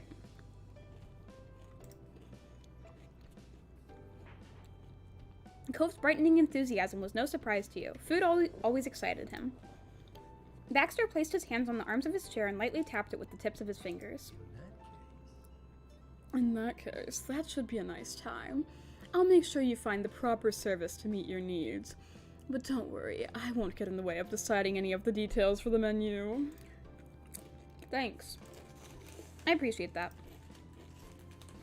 After that, the rest of the session circled around finding a specific catering company, and eventually you all agreed on one in particular. They were able to make arrangements with you right away. One phone call and you had scheduled a time to go over details in person. That included a meeting with the chef, too. And, as an added bonus, this would all happen before your next appointment with Baxter. It was a relief knowing that the menu would be taken care of by the next time you saw him again. Until then, there wasn't much else to do. It was time to leave. Thanks again for your help. It's my pleasure, of course. I await your next visit. Oh my god, okay, this is... I can't not... I can't not laugh at all the HoloLive members in my chat. Hello, the real, actual, not fake Mori Calliope from HoloLive Ian. Yes, this is fantastic, and hey there, Samantha. Hope you've had a nice night. Thanks, Callie. The real Callie. The actual real, oh my god, the actual real Mori Calliope is in my chat. Callie, I'm such a big fan. I love your music and I love your streams. Oh my god.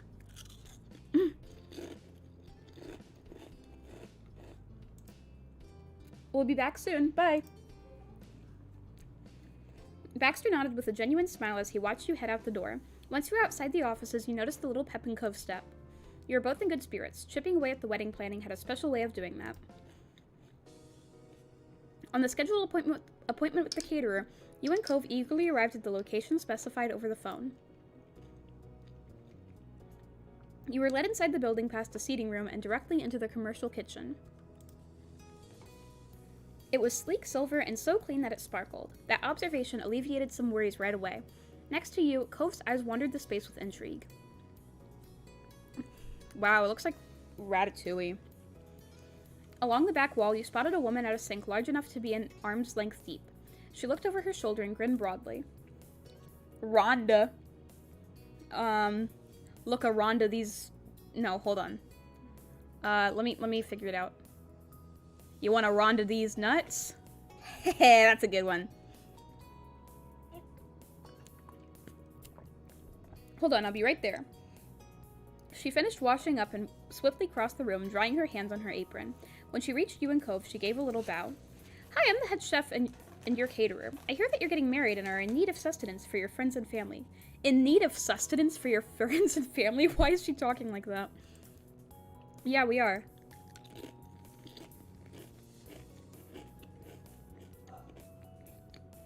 Well, I can assure you that you've come to the right place. We provide a full-course meal with a menu tailored to your tastes and requirements. We'll also include all the plating, silverware, and glasses, but let's not get too ahead of ourselves. Why don't you introduce yourselves? A bit stunned by the speediness of the chef's candor, Cove took the opposite approach and slowly, awkwardly pointed to himself. I'm Cove, the groom. And my name's Sam, I'm the bride. I love it. You can call me Rhonda. Okay, hi Rhonda. Hi Rhonda, thanks a bunch for meeting with us. Marvelous. Now I have a little pamphlet that I'm gonna go grab. You can read it, leave it on the counter, use it as a coaster. It's okay, I'm gonna explain everything myself anyways. Think of it as an extra guide. She talks like that. Rhonda waved the idea of any formality with both hands as she also shrugged nonchalantly. Oh, purple. Oh, purple silly. Cove chuckled shyly, leaning towards you while she lightly jogged to the other side of the kitchen. She scooped up 2 information sheets and came right back. Rhonda confidently stretched her arm out all the way to offer you each a pamphlet. Both of you accepted one. Cove turned his around in his hands, inspecting it carefully. You studied the one in your hands, too.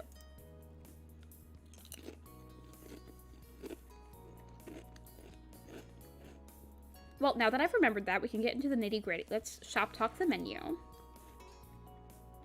You can choose to have a single menu that's consistent across the board, easy peasy, or we can do up to 2 fully separate types of menus based on different dietary needs.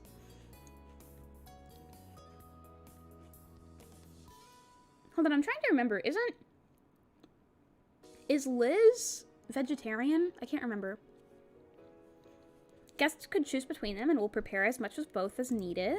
And it practically goes without saying, but we'll be able to accommodate individual plate changes if any comes up. For example, a situation where just one or two people need some specific elements left out, we can work with that without needing to make another full selection for it. So what kind of menu did you two have in mind?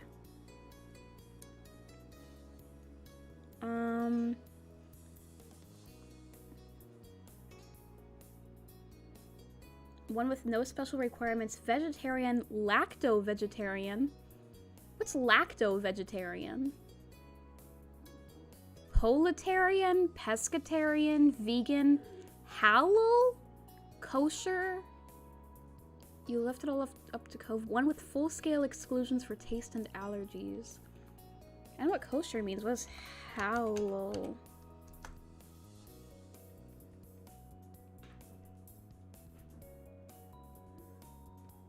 Okay, I think that's a Muslim thing. Lacto-vegetarian? Does that mean that you're vegetarian and you can't lactate?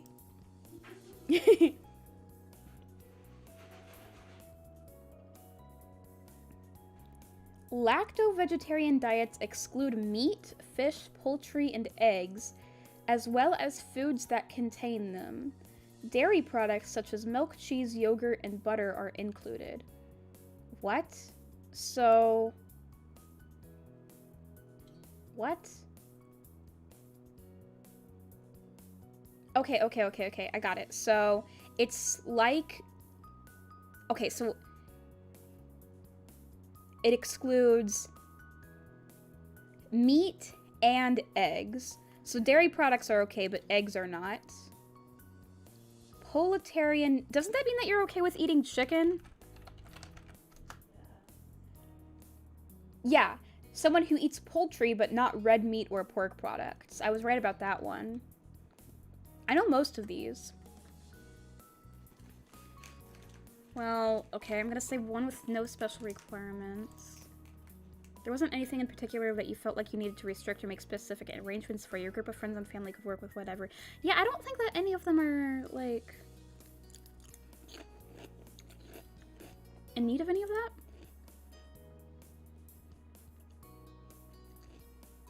Should we have a second one? I mean... Because I think I remember... I don't know. I don't know if anyone has, like, any specific requirements like that. I think... Is Elizabeth vegetarian? Because if she is, then I can have the vegetarian menu. Okay. I'm gonna look this up. Our Life Liz.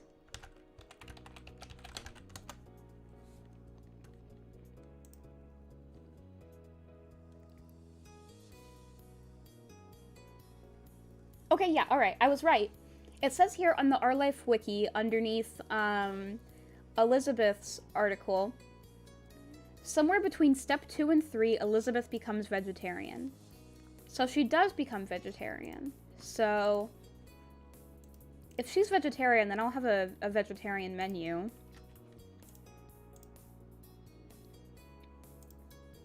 Turning to Cove, you checked to see if he had opinions on the menu. How does that sound? I'm thinking that we have a good plan going. Great. Okay, cool.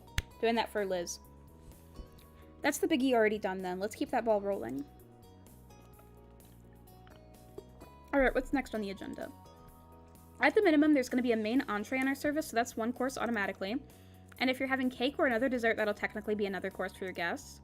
Although that doesn't count as one of the portions that we offer here, I can go up to 6 courses. The dinner and as many as 5 additional portions. A 6-course meal, wow.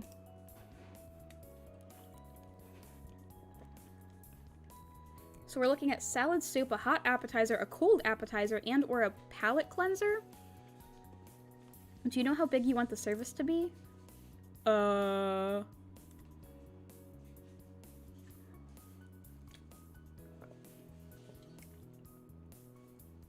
don't know. What does Cove want?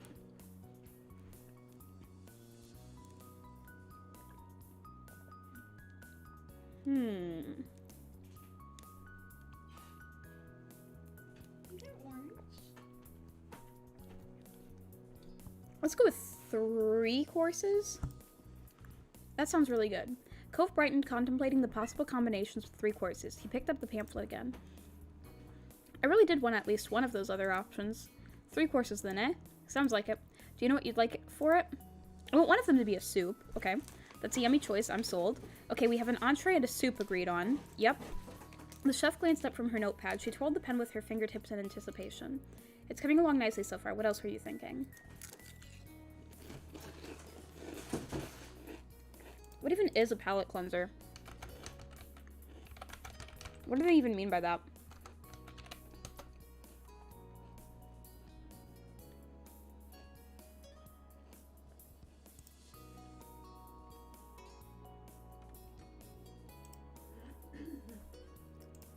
Bum, bum, bum, bum.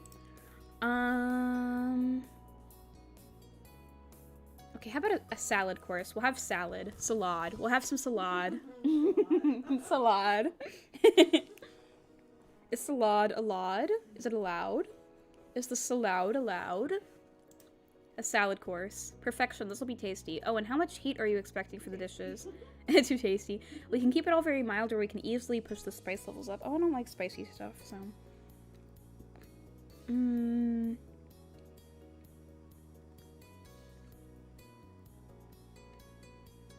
Mild is the base, please. That'll keep everyone happy. Maybe there could be sauces on the table for people to add their own. We can do that.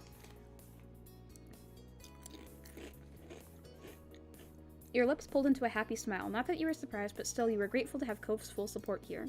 And the chef backtracked through her notes for a second. She thought over everything that you all had discussed until she could pin down exactly what was slipping her mind. What about the drinks? Are we a just water please party, a coffee and tea group, or hard drinkers? There's always at least going to be water, even if you have other options, so don't worry about that. Oh, I'd like there to be...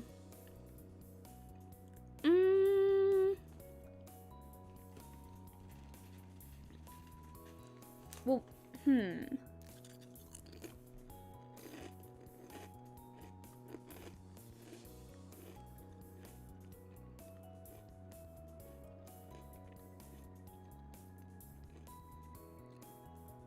Let's choose a lot of options. Let's see how many options we can choose.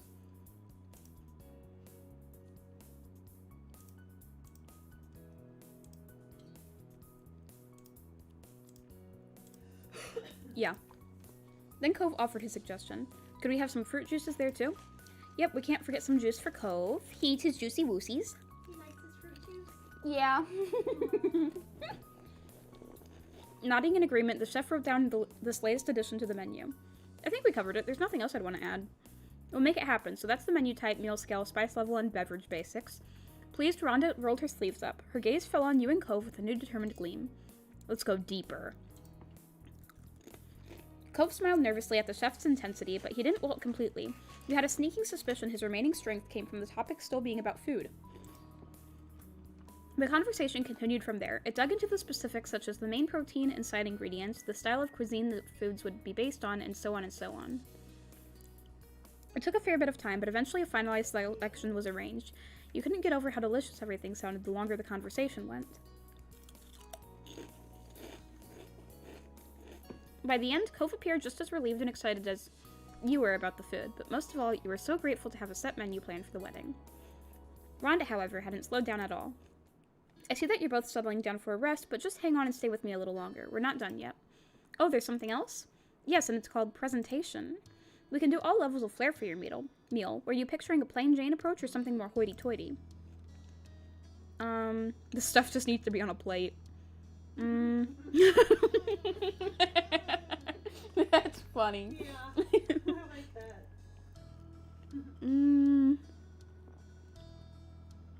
I kind of want to say that one. Yeah. I'm gonna say that one. Rhonda giggled at your honesty. Cove nodded with affirmation. Sam said it. Good food is good food either way. That works for us. So, as I started to talk about way back when, we'll provide the plates and utensils and such. Our plates are white, but they can be completely plain or have little swirly details around the edges. What do you think of that? As long as the swirly details are pink. Before you or Cove could even consider giving an answer, she held both her hands up to stop that and stole a glance over her shoulder. Oh, wait, give me another sec. I'll grab some stacks. You should see before choosing anything. Again, without leaving a window to say anything in response, Rhonda darted off deeper into the kitchen. Cove stared at her as she went. His expression was deadpan. You can pick the plates. He doesn't care. What, does it look like I want to pick out plates? You nodded casually. An abrupt clattering came from the direction she disappeared down, and a moment later your caterer had reappeared. She kept her word and had a pile of plates balanced in each of her hands. Dude, you need help with that? She stepped up to a clear counter space. Rhonda spoke cheerily, almost musically, while laying out the first set of plates and some forks to go with them, perhaps so you knew for sure what they'd look like together. Here's the white. Okay. Those are plates. We can see the plates, but not the dresses or cake. There's plates. Oh. Those are plates. Cove looked on distantly, but you leaned forward to properly scrutinize the pure white dinner plates. Ooh, now those are fancy boys. Much fancier. And there's the swirl. As promised, this time there was no, it's like a gold. There was an extra design element on the plates. You considered it carefully. Now what are you thinking? Yeah, let's go with the swirly. Got it. Thanks for humoring me. And now you can breathe. We're done. Rhonda laughed happily as she closed her notepad and put it aside. Okay, cool. I'm glad we have that worked out. Thank you very much, Rhonda.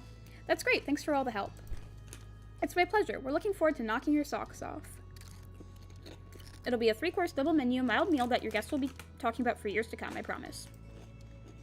Neat. One last quick question. Sure thing. How do we get out of here again? Rhonda clapped her hands and let out a deep laugh. Cove's face reddened with embarrassment. Hi, Purple. He's done attacking the fish. Yeah. You want to lay down, Purple? Lay down. Go down the hall and take a left to another hall, then a right, and you'll find the exit. It was so nice meeting you two. Thanks, again. After that, you and Cove left the kitchen and made it out of the building in one piece, following Rhonda's instructions.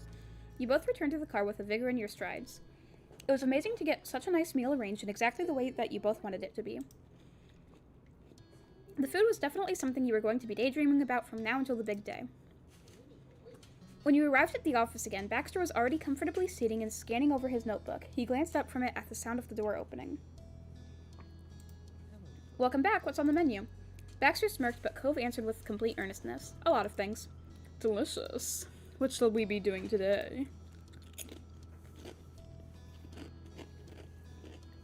So many options. I'm feeling like maybe I should turn the text-to-speech on, so then I don't have to read everything out. But I don't know. Exciting. Oh, you want to get started on that? Exciting. It'll voice only certain lines, so it just out of nowhere went exciting.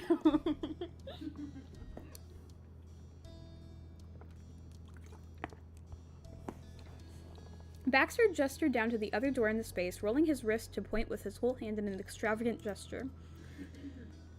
There's a room here in the building you can use for dance lessons. I'll need to schedule it, of course. We'd need to be certain there wouldn't be any conflicts. If you could wait a moment, please. He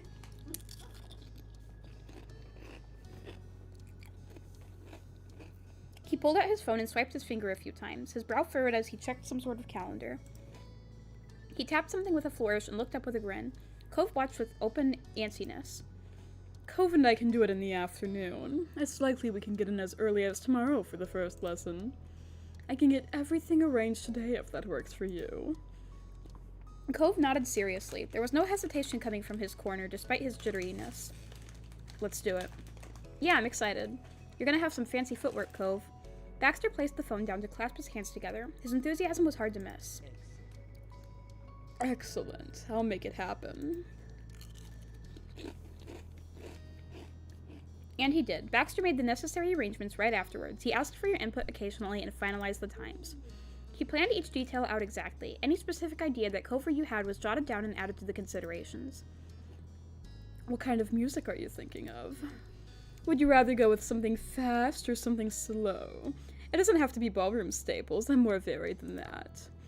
A recent wedding I helped with went with classical music for the first half, and then early 2010s dance music for the last half. There is no wrong answer to this. Cove shrugged and left space for you to answer.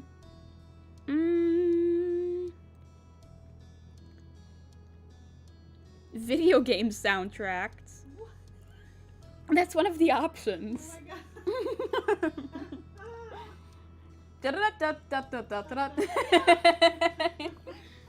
We're dancing to Megalovania. I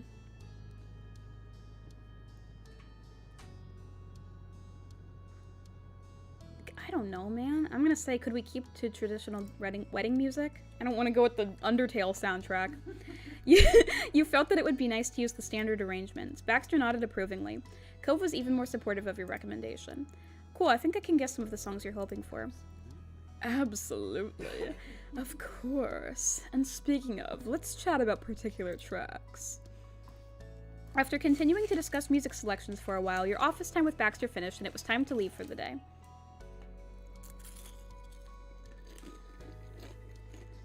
Goodbyes were said, knowing that the separation wouldn't last long. Tomorrow wasn't far. The hours passed by quickly. It felt like a blink by the time the session rolled around. A bit after lunch, he drove Cove over to his first solo dance lesson with Baxter. He was definitely nervous on the drive there. Despite his usual anxiousness, he insisted that he wanted to do the lesson on his own. He would show you his moves after he practiced. Oh, okay, so I'm not even gonna be with him for this scene. I don't know. Because I was actually thinking, oh no, I don't want any more scenes with Baxter, but I'm not gonna get another scene with Baxter. You wished Cove luck and dropped him off, hoping he had a good time. You drove off as soon as he disappeared into the building. The plan was to run errands until it was time to pick him back up. You had heard about a new store that had opened recently. You know what I would do in this situation? I'd pick him up and I'd be like, "Did you have a nice time at school, sweetie?"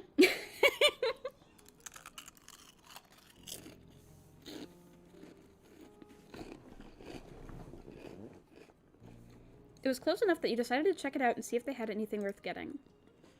Unfortunately, the store didn't have a good selection compared to other options, but you still stalled in the snacks section. You debated buying something in order to not leave empty-handed. Oh, fruit snacks. You bought a box of sugary fruit snacks. You bought a box of healthy fruit snacks. Nah, I'm leaving. Nothing stood out to you, so you simply left. Another store that you knew would have what you needed was minutes away. A short drive later, and you were on your way to finishing your errands. It was nice to keep busy while waiting for Cove. When the time came, you drove the car up to the front of the building, stopping where Cove stood on the sidewalk. Cove greeted you with a smile and hopped into the car. He closed the door behind him and buckled his seatbelt with a click. Wow, I'm driving. Tell me everything. Cove shifted in his seat while rubbing the back of his neck. It was awkward, as you probably guessed, but not that bad. He brightened as he thought back. You listened to the vivacity in his voice, even as he focused on driving through the parking lot. Baxter is kind of a good guy. Not a bad teacher. You pulled out from in front of the building and started making your way through the first intersection.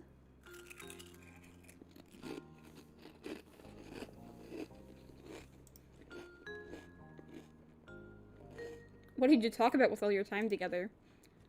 To yourself, you admitted you were really curious. From what you could remember of that summer years ago, Cove and Baxter never spent time with just each other. Cove hummed and thought. We mostly just focused on the dance lesson. I think we also talked about some general wedding stuff. He asked me about the material of the napkins I liked. Nothing personal. He didn't bring up anything from back before when he wasn't our wedding planner. He paused for a moment, then continued. It had to have been on purpose. I guess he didn't forget how I'd get uncomfortable when people acted too friendly too fast. You heard Cove tap the car door with his fingertips as you made a right turn. I wouldn't have minded talking a little more now, so we kind of made progress in more than just my coordination. A smile tugged at your lips. That was good to hear. Then you finally got on the highway out of the city. Next time you would come back for a usual office visit. You couldn't wait to continue ahead with even more wedding details. Isn't that it, though? Because I ran out of options. It wouldn't give me any more things to choose from. When you arrived for your session that day, you noticed Baxter's foot was tapping against the floor in a steady rhythm. It seems the lessons from the day before were still on his mind. Sup? Hi. Good afternoon. So nice to see you again. That's exactly how his voice seems like it would be. That's what it literally said. It went, good afternoon. Oh. With all of the work, planning, and effort a thing of the past, you are having your final appointment with Baxter. We're gonna have the actual wedding soon. The two of you situated yourselves on the purple couch in your normal spots, though Cove was unable to treat the visit as anything near normal.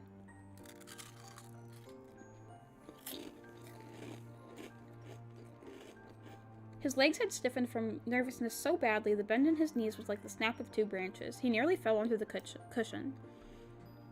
Baxter, on the complete opposite end of the comfort spectrum from Cove, smiled with a natural ease. Well, then. This is the last time we're likely to see each other until the day of your wedding. Are you feeling prepared?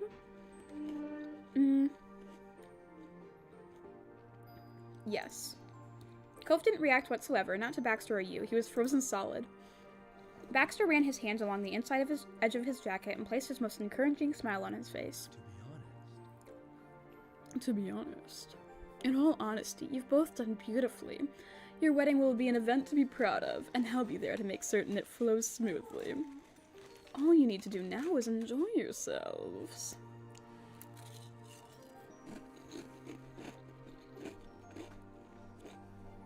Each line Baxter spoke chipped away at the frosted shell around Cove until it cracked. Your fiancé replied in a small voice. Thank you. That's what I like to hear, thank you. Now. Having broken the ice, Baxter easily shifted back into work mode. He attached the tips of his fingers to a pile of papers on the desk to his side.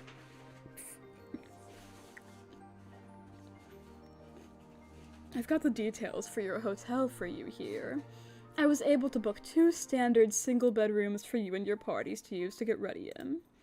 The hotel is minutes from the ceremony venue, so you won't need to make a trip out there the morning of. Thanks, Baxter, you're good at this. Cove's admittance was almost embarrassed. He scratched at his cheek and shared a look with you. You remember how hard of a time the two of you had getting a room when you had come into Sunsetwood for your mom's anniversary. It was an ordeal.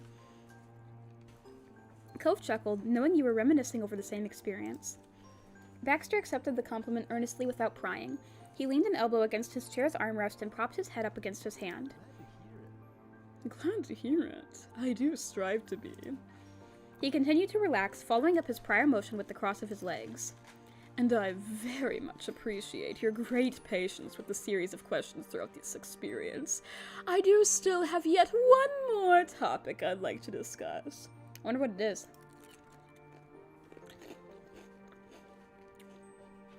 When you leave here, the wedding planning is over. Do either of you have an opinion on seeing your beloved before the ceremony? That was not something Cove had considered. He didn't have words to back up the hasty interruption. Baxter smoothed it over by elaborating. I know some couples follow a tradition of completely cutting contact in the lead up to the wedding, so it's a reuniting when they come together for the ceremony. Others stay apart physically, though communicate over the phone, and there are those who don't participate in that whatsoever and stay with one another. This time Cove gave himself space to consider it, letting the concept sink in. I mean, I didn't have plans to be away from Sam. You know, I like being around her when that's an option. But I guess maybe we could do that, if it's a special thing for weddings. He laughed breathily and sent Baxter a question of his own. Are you gonna make fun of me for being clingy now? Never. Oh, okay.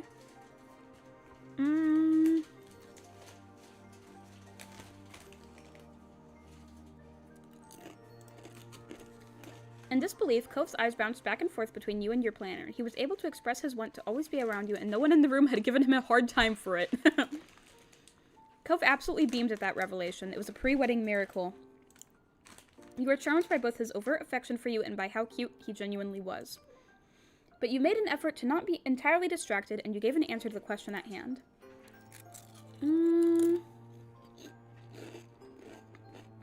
Yeah, I want to share a room with Cove. Yes, definitely, obviously. I'm glad you asked, because, yeah, I am a little clingy. Cove shuffled the balls of his feet against the carpet, all the while glancing over at you bashfully. You held on to his sweet gaze, feeling grateful knowing that you wouldn't have to go without that anytime soon. Off to the side, Baxter watched the two of you from his spot on the office chair. The fondness in his expression for you and Cove had tipped past his usual professional distance. Not wanting to ruin the moment, he spoke in a soft voice. Perfect. Very good. Everything is settled then. From there, the rest of the meeting was spent going over final details and the whole plan step by step. Baxter wanted to make sure you were on the same page and prepared for the events ahead. He shared amusing anecdotes of past weddings he'd planned. Some highlighted actual potential pitfalls you could intentionally avoid, and others were one-in-a-million debacles. The most unbelievable was a story of a particular orchard ceremony from the year before. The stage was set with flowers, a walkway, seating, and a wooden arch at the end. He was looking on in the final survey, primed for the guests to arrive, when an out-of-control truck with a back end full of apples drove straight through.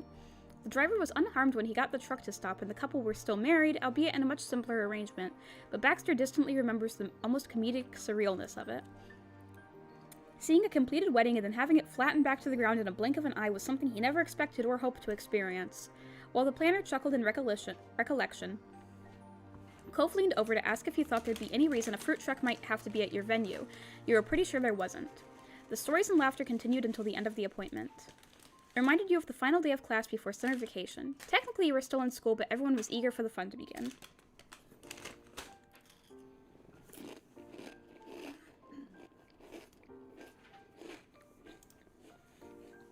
Then goodbyes were exchanged as usual, with promises to see each other soon, like there had been every time you'd visited.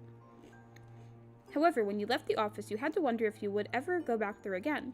When you saw Baxter next, it would be at the wedding location. Maybe you would return someday if you and Cove decided to renew your vows and needed a planner again.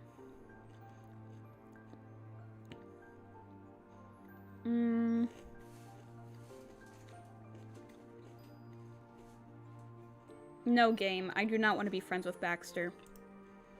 Under a wide starry sky, you and Cove hopped into his car to head back. Despite having done it many times before, it felt completely different that time. After the click of seatbelts being snapped into place, there was a silence in the cab. None of the boisterousness from minutes ago had come along with you. Cove's expression was pensive as he rounded the curb and got the car out onto the street.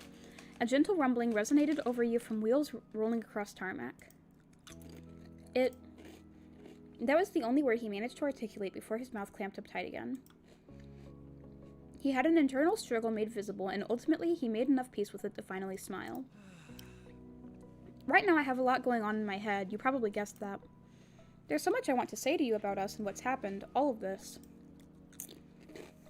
But it would probably make more sense if I said it during the wedding, right? His voice dropped to a complete whisper, but his grip on the steering wheel intensified. It's so close now. Cove took in a deep breath through his nose, allowing his fingers to loosen again. That was followed by him answering his own question. Don't worry about it. Pretend this didn't happen. You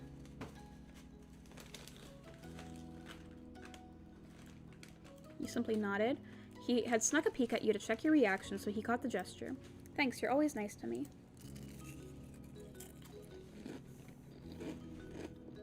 That warmed you up inside. Nothing felt better than knowing he could rely on you. But there's a lot of other things I'm thinking about, too. Like the fact that these are the last moments of our lives together not being married. After this, I'll be your husband and you'll be my wife. Unbelievable.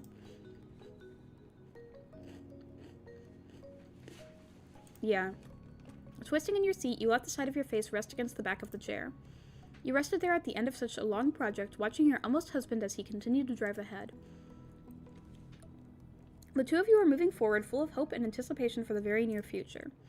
After days, weeks, years of waiting to commit yourself to the love of your life, the morning of your wedding arrived. It was a realization that hit you as you laid in a dark hotel room.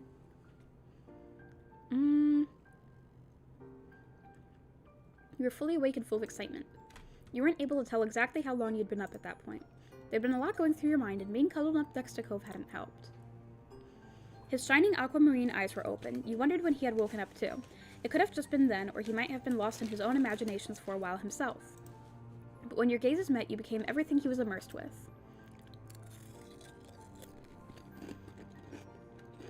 Oh. His hand moved from its placement against your back up to the nape of your neck and then brushed past your ear and against your cheek. Cove's fingers drifted over your skin warmly, gently, and completely steady. They flowed like a wave from a summer sea. Of course, you'd known Cove for more than long enough to be aware that this tranquility wouldn't last. Once you officially got up for the day, and you'd have to prepare for the ceremony, he would inevitably become, in the most complimentary way you could think of, a panicked mess. But for as long as it was only you and only him hidden away together under the sheets, those worries couldn't reach him. You were each other's shelter. It hadn't ceased to marvel you the way sharing a bed had become one of Cove's greatest sources of comfort after years of it being one of his biggest struggles. It was wonderful. In a soft voice, your very soon-to-be husband finally spoke. Congratulations on your wedding. Congratulations on your wedding. He squished his face deeper in the pillow happily. Thank you. I'm gonna kiss his forehead. Cove hummed sweetly, angling his face into the touch. It was a lovely moment to share, both mundane and incredibly special in its own way. But then Cove glanced past you into the distance, and he gave a deep sigh. While bringing up a hand to pull down at the skin of his cheek, he began to whisper. It's almost time. You twisted your head back. Sat on the side table next to the bed was the stock standard digital clock, flashing the current hour and minute in bright red lines. Cove was right. You were going to have to get up if you didn't want to be late or show up to your wedding in pajamas. By the forlorn look on Cove's face, he would have honestly considered standing in front of all your friends and family in pink striped shorts if it meant he could have stayed.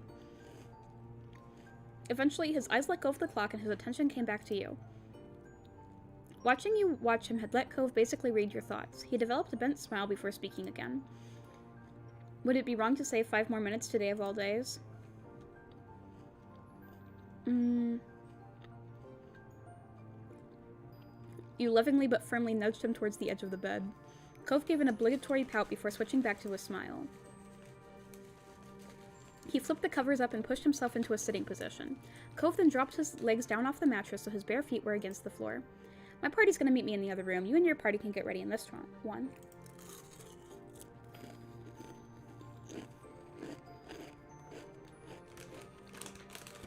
After making it halfway up, he stalled and stared at the ceiling. You lifted yourself to be settled more upright. Alright. Yeah.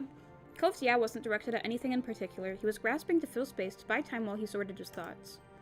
We're getting married. I'm going to marry you. The gravity of the occasion fell on Cove heavier and heavier as he vocalized it. His hands gripped the sheet as if bracing himself from the weight. My stomach hurts. Cove. You weren't able to say another word before he jumped from the bed and sped around the full edge of it to stand in front of you on the opposite side. But he didn't stand still, his weight shifting from his heels to the tips of his toes in an uneven rocking motion. Cove had found thoughts to share and let them out in rapid fire.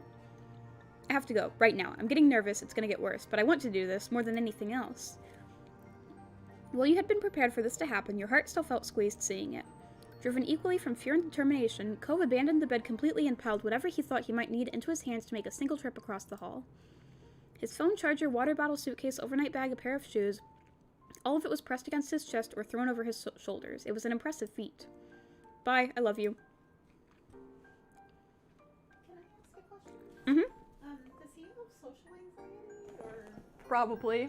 Oh, Oh, actually, he is canonically autistic. oh. So. Wait, canonically? Oh, canonically. It just means that they outright said it in the game. Oh. They only brought it up once and then never again, but yeah, it is canon. So. Okay. You can do it. Cove came around the bed where you sat once more and awkwardly bent his knees down to give you a kiss. You were careful not to knock anything out of his grip as you kissed him in return. He moved away without letting himself linger on it, though it had put a grin back on his face.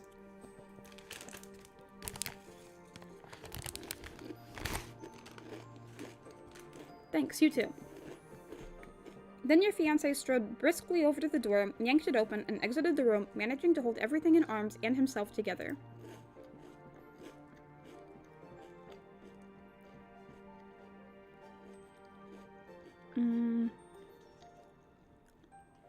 But thankfully you wouldn't be apart for long. The room became completely quiet in an instant after Cove's whirlwind retreat. But that only lasted for a moment before you sprung off the mattress onto your feet and got into action. Your clothes were hanging up against the door of the small hotel closet, and you went right over to admire the outfit. It was fantastic, the day was fantastic, everything was fantastic. You could barely contain yourself. From there, you went into the bathroom to brush your teeth and shower before anything else. Once clean and dry and half dressed, you went back out into the main space of the hotel room. Your phone lit up with a new message and you glanced at it. The wedding party had arrived. They were in the lobby. You put your own phone down to pick up the hotel's landline. When the desk manager answered, you explained the situation and they promised to lead the group to your room. The call ended simply. A short time later, a knock vibrated through the heavy front door. You answered it right away. Liz was there with a smile to greet you. The rest of the party filed in after. Congrats and hellos were exchanged as they passed. Hi, this is great. Oh, you had decided to do your hair. You had a stylist coming to do your hair. You had decided to have Liz do your hair. You had decided to have Lee do your hair. You had decided to have Miranda do your hair, or you had decided to have Terry do your hair. Let's have Liz do my hair. And...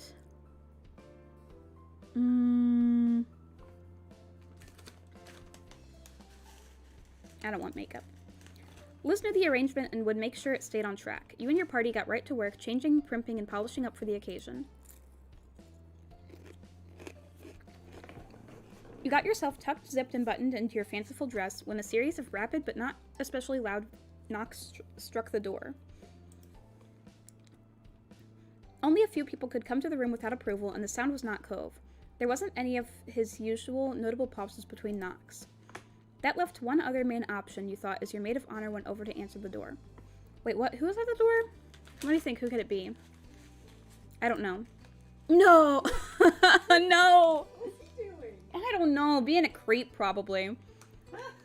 There on the other side was your partner in this wedding journey, Baxter.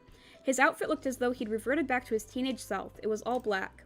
But you are aware that staff would be dressed top to bottom in dark shades to be recognizable to the guests as employees and not as possible long-lost cousins twice removed. He offered his polite greetings of his own to you and your party. Hello, and a very good morning to you. He's like the weasel in Barbie Rapunzel. Hi, good morning. You look incredible already. But don't fret. I won't interrupt the process for long. I'm here to check in. Is there anything you need? You shook your head. The curve of his smile pulled ever so slightly higher. Wonderful. Though, let me add, I also came in order to keep you informed on the wedding status. Oh? A hopeful bent came through in your tone. Yes, the status is... It's ready when you are.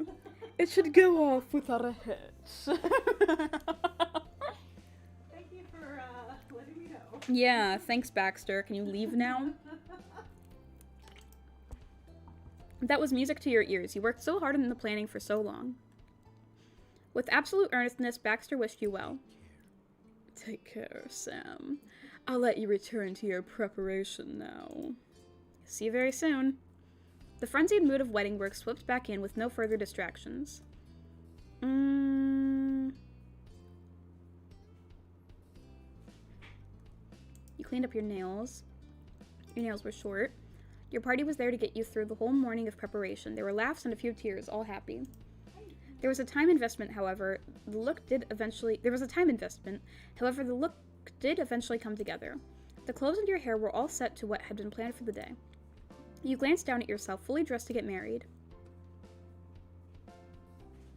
You did a happy twirl. You stood in the center of the room, and after a moment to yourself, the rest of the group surrounded you. Oh, look at the pink dress, because I chose pink dresses for my bridesmaids. Oh, you showed the bridesmaid's dress. Yeah. You've never looked better. That's saying something, just saying. Aw, she's got a pink dress too. You're dressed to a T. Aw, her pink dress looks nice. Miranda looked on, completely starry-eyed and amazed. Oh, look at that. You got a big thumbs up from Terry. And then the moment had arrived. Your body felt hot under your expertly tailored clothes. You didn't have to wait any longer. Your wedding was about to begin, and Cove would be there when you left the room. Ooh! Rapidly, you stepped out into the hallway where Cove was waiting. Cove was anxious, but the tension lessened in his shoulders the second he saw you. Having him there put a pep in your stride when you both made your way to the elevator. Together, you went down to the lobby and exited through the hotel's front doors. A rental car was already standing by to bring you both to the poppy field. Poppies!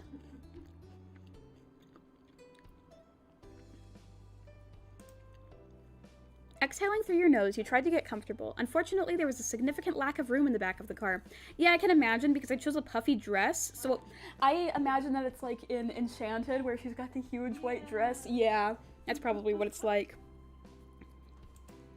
Knees and elbows knocked into you as everyone squirmed to get settled in their seats while wearing formal clothes. And then as the car took a slight turn, you ended up with a shoulder bumping into yours.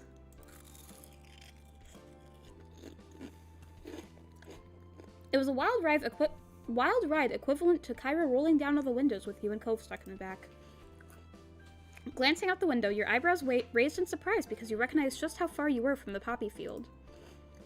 It would only be a few minutes until everything you'd been working towards would finally come to fruition.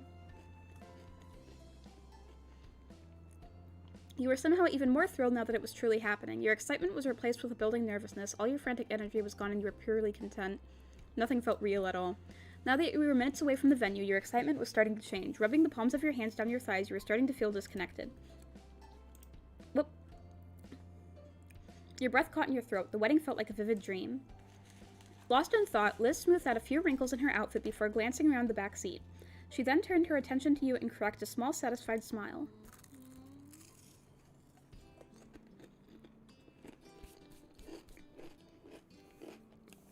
Everything's already going excellently. Liz lightly bumped her shoulder into you. You teasingly rolled your eyes in response. Great work, little sis. I'm gonna hug her. You held onto your sister tightly. Liz sniffled and kept a firm hand on your back so you couldn't let go yet. Liz released you and waved a finger in your face. Her eyes were red-rimmed and shiny with tears. It's wild this is finally happening, but I really am happy for you and Cove. Oh, he's got a pink tie. Then your father-in-law leaned forward in his seat on the other side of the car. He waved down to where you sat. Hey, good luck, you two. Mr. Holden's smile wobbled while he saved every detail to memory. You could see the big teardrops pulling in his gaze. But you probably don't even need that, huh? He scratched the back of his neck, glancing away sheepishly, and then he tried to wipe a drop away.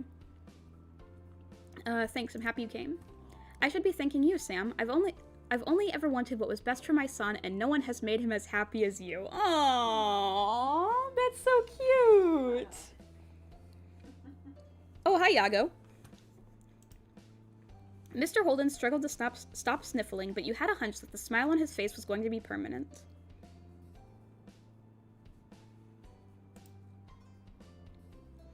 You felt a familiar warmth. Oh, look at Cove's hair. Oh, I like his hair. His hair looks good. You felt a familiar warmth covering your hand. With a growing smile, you glanced over, already knowing the sight waiting for you. Cove was delicately threading his fingers between your own. His aquamarine eyes bashfully slid up, meeting yours. You wanted to wrap your fingers around that electric sensation Cove had made you feel a glow with for years and hold it close to your chest forever. Turning your hand around, you gripped him back. The corner of his mouth twitched and slightly curved. You had a good feeling that his mind was busy with the same enormous thoughts. Baxter wasn't kidding earlier when he said that the hotel was near the ceremony. The trip was already over, and there wasn't another second to spare. Carefully, you exited the car, went forward, and finally took in the first sight of your ceremony. Yo, look at that! It's so pretty! There's even white poppies here? I thought poppies were red. Well, I guess there are red ones and white ones. Oh, okay. That's nice. I love Yeah, it's so pretty. I love it. Guys, I'm getting married. You're all here for my wedding. It's starting. After almost 5 hours of streaming, the wedding is starting. The field of white linen poppies. Warm rays of sun drifted down on you as floral-tinged gusts of winds came out from over the expansive hills. It was soothing. Beyond the chairs for guests was an arch bursting with leaves and flowers as if it had sprouted from the ground itself. It's beautiful! I'm getting married. Everything was aglow, even the petals of each individual poppy seemed to sparkle more than usual. You stood on the precipice of your venue alone for only a moment. Cove breathed in deeply as he stepped up to your side. Cove, Sam... Oh, it's Baxter again. Cove, Sam... Your planner had immediately been informed of your arrival and came to greet you right on schedule. Good afternoon. Good afternoon. How good to see you again, and so soon after the last time. He tilted his head in your direction casually while chuckling. Your attempt to laugh along with him came out more like strangled hiccups. Your nerves still had a complete chokehold on you. Cove's face was tight and strained. Some sounds murmured out, but nothing intelligible. Faye the Fox, my wedding's about to start. So did you spin? Why does he look so sad? Because he's nervous. He's nervous about this. We're about to get married. Faye, sit down next to me so that you can be here for my wedding. Mom's here for the wedding. You gotta be here for the wedding. Dad's not here. That's okay. She's not invited? No. Okay. Are you declining my wedding invitation? Yes. Why? I have some algebra to do because I fell asleep for 4 hours. So. Oh, well, the algebra can wait until after my wedding. Just tell your teacher my sister was getting married. I was at my sister's wedding, and that's why I couldn't do my homework. Ugh! How rude! Oh, hi, Orange. Luckily, Baxter understood completely and offered a reassuring smile to you both. Then all presence of casualness for the day left Baxter's poise. A bright fire lit up his dark eyes. Hey, Faye, come look at Baxter's face. His smile is so ugly and scary. Ew! Yeah, look. Why is he Yeah, Faye will... Why? Okay, he always looks like he's coming. No, he does not! Yes, he does. I bet you He would always punch- looks like I that. bet you would have punched I back do, Baxter kinda. in the face. Yeah, he's got a punchable face. I said that earlier, actually. He looks like he would, like, either be a drug dealer or come up to you and be like, hey, can I get your number? He looks dangerous. Yeah, like, I Yeah. don't think anyone should be around him. Oh, meow.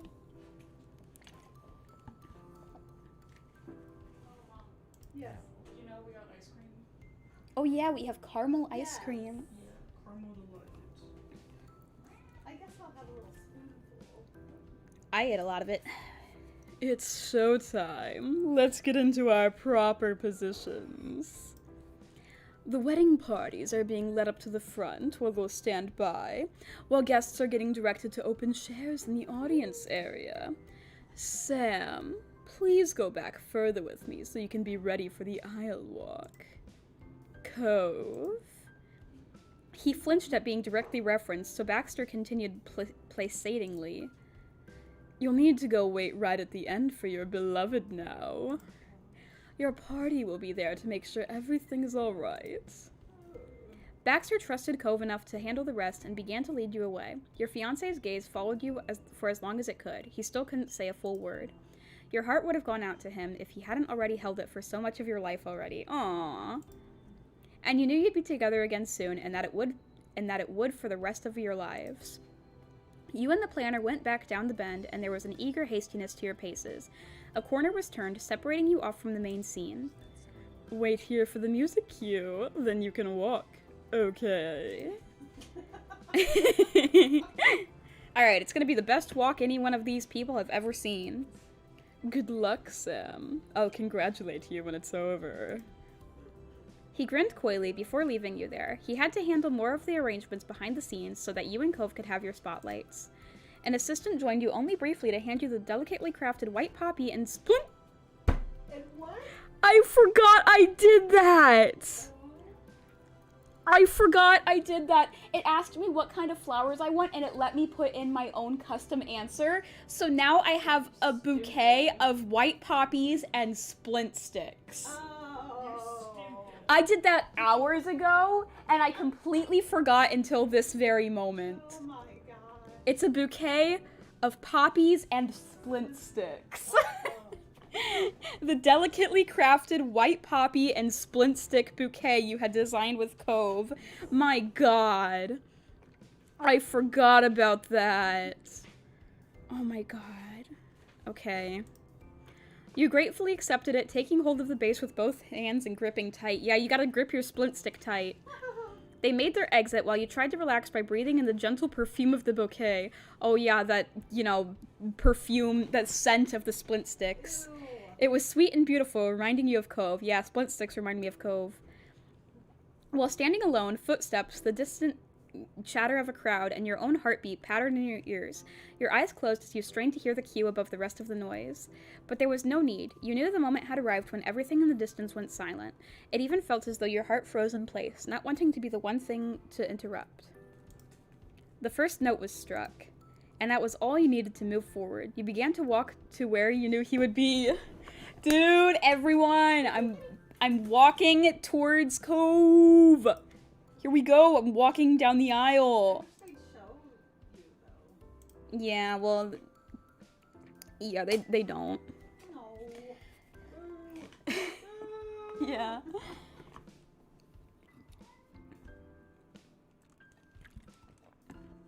Okay. Woo! It's my wedding.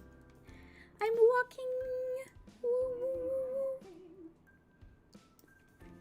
You came back around the way to place yourself in the spot you had first been in upon arrival, the very start of the aisle. A tiny but momentous journey was in front of you. Cove is crying already.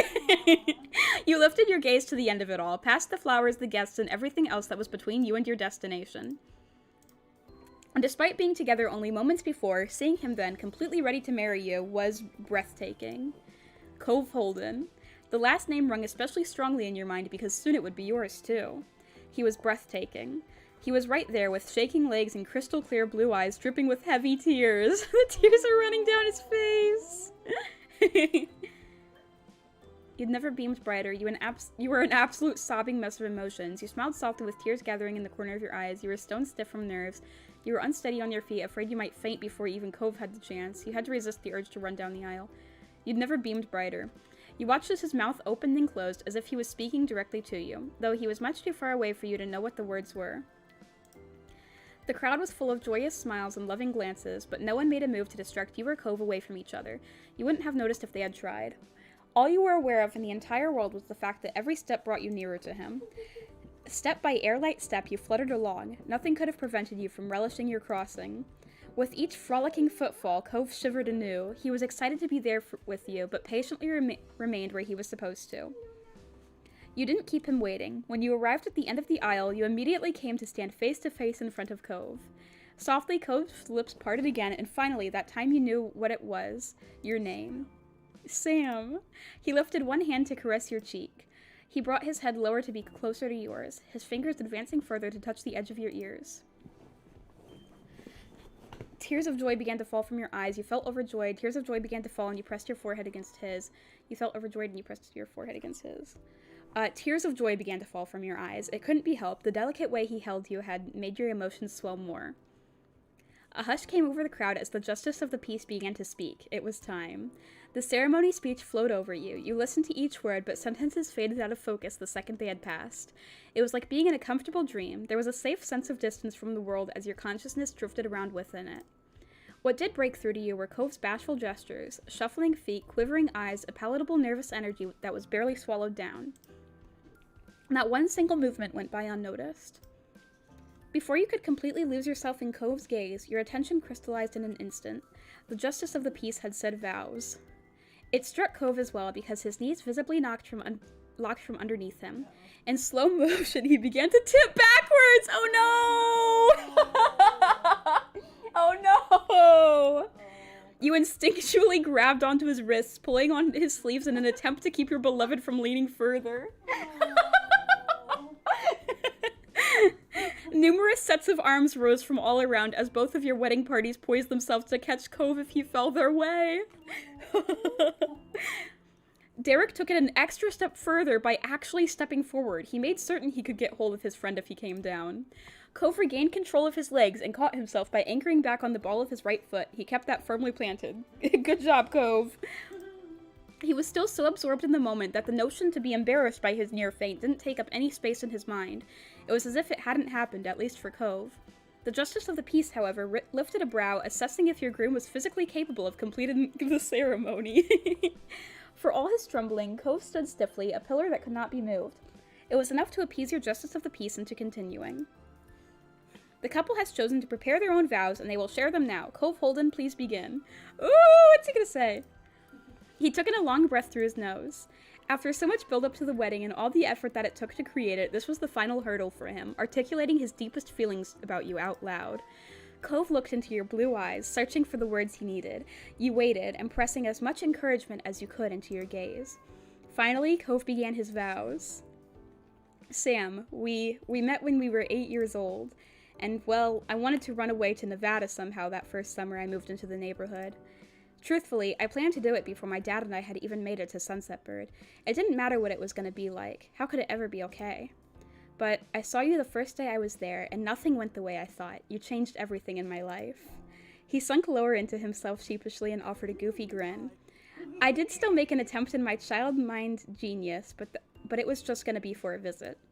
And you came to find me. You tracked me down all the way to the end of the town. Every far-off image playing out in his mind brought further joy to Cove's features. He laughed nostalgically. You'd pick my side over your own sister and put up with me even when I'd be pretty selfish. You were there for me when I was actually upset. I got to have a childhood thanks to you. Oh my god! You didn't let me lose it all because I was sad. I had someone I could make those memories I cherish with. Making sandcastles, watching the clouds, catching fireflies, and everything else. But a really big deal to me then was my dad's deal. How he offered you $20 to be friends with me and you told me the truth about it. Yeah! Cove's voice broke completely. He swallowed heavily before trying again to get the words out. Felt really bad about that. I didn't even know why for sure. Maybe I felt like nobody could ever really want to stay with someone like me. All I did was cause trouble, and my dad was proving me right. If he thought he had to pay someone to be with me, it must have been true. You didn't leave, even though I tried to push you away then, and you've never left. I was wrong. I wasn't just a problem, and I could believe it because of you. I'm still amazed how we kind of got together when we were just 13. He tugged at his collar while bouncing on his feet, the exact picture of a giddy schoolboy. We kissed and it was wonderful, but even still, when puberty happened, so many things seemed harder than before. At least you and me had really become friends by then. It definitely helped me survive it all. You can really tell that this speech changes a lot depending on your playthrough, because the things that he's saying here are really specific to this specific playthrough. So it definitely changes a lot depending on the choices that you make in the story and stuff. Especially my, in hindsight, painfully obvious crush on you. That felt unbearable to me, and I bet it was probably frustrating to everyone who was watching, too. I could barely manage sitting next to you on a bed. Thank God that hormonal nightmare didn't screw things up for me. Genuine relief came out from Cove in a sigh. But I don't know how I was supposed to act normal when you'd look at me so nicely with such beautiful eyes. He began to get taken into them as he spoke it, his own eyes growing hazy and his smile wobbling. Cove shook his head to force himself out of the self-inflicted trance. That was the time I started sneaking out to visit you through the window. I wanted to be with you when I was happy or when something was wrong. I couldn't stay away. Lucky for me, you didn't mind spending your days or nights in my company. With a light touch of wistfulness, Cove recalled experience after experience from those years. Going on trips together, big ones and small ones, just hanging around our houses in the neighborhood, talking about who we were as people, playing cards. And that time there was a sun shower. We'd stick together during parties, and you could even make it fun for someone as socially awkward as I am. Of course, the way you punched Jeremy will always be incredible. Yeah, I punched Jeremy. That was Pog. Actually, you've always been there for me when I had to deal with other kids at parks. As he continued to reminisce, he chuckled adorably. And I started getting closer with your family, too. Well, at least your mom's. Elizabeth wasn't exactly interested in being good friends when we were teens. But I appreciate that you always put up with my parents and their wild plans, by the way. I can still remember how badly I wanted to be grown up as an awkward tween. Then suddenly we graduated high school and it really was time to be an adult. Getting my first job, taking my first long drive without parents, accepting how small our little town was in the grand scheme of things. Just trying to figure out what I was even going to do with my life. I was lost, and all I wanted was to make sure I didn't lose what mattered when things had to change. Most of all, you. You were my special someone. That was when I had fallen in love with you. You were the first person I was able to open up to about my sexuality when I finally knew for sure what that was. And you were the first one who helped me keep it together when I was overthinking things. His speech of all that he treasured about you went on in an uninterrupted stream. He couldn't stop himself.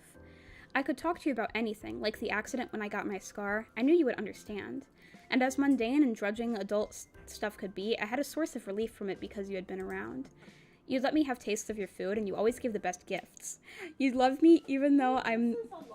This is very long. It basically seems like they're just trying to recap everything that happened in the entire playthrough. You love me even though I'm not a cool merman who can take you on a magical adventure. And you lived with how long it took for me to be able to do anything romantic. I was feeling a lot, and I didn't do great at managing it, but I was so clingy too. I never wanted to be apart then. I think I'm a little more of a big boy about it now, maybe. He at long last stopped to breathe before oh, there's a typo there, stop to breath. Before his emotion-driven attempt to convey himself continued in full force. You make me happy in ways no one else ever could. And, well, a lot has happened, huh? We're definitely adults. We're at our own wedding. We made it through it all. All the months and months growing up, and through making this day happen. Though with how nervous I was, I think I might have worried the planner that I would convince you to elope just to get away from it all. But you breezed past the pressure like it was nothing. I love your sense of humor. You're such an admirable human being. I don't want to try to imagine how many tears you've wiped away from me in all these years. You helped me have the confidence to grow into a man, and you can still make me feel like a kid again. With you, nothing ever really ends. It just begins again in a new way. And basically, what I'm trying to say is, no matter how hard I try, I can never, never thank you enough for being mine and letting me be yours. Cove wept heavily, no longer able to stay above the wave of emotions that opening himself up so fully had wrought. I love you so much, Sam. And he futilely wiped a sleeve against his eyes. Every tear the fabric caught was immediately replaced. Those are my vows. I don't know how you're supposed to end them. I hope you'll marry me. You giggled at the way he closed it out. It was just like him. Yeah, I actually giggled, so I'm gonna say that. And you squinted your eyes, and your eyes were glossy, and you'd shed a tear, and you were crying too. Yeah. Thank you, Cove. Sam, you may say yours. The justice of the peace had all but disappeared from your mind. All that you had been aware of was Cove, but that request couldn't be ignored. Oh, I'm scared. I don't know how to follow that up.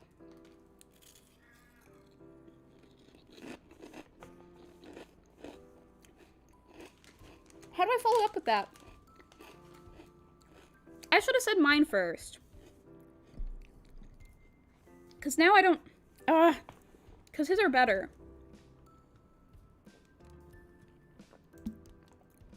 Now you would have to take on the endeavor of explaining everything Cove was to you and everything he'd been to you throughout knowing him almost your entire life. You chose to say...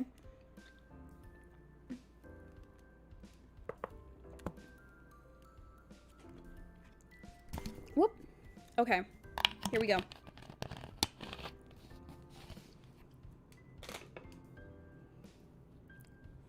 I want to thank you for really getting to know me, for helping me feel comfortable in my body. That is completely unrelated to anything that has happened. For sharing your parents. What? For letting me frick your mom. For being brave for me when I was scared. For remembering things about me, even stuff that wouldn't matter to anyone else. For being there for me when I found out about my biological parents. For teaching me how to surf. He really didn't. For giving me so many piggyback rides. For all the times you insisted I get the bed. The piggyback rides one. That's a good one. I like that one. I'm choosing that one. The Cove Express, it the best form of transportation. That is the second typo I've found. I expected there to be at least one typo because this DLC is brand new, so it's likely they haven't fixed all the typos. But that's the second one I found.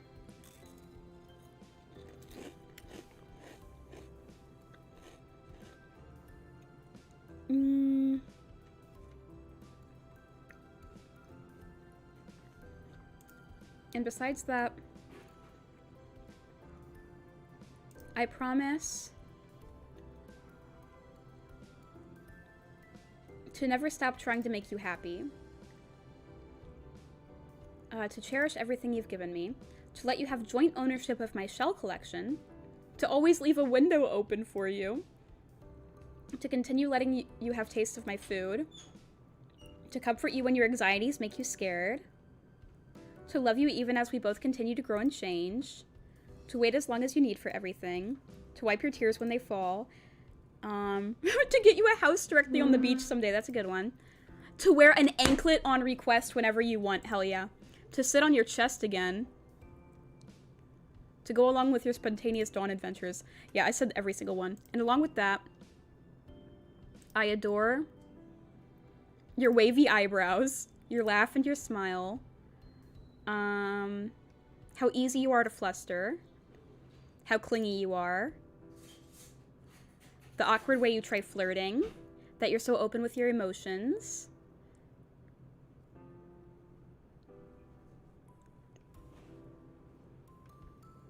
and you simply in general. Cove's blush had crept all the way up to his neck after you let yourself get carried away listing every little detail about him that charmed you. You're my beloved crybaby, you're a wonderful man, you're my precious ocean boy. You're my sunshine, you're my soulmate, you're my Cove. You're my precious ocean boy. And I know we were meant to be together, and you're the one I'll love for the rest of my life, and I'll be there for you no matter what, and I'm the luckiest person in the world that I get to say that. And you're the best thing that's ever happened to me. Yeah, I'm gonna say, and I'm the luckiest person in the world that I get to say that. Oh my god. Cove covered his face with trembling hands. He was laughing, crying, and all around about to pass out again. Your justice of the peace nodded contently, accepting those vows as your sworn oath to your very nearly husband.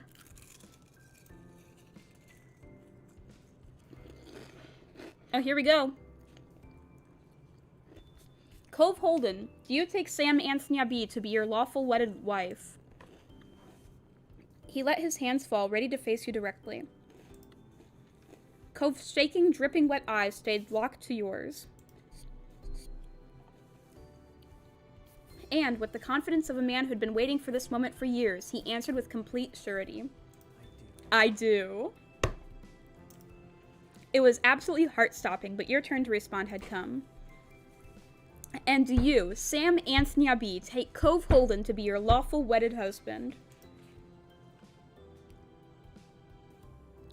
I'm gonna do the one that's in all capital letters with 2 exclamation marks. I do! Cove's smile was radiant and his tears were constant. You'd sincerely made him happier than anything ever had. Your maid of honor and Cove's best man stepped forward. They each held out a small box that contained a wedding band. Heck yeah. Cove's hands shook as he reached for the tiny treasure chest. With a focused furrow to his brow, he accepted the rose gold ring and the pink diamonds sparkled gorgeously in the light. You gladly offered your hand to Cove. He cradled it gently in one of his own. For a few seconds, all he could do was stare at your skin. Cove was so still for a moment, but then he used his free hand to bring the band towards your fingertip. Ooh! Hey, check this out. Look. Oh, that's why it asked me about my nails earlier. Ooh. I got to choose the ring. Nice. He carefully slid the ring to its proper place on your finger. Nice. Your gaze locked onto it, utterly amazed. Swallowing thickly, Cove raised his hand out for you. You held it in return and brushed your thumb across his palm. It was your turn. When you received the matching ring from its box, it slid onto Cove's finger beautifully. He gasped under his breath, fixating on the ring. You tenderly squeezed his hand, and Cove finally met your eyes again. His cheeks he held you with an electrifying stare. His cheeks he held you with an electrifying stare. They really need to fix these typos. You were in awe of the whole moment. Then by the power vested in me by the state of California, I pronounce you husband and wife. Yeah! You can now kiss. Cove's knees may have started knocking together once more, but his gaze was nothing but eager. You threw yourself into Cove's arms to kiss passionately. Yeah, let's do that one. Waiting even a second longer was impossible. You sprang forward like a shot and tangled yourself around him. Your husband stumbled but was able to keep proper hold of you, as you knew he would. Your lips connected with Cove's in an urgent expression of your love for him. He returned the kiss just as needily. You used a thumb to carefully push away the tears still clinging to his eyelashes. The beautiful flowers of your bouquet tickled against your skin as Cove's body pressed it up against you. After, your faces shifted away just a hair's breadth so you could see one another fully. His expression was wholly adoring, and you could still feel his warmth lingering. The crowd erupted with cheers and applause around you. Giddy, you ducked your head towards Cove's shoulder and laughed. Ooh, confetti! All around you, confetti rained down like delicate flower petals. Your smile widened, watching your friends and family excitedly throw it into the air in celebration. Peeking over at Cove, you realized that he was barely paying any attention to the jubilance around you both. Instead, his gaze was solely fixated on you. Ooh. He scooped you into his arms, picking that one. The corner of his mouth pulled into a bent smile, and then Cove swept you off your feet. You giggled while he secured his hold on you. Beaming, you loosely wrapped your arms around his neck. His skin reddened, and you took the opportunity to rest a hand on his cheek and plant a kiss on the other one. You went down the aisle gleefully. As you passed by your friends and family, you caught several thumbs up, proud nods, and cheery waves. Some were even still clapping. Sniffling, your vision threatened to fill with tears after witnessing more than a handful of people dabbing their eyes with tissues. When you briefly came close enough to Mr. Holden, he patted Cove on the shoulder. Despite his weepy expression, you could tell that he had the greatest pride for his son. Oh my gosh, I think Orange is elevating. Oh, he's such a cutie. Oh. Oh. seems to want to be with you. No. Oh, sneeze. You waved at everyone. You blew kisses to the crowd. You shyly covered your face. Thank you. You kissed Cove on the cheek. You smiled. I'm gonna wave at everyone. You tried your very best to give most of your guests attention. It meant a lot to you that they were here to support you and Cove. After leaving the ceremony in late afternoon, it was time for wedding photos. You and Cove met up with the wedding party and the photographer, where the other guests headed over to the reception spot. The excursion was filled with fun and laughter while the photographer set out to get the ideal shots. Cove lovingly held your face, not afraid to show his affection in front of the camera for a change. His thumb brushed lightly across your cheek, and then he pressed his forehead to yours. His breath was warm on your skin, and you closed your eyes shut to relish in his love. When he pulled away, you were speechless, but you also had a feeling that was going to be one of the best shots of the lot. When the sun began to set about an hour later, you knew it was time to rejoin with everyone else, and so you eagerly got back into the car again to finally see the second location. Ooh, we're at the aquarium! Yeah, it's so nice! I'm at the aquarium with my husband. You and Cove... And what was his name? He said everything would be perfect. And I guess he was right. Oh, Baxter. Like, Baxter. Yeah. Yeah. You and Cove entered through the main doors and into the reception space. There your friends and family were patiently waiting for this moment. The room filled with familiar cheers, whistles, and applause at your arrival. As the noise lessened, you began to hear various calls of congrats and welcome backs. The love emanating from your friends and family was palpable. Baxter, oh, there's Baxter, made his way to the center of the room and began to gesture people back. The rest of the staff followed his lead and made space in the crowd. When the path ahead cleared out, you took a deep breath. It was time. The beginning note of your first dance song played! You heard a few of the guests speak in hushed tones, anticipation rising as the melody kicked in. It was slow-paced. Cove met your eyes as ready as he could be, and you took his hands. You heard the high-pitched whine of a microphone and saw Baxter smiling. And now, the couple will have their first dance. Lol, what happened to me? I got married is what happened to me. You eagerly led Cove to the dance floor, mood still sky high. Cove did his best to remember the motions that were meant to go with the rhythm of the track. His long, deliberate steps were very careful to not land anywhere near your toes. You did well enough for your level of dancing experience. With Cove's hands in yours and your feet moving to the beat, you reveled in moving across the floor. You were doing it, you were dancing. This entire experience was amazing. Before now, you would have doubted that you'd ever be dancing this freely, but here you were, flowing to the music with your husband on your wedding day. The two of you gallivanted across the floor, hearts pounding and expressions bright. Gallivanted. Eventually, Cove was able to get in the flow. His body relaxed, and you could see the confidence slowly ease into him. Softly, he took a moment to speak to you. This is the first moment to ourselves since we've arrived. Cove clearly was grateful for the chance to finally talk to you. You're beautiful. You too. I'm so lucky. No one is more lovely than you. You blushed speechless. You squeezed his hand with affection. You too. He truly looked divine in his suit. Cove flushed a light rosy pink and beamed at you. This makes me think of that night of the summer soiree. Yeah. Cove let out a stuttering laugh. His face went through a roller coaster of emotions before settling on amused. I hope that I'm at least a better dancer now than I was then, but... Me too.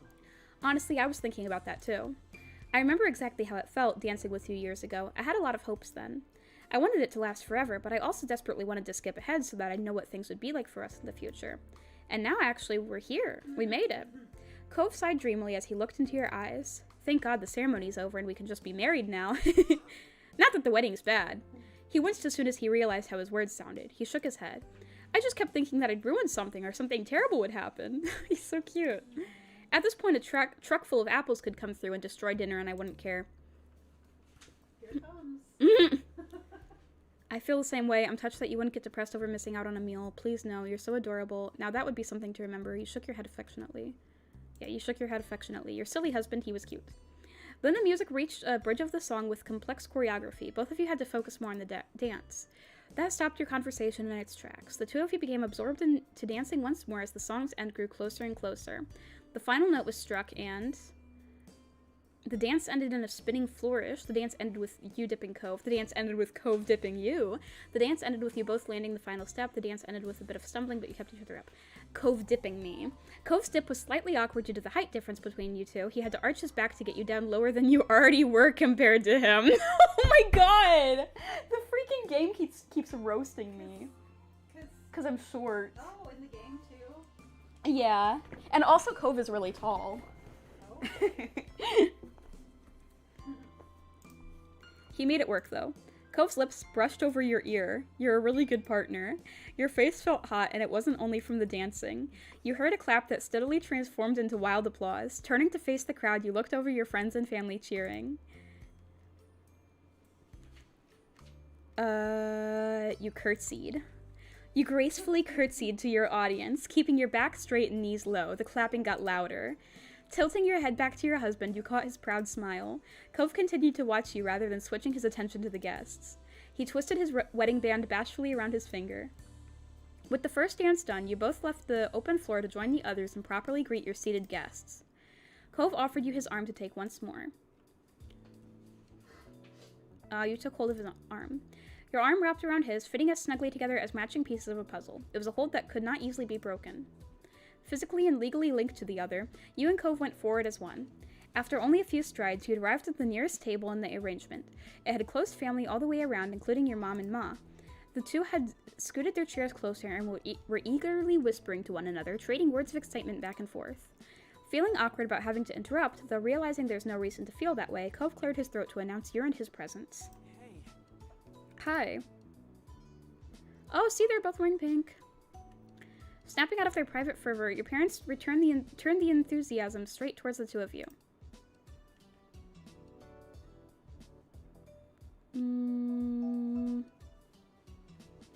Hello. Kiddos, it's great to finally get to talk to you today. Ma folded her hands together on the tabletop daintily and followed Mom with her own greeting. Welcome, it's so good to have you here at the reception now. Thank you.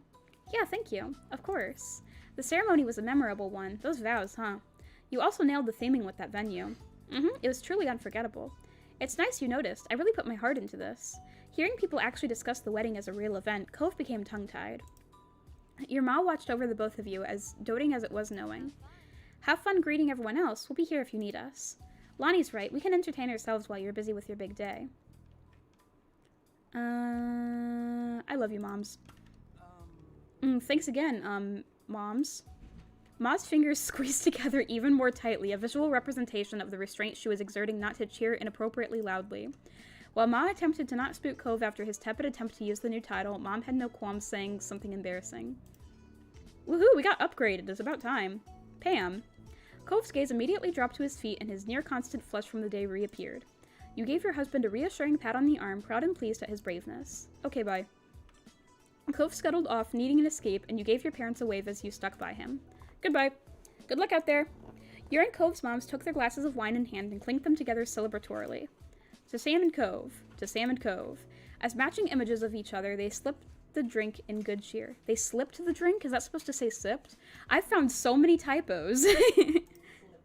They slipped the drink. They slipped something into the drink. Yeah. Located at the same table were Cove's parents. They were taking it easy until Cliff noticed you and Cove had eyes on him. Cliff noticed you and Cove had eyes on him. His grin ramped up to 1,000 watts. Hey, it's our local celebrities of the day. Cliff folded his arms, self-satisfied. The wedding's all been going to plan, I'm pretty sure, but I'll keep watch still, and if there's anything else I can do, just give me a shout. Cove brightened in a similar way. His tone was full of affection for his father. Hi, Dad, and thanks. Hi. Cliff shyly winked, waving you and Cove off. I don't have to hog you. Everyone wants to see you. Okay, see you later. Bye. Cliff surveyed the two of you proudly with his chest puffed out. I have to say, well, actually, I'll say it a little later. You'll have to wait for my big speech. Here it comes. Get ready, Sam. Come on, sport. It's gonna be great. Now go on. You smiled warmly. Then finally, you rounded the table's edge and reached the side where Kyra sat. She was patiently sipping at a steaming cup of coffee, placing it down when she noticed it was time for the meet and greet with the two of you. Hey, Mom. Hello, babies. Oh, her dress is nice. Hi. Thanks for coming. It's really nice to see you. It's fantastic to be here. This has been wonderful. Also, that was a marvelous dance. Such an incredible way to make an entrance. And I'm impressed you found this place. Talk about the perfect local for my little ocean man. I like the fish. Little ocean man. Cove kicked the tip of his tiny shoes at nothing in particular, and his shoulders shifted from side to side shyly. Cove was forever incapable of seeming like a full-grown man in front of his mom. Kyra brows bent. I think that's supposed to say Kyra's brows bent. Wow, they really needed to check this for typos. Yeah. As she looked on at him adoringly. Because up until this point, I don't think I've found any typos in the game, but this DLC just came out, so it's probably just that, like, they haven't found those things and they're gonna fix them later. Yeah. But then she shut her eyes and brought out more energy. I'll see the two of you again soon. You should go explore the rest of your exquisite reception. Oh, alright. We probably should do that. Bye. Bye, Kyra. You left it there. She gave an understanding smile. You didn't have to say anything else. Then you had to continue on to the next table in the seating arrangement. There were still guests waiting to see the both of you. You had a pleasant conversation with your aunt and uncle on Mom's side. They couldn't have been more pleased that you had found someone who made you as happy as Cove did. Right by was their daughter, your cousin, as well as your older sister. They were throwing looks, not so subtly waiting to speak their piece, but didn't interrupt your chat with other family. But when it was officially their turn, the ladies placed down glasses of juice and put on matching curved smiles. Cove shifted on his feet embarrassedly. They didn't even need to say anything.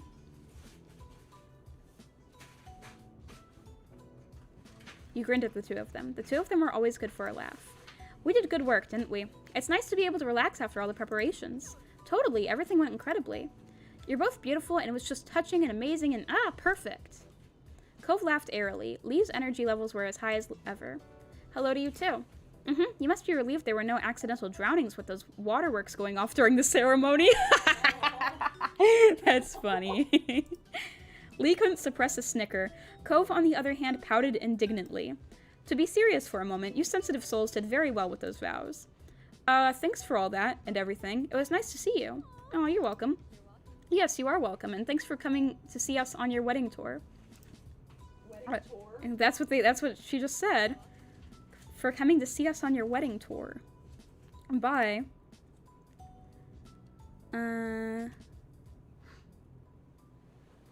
You gave a wave farewell.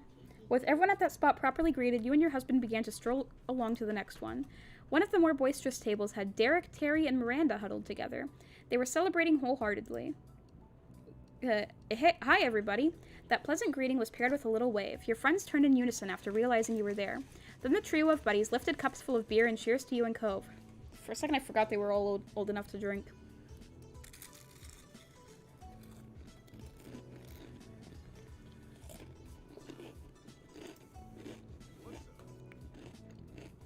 Yo, Derek's got a pink shirt. Sup and congratulations. Hi, thank you for letting us come. Hey, congrats, you two. Hello. Smiles all around greeted you back. I've got to say what a nice event this is. It's so high class. Cove shyly basked in the affection of his closest friends, sucking it up like a delicate sapling in the sunshine. Thanks, and thanks for coming. Come on, dude, I wouldn't have missed it. We had to be. Cove and Sam are having their wedding. It's momentous. We're really enjoying the reception. Don't worry about us if you have to go do important bride and groom stuff. I appreciate that. It's weird to say, but we do have important bride and groom stuff to do today. We're greeting all the guests right now. We'll see you later, though. Okay, bye. See you later. Safe travels. Enjoy yourselves. We waved goodbye sweetly. Cove skipped ahead, buoyed by the brief but fun interaction, and you went right along with him. Table to table, you continued to greet each attendee of your wedding. From family who flew in from Hawaii to be there to those who lived right by your place, you appreciated everyone who took the time to come celebrate this day. There was so much love to go around, every conversation was just as enjoyable as the last. The one person you hadn't seen during your rounds made himself known when Baxter's voice echoed throughout the space, amplified by a microphone. Good evening. Thank you all for attending the wedding of Sam and Cove Holden. Exciting. We will now begin the bouquet toss. Oh, yay! I'm gonna throw my splint stick bouquet. A smattering of applause and light murmurs followed the announcement. Baxter let that settle before continuing. Cove, Sam, please come to the open area in the center. Anyone who wants to play can. You and your husband eagerly obliged to start the tradition, going over to stand alone on the cleared floor, but it wasn't for long. Lee hopped out of her seat right away, taking Liz by the arm to bring her along for the ride. Your sister wasn't as impossibly excited as your cousin, but she was intrigued. Miranda rose to her feet as well, her boyfriend pumping her up to win the whole walkover. She giggled bashfully and waved at Terry while waiting in the forming crowd. Derek decided to get in on things as well, grinning amusedly among the rest of the players. Kyra looked on at the group, taking a second to consider it, but ultimately she became another member of the game. Nice. She strolled over to the collection of younger folks and called out for Cliff to join with her. Come on, don't be such a snore. He shook his head, sinking lower into the chair. No, he doesn't want to. Lee, Miranda, Kyra, and Liz all began to wave and jump, encouraging Cliff. Terry spoke up from the next table over. You can do it, man. All right. He used the edge of the table to push out his chair and stood up. The ladies cheered as Cliff strode toward the crowd. Your moms giggled, leaned closer together, and whispered amongst one another. They were eager to be audience members to the spectacle. And no one else motioned to join, so Baxter kept things moving. Thank you for grouping up in such a timely manner. Yeah, he's a freaking weirdo. We've got a wonderful crowd for this. Now, keep your eyes on Sam. She will be tossing the bouquet in only a moment. Sam, all you need to do is look the other way and throw the bouquet to the awaiting audience. Cove can stand by. As instructed, you turned your back to the crowd. Cove took his place in front of you. His shoulders were drawn in out of a sympathetic tenseness for your task. They're definitely ready for you, Sam. They better be prepared. The room became silent as you wound up for the toss. You paused and then... Oh, you gave it a solid, steady throw. You sent off your bouquet delicately.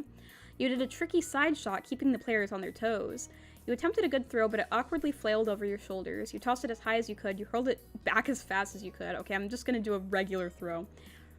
A flurry of heel clattering, jewelry clinking, and lighthearted yells burst into the space. The bouquet would land in seconds, and the crowd was vying for that prize. Wonder who's gonna get it. Anyone gonna make any guesses? Maybe the cousin. Lee? Yeah. Maybe. The clamor rapidly reached its peak volume, with nearly everyone in the crowd either gasping or cheering. The game had ended. You took a glance over your shoulder to see what the results were. Yeah. And... Kyra! I'm happy for her. His mom? Yeah. I'm happy for her, because they talked about in step 4 how she has a boyfriend now, so... A pink tinge flushed over her cheeks as it fully sunk in. I didn't think I'd win! Why not? You were always good at things. Aw. Your planner took to the mic again to make the results official. I wonder if that varies by playthrough. I wonder if it's random. Stunning work by our winner, Kyra. Congratulations on your future wedding. There was laughter all around. Your guests were good sports. As ever, Baxter was able to manage the flow of the day on your behalf. He took the mic and addressed the assembled crowd, his clear voice resonating through every speaker. Please, could everyone return to the seating area for our next event? The couple has arranged a special dance between themselves and the parents of the bride and groom. Oh yeah, I forgot we did that.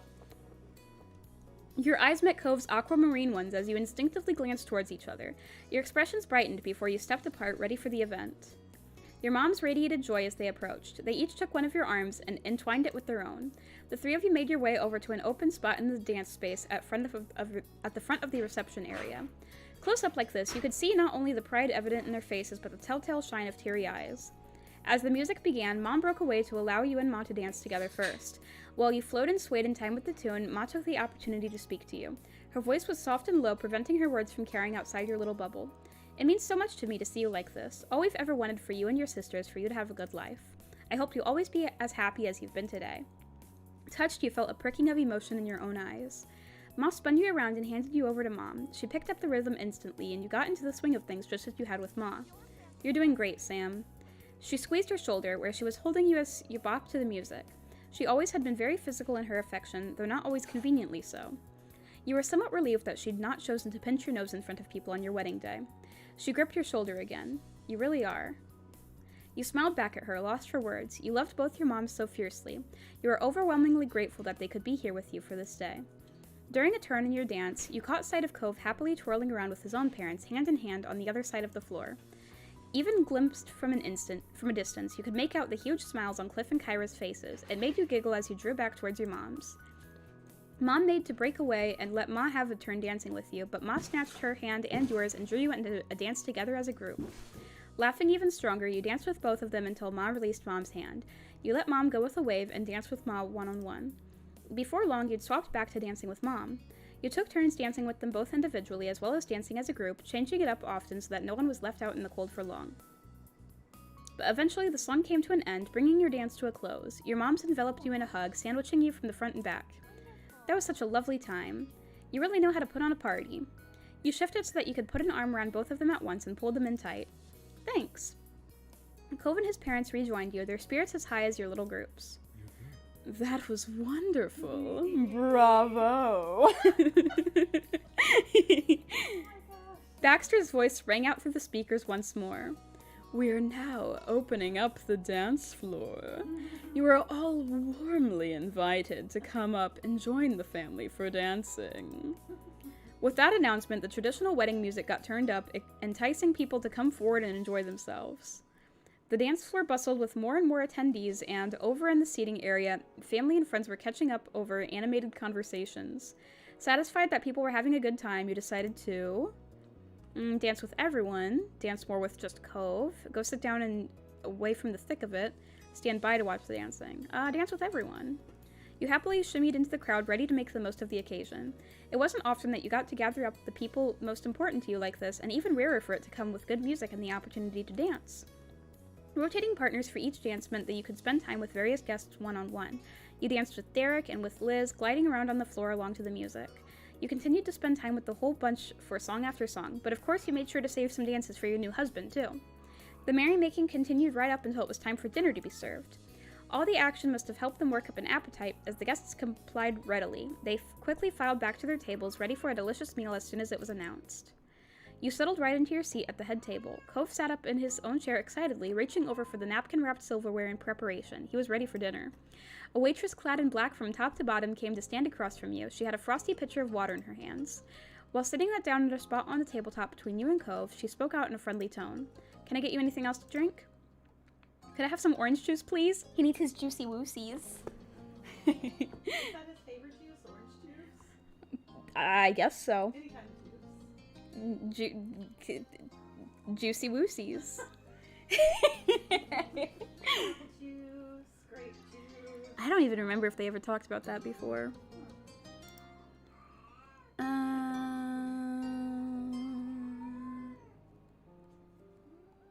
Just water. I've got it. I'll get that right to you. You both thanked her as she spun on her heels and made a beeline to the drink counter. At that same time, more servers began pouring into the space coming from the opposite direction. Hey, yo, Sans! What's sus? They were spreading out between the tables, collecting orders from the rest of the guests. One of the darkly dressed figures stood out from the rest to you. With perfect poise and not a hair out of place, Baxter stood on the sidelines to supervise the process. He was well into his work.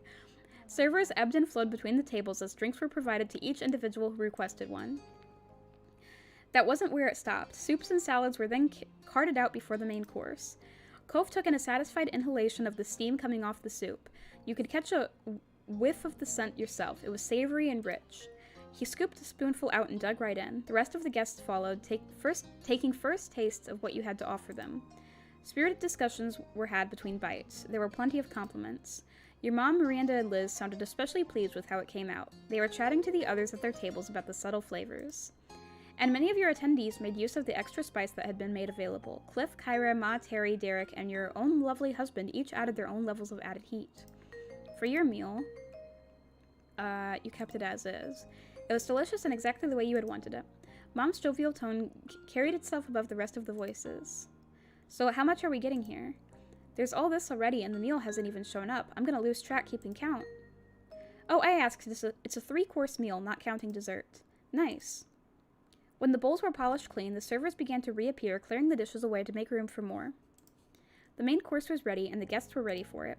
You and Cove had the dish placed in front of you first. Cove shifted back and forth, even letting out an excited squeak. When the rest of the plates were brought out, you could pick out pleased murmurs about the amazing smell and generous portion size. You even heard mention of the swirls on the dishes by some discerning guests. Very few words were spoken as the dinner truly began. Everyone became fully immersed in their food. It was quite the hit. Guests were given time to enjoy their meals while they refreshed before the reception events continued as you had planned. Baxter strolled up to a side counter set on the opposite end of the head table. You had a perfect view of it. Casually, he took up the microphone that he'd used throughout the rest of the event to make another announcement. Good evening. From the staff and I'd like to thank you all for being such lovely guests to serve. We hope you've enjoyed your dinner. Now, this mic will be left open for a time to allow anyone who wishes to make a speech about the couple. You are all welcome to come share memories, words of congratulations, and or your appreciation for Sam and Cove Holden, if you feel comfortable doing so. He didn't hog the mic any longer than necessary, placing it back down on the center of the stand as soon as his brief message had been made clear. Baxter directed a soft smile down to you and Cove as he left the space open for others to speak. A nervous rhythm began to play out next to you as Cove's fingers were drummed against the edge of the table. You watched a furrow grow deeper into his brows. He was preparing himself for whatever was about to be said. There would likely be some friendly teasing, and almost certainly he was going to get emotional again. Once the mic was available, the first person to stand was your ma. She hopped right up and made her claim to the front table. Softly, she spoke across the space directly to you and Cove, her words being carried through the air to where you sat. Congratulations once more, my wonderful children. This wedding feels like a dream, as much as my own did when I was around your age. Her head tilted to the side towards the other guests and began a formal speech. Our Sam has been a joy to our family's lives and everyone else who's met her since the day we were brought together. But watching how she's grown with Cove has been special. The way Sam treasured the little stuffed shark keychain Cove had bought for her, even using it as her cell phone charm as soon as she got one. Cove's nervousness over attending a formal party, but doing it anyway because it was with Sam. There was the one long weekend where Cove came day after day to take Sam on charming trips for no special reason at all. And then in return, Sam came to me and Pam, needing our help to cook a proper treat for him. Her eyelids rested closed as she let out a sentimental sigh. And I could keep going. There's so many memories. Sam can clear the tears from his eyes better than anyone else, when she wasn't the one causing them. Happy tears, of course. It was beautiful, and still is. Her tender gaze shifted to the two of you once more, signaling the end her talk had arrived. Signaling the end her talk had arrived. Yeah, that's a typo, too. Signaling the end her talk had arrived. I can only hope you'll be able to continue growing together for many more years to come. I love both of you very much. Your husband's eyes had already begun misting. He cries a lot. After knowing her for all this time, Cove developed a deep affection for Ma. Hearing that she cherished those important memories the same way you and he did had an impact. She slipped the mic in its proper place, brushed at her bangs, and walked to her seat again on light steps. Your mom brushed down her dress as soon as she stood on her feet and began to walk. This was her chance to take the stage, and she was going for it. When she put one hand on the mic, the tip of her finger tapped the top of it, doing a sound test. The puff of sound echoed out, and your mom was satisfied with that. She lifted her head high, facing the crowd and smiling merrily. Thanks everyone for coming today, and for all the gifts you brought. I don't know how we're going to pack all that up to get it to their place, but we'll make it work. Where there's a will, there's a way. She had to lower the mic a bit, already snickering under her breath. Well, Sam, Cove, our families went through a ride with you two being brought together. Talk about a force of nature.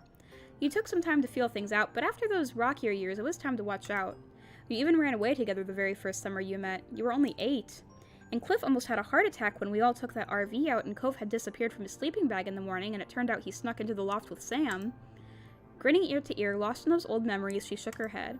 But at the end of it all, I think you were both good influences on each other. Or at the least you've made one another very happy. That's good enough in my mind. You really took that promise when you were 13 to treat Sam well to heart, huh, Cove? Thanks. Cove smacked a hand to his cheek automatically. It didn't do anything to hide the color burning into his face. And, you know, we really did need a son in there to round things out. Mom snorted in laughter at her own line. She waved that away with her free hand, wanting to be more serious. When she could muster the even tone she had been aiming for, your mom finished her speech. I love you, kiddos, and it's true that you're hardworking adults now, but don't ever forget that your ma and I are here if you need something. Your family will always be there." She had been able to coax out some chuckles from Cove throughout. He was mostly amused over her penchant for jokes than the actual jokes themselves, but the laughter had been shaky with emotion. He really had come to love your mom. With a quite pleased grin, Mom left the mic behind to return to her spot right by her wife. Smooth as silk, Liz rose from her seat and glided across the floor to the speaker's stand. Yeah, I'm excited to see what Liz has to say. But Liz took her time before saying anything, evening out her bangs, clearing her throat, fiddling with the angle of the mic when she did take hold of it. She didn't have a care in the world. That couldn't be said for everyone. Cove tensed in apprehension of whatever she was going to say. He had to know what she was planning.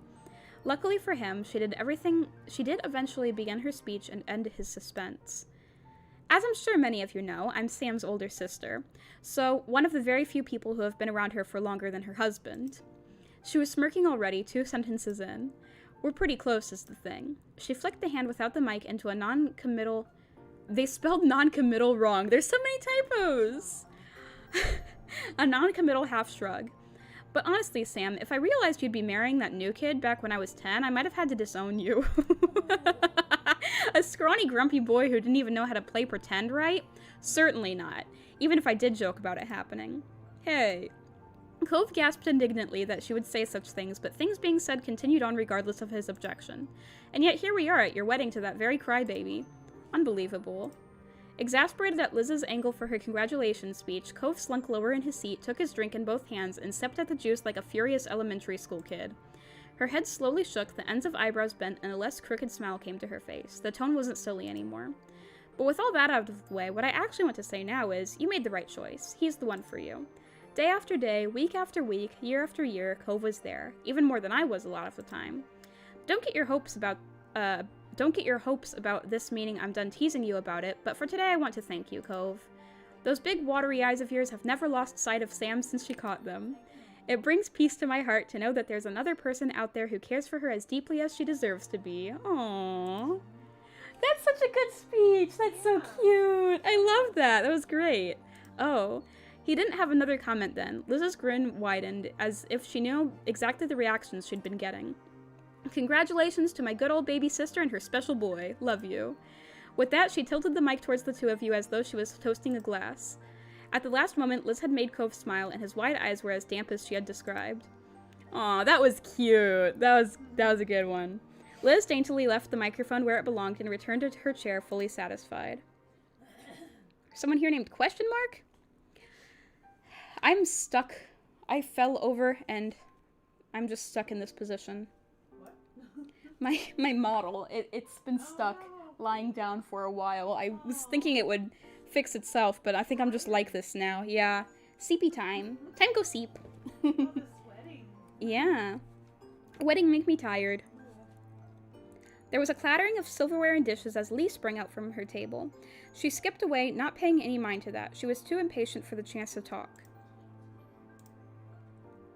Somehow it reminded you of all those times you'd chatted over the phone, the fun and excitement of sharing what was going, even when you weren't right next to each other. She took the mic right into her hand, projecting plenty of stage presence standing in front of an audience. My cousin Sam and I are the same age and got to grow up together. Because of that, I've gotten the joy of watching the story of her and her next-door neighbor Cove. They barely tolerated each other at first, and then when romance finally happened, I was invested in the twists and turns of the tale. Yes, so she's saying this because I think I started step 1 as indifferent, and then step 2... I think I went straight to crush at step 2. I think I went from indifferent at step 1 and crush in step 2, which is much different from my other playthrough, because I think I did fond for the first 2 steps. This couldn't have ended better. I'm your biggest fan. But as happy as I really am about your adventures in love and marriage, the best part for me has been my own relationship with the two of you. Leandra? I didn't even know her full name was Leandra. Leandra took a moment to slow down and express her thoughts with complete honesty. Sam, you're among my closest family and very best friends. And Cove, you're not just my cousin's husband, you're my friend too, and my family just the same. Congrats on your stunning future together. I love both of you. Aw. Cove had to bite his lip to keep it from wobbling. The earnestness truly touched him. Her high-energy attitude quickly returned, though. Lee dropped the mic down and blew a couple kisses your way before she swished back to her seat. Derek came out from the seating area to give his own talk. He had a relaxed stance when he grabbed the mic and waved over at the head table. Hey, congratulations again to you. Sam and Cove. You found your other halves, and anyone can see it. You're good for each other. You're good to each other. Whether you got married or not, no one would have questioned that commitment, though it's been a hell of an event, too. Derek beamed with a boyish charm, looking just like he did the first time you'd met him. Thanks for being my friend. It's been a pleasure to know you two. Derek's heartful appreciation had to awkwardly be interrupted with one quick addendum. Oh, but I'm not going anywhere. I'm getting that time management thing under control. He took the chuckles from the crowd in good stride and wrapped things up for real. Thank you for letting me talk. Carefully, Derek hooked the microphone back into its stand. When he let go, he covered his hands nearby for a second to catch it if it fell. When he was sure all was well, he nodded confidently and lightly jogged to his seat. Cove watched the entire exit with a smile growing larger and larger on his face. A beat passed, and then Miranda stood. She gripped at the front of her flowing dress, pulling it from the ground as she walked over to the mic. Her shoulders were shyly hunched up and her head was low. If she wasn't surrounded by tables full of people watching, you might have thought she was sneaking out of bed while trying not to get caught by her parents. When Miranda finished tiptoeing to the front, she gathered up the microphone in both of her hands, her eyes closed rather than directly facing the crowd. She may not have been comfortable with public speaking, but her desire to participate outweighed that. Hi. Cove's focus was set ahead, but you caught out of the peripherals of your own gaze that your husband mouthed to hi back to her instinctively. Thank you, Sam and Cove, for inviting me. It's been a wonderful day, and I'm so happy for you two. The stiffness of her presentation smoothed out the more she got to talking. She was even able to giggle as her affectionate feelings for her friends eclipsed the worries of saying them in public. It's been great attending a party of yours after you two were always nice enough to come to mine. Cove laughed along with her, warm, far-gone days of bounce houses, noisemakers, and pin the tail on the donkey reflected in his jubilant face. You're both amazing. And I really appreciate the support you've given me, being there when I needed someone to talk to. You've had such a positive impact on my life. I'm just really lucky to be your friend, and I hope we'll always be friends. Congratulations, Sam and Cove. Cove nodded firmly in silent agree with her wish, while scrubbing at his eyes. Miranda put down the mic with some oomph, then twirled around to return to her seat. Her steps were much lighter than before. Terry was waiting there with open arms.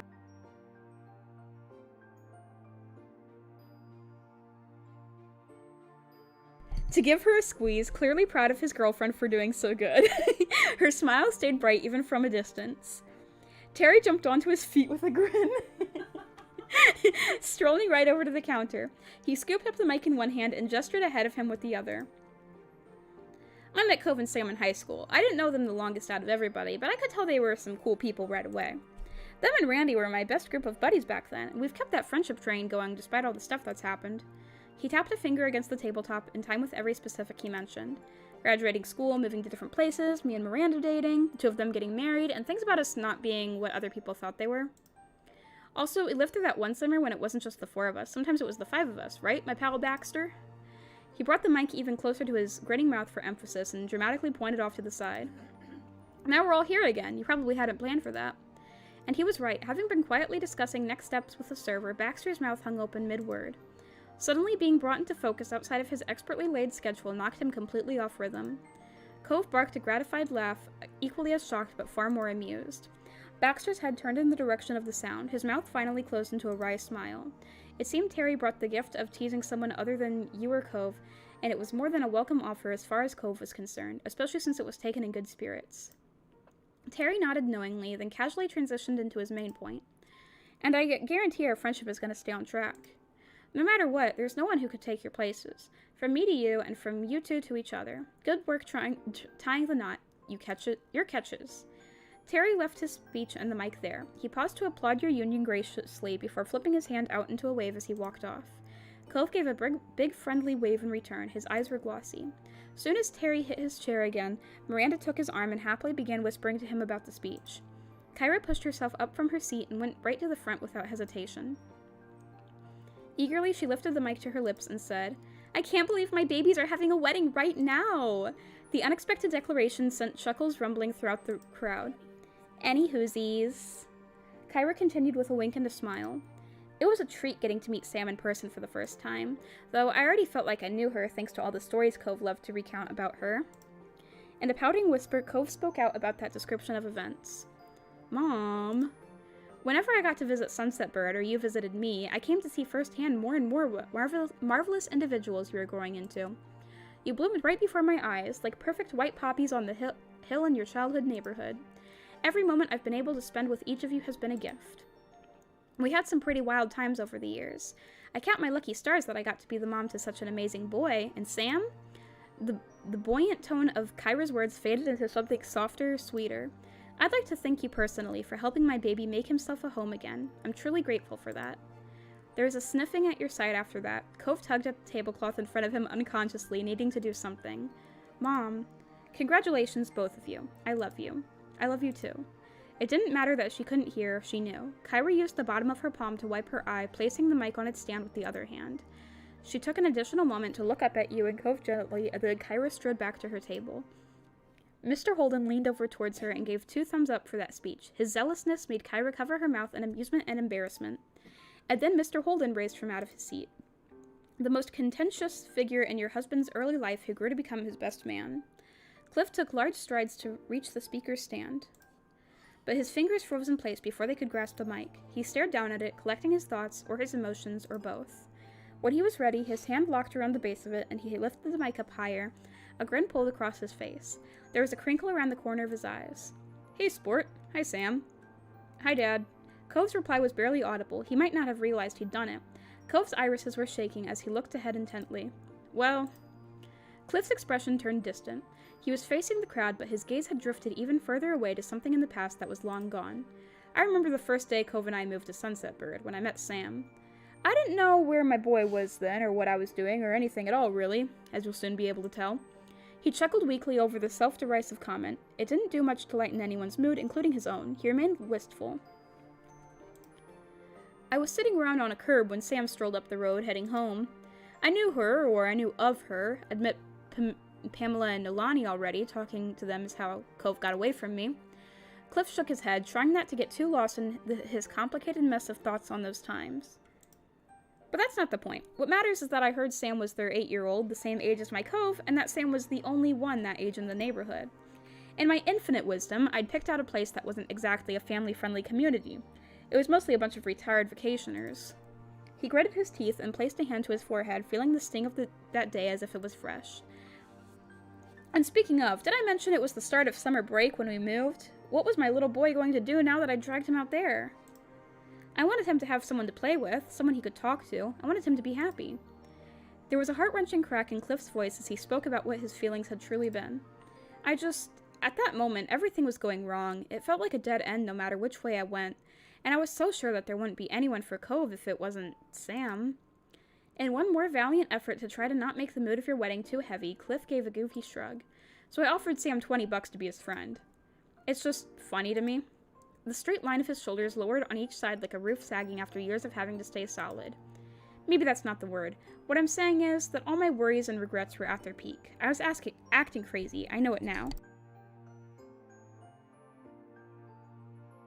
But somehow, it still turned out that there really wasn't anyone else for him, or not anyone better for him anyway. Nobody else in this world who can be there for Cove the way she can. The sentence remained unfinished. As much as he tried, Cliff couldn't put the words together to express what it meant to him. Cliff placed a hand against his chest as his gaze lowered to the ground. His delicate words continued to be shared with a full gathering of people thanks to the mic, but it was as if Cliff was speaking only to his son. That day, such a long time ago at this point, when you found out about why me and Kyra divorced, she was there. Sam was there when the plan was just to go jet skiing. When that emotional bomb happened, she was still there. And when you felt ready to head back out, to keep going forward, you just had to turn your head to see someone who was ready to go with you. You had someone who supported in ways I never could. It was just what I had hoped for. I was so relieved. He glanced forward once more, offering a smile directly to you. You're an amazing person, Sam. Inhaling deeply through his nose, Cliff's stance pulled together tall and solid. His dark blue eyes shone with a depth to them as they met with the far brighter blue of his child's. Son, being your dad will always be the best thing I've done in my entire life, and getting that condo on that street was the luckiest card I ever drew. I bet you two would have found each other with or without that eventually, but because of it, my kid got to grow up right next to the person who could make him happiest. I can't ask for more than that. I love you both, and I'll keep loving you for the rest of the time I've got. Tears streaked down Cove's face freely. He didn't fight their falling. I love you too. Watching you and your husband from where he stood, Cliff got misty-eyed himself. He reached to wipe his cheeks, completely forgetting there was a microphone in his hand. Cliff set it down, shyly waved over to the two of you, and stepped away. He was then able to rub at the ever-growing tears. No one spoke or even moved as Cliff returned to his spot. When he was seated, Kyra reached over to give his back a pat. He had done good. Then the mic sat there, untouched. None of the attendees wanted to pick up after where it had been left off. That was going to be the final speech from your guests, you were certain. Cove's breath was shaky, taking in everything. A weepy smile reappeared on his face the more it sunk in just how much he was cared for. He leaned against your side, pulling at the tablecloth and burrowing his face into your shoulder.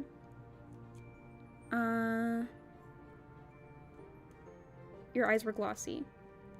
And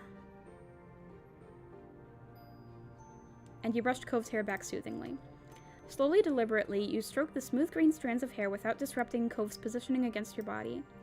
When a voice was amplified out across the whole space once more, it was expectedly your planner giving his appreciation for the cooperation again in announcing the closing of the speeches. But rather than leaving the microphone on the counter, he strolled up to your table with the device in hand. Before we shut this off for the night, would either of you like to give your own message to your loved ones? Oh. Cove lifted his teary face up to acknowledge Baxter, pausing to sniffle. I'll do it. I'd like to say something too. Of course, here you are.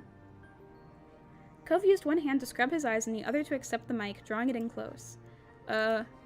Too close. His murmur cracked uncomfortably loud, and Cove's arms sprung out straight instinctively to get the noisemaker away from him. He winced before much more cautiously lifting the mic towards his face. He cradled it in both hands and his gaze dropped to the ground. Thanks, everybody. Really, seriously. His eyes closed completely as he paused to bite his lips. So glad to be here. And all those things you said were... There was a cracking strain to Cove's voice that wasn't caused by technical error. He was choking up. Each word had to be pushed out with dedicated effort. Really nice. I love you. As rapidly stuttered as it was, what he meant to express came through to you and the rest of the people there to hear it. Cove's earnest affection. In a fumbling motion that screeched out even more unintentional feedback, Cove passed the mic to you. His now free hands moved to cover his mouth. As you rose up from your chair, your eyes casting out over each individual in the crowd, you had to accept the bittersweet notion that this truly was a special occasion. You had no idea when everyone you cared for would be gathered together in the same place again, or when you'd even see some of them next. You wondered if Cove had been cognizant of the same thing while he was speaking, that this message had a weight to it, that it was your last big chance to share your thoughts with them. All you could think to say was, thank you for coming. It wouldn't be the same without you. We both love you so, so much. I'll always be grateful to get to have each of you in my life. Alright, those were good. You passed the test. You joked. You're all too nice. I love you. Your speeches were beautiful. Thank you. We both love you so, so much. And that brought the speeches to their last sentimental note. Your eyes remained focused ahead as you extended your hand out for Baxter to take the microphone and lowered back down in your seat. Applause erupted from table to table, and Baxter grinned approvingly. Perfect. He took the microphone back with him as he rejoined with the other staff members in order to give you and Cove some space to yourselves. When the clapping subsided, emotions remained high. Further conversations were tentative and hushed for a time. But eventually, the happy chatter that frequented your reception filled the air again. It was an evening of good food and good company. The evening continued to slip by in a dreamy haze. Before you knew it, all the attendees had finished their main courses and the dishes had been swiftly cleared from the tables. In spite of this, everyone remained rooted in their seats. It was no secret that there was more to come. People were waiting eagerly for dessert, though none of them could match the vibrating anticipation of your husband. It was time for the cake. Yummy. But before the big event, you had something else up your sleeve. The servers returned to bestow the extra treats to your guests. Truly delightful trays of simply decorated cupcakes were delivered to the tables and shared among the guests. The cupcakes matched your pink color scheme perfectly. Lee was particularly pleased to see them, clapping her hands with joy. The servers vanished from the floor with impressive efficiency, allowing the wedding cake to take center stage. Sat on a center table was your fully realized creation, a 3-tiered floral-style pink masterpiece. You were pleased to see that your guests were as smitten with it as you and Cove were. It's so charming. Terry gasped. Hey, Faye the Fox, we're having wedding cake. Do you want cake? Cupcakes. Yeah, we have cake and cupcakes. Yeah. Are you really gonna cut it? That cake must have taken an eternity to put together. Liz nodded approvingly. Oh yes, that's how you do it. It's so cool that you went with pink instead of just white. Totally unpredictable. Baxter beckoned for you and Cove to come forward. You rose from your seats as one and crossed the floor to the display table, where a waiting server offered the cutting knife to you both. The two of you took hold of the handle, hand in over hand, so that you could make the incision as a team. Together, you hovered the knife over the lowest layer of the cake. You glanced at Cove, who smiled wryly at you. It really was almost too beautiful to cut, but just almost, and your guests were waiting for their portions of the delicious cake. Carefully, so as to preserve the structure as much as possible for as long as you could, you pushed down with the knife. It slid through the cake easily, leaving a smooth cut all the way through. You and Cove drew the knife out, then made another cut in order to create a neat triangle of cake. The server produced a plate, ready for the first slice. With a bit of shakiness in the motions between the two of you, you slipped the knife under the piece and transferred it to the waiting plate. The first slice was done. You gazed at the neatly cut cake with pride as you set down the knife. Cove beamed. It was a lovely moment. Now you couldn't wait to share the wonderful cake with your guests. Cove let out a thrilled squeak as he picked up the provided fork. Each aspect of it had been painstakingly planned to suit the occasion as well as your tastes.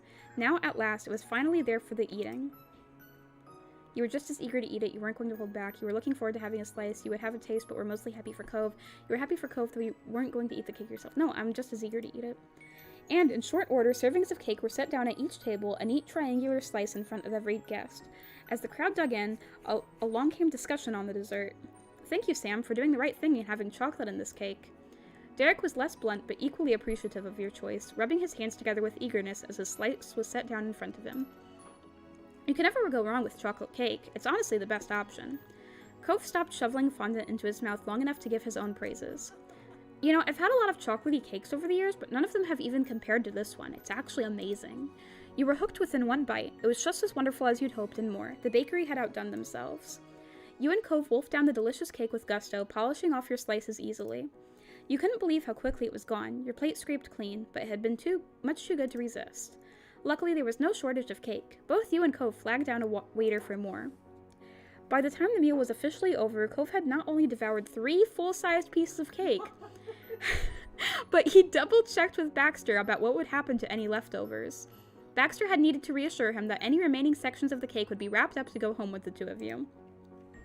It was pleasant to sit back and he ate 3 slices of cake.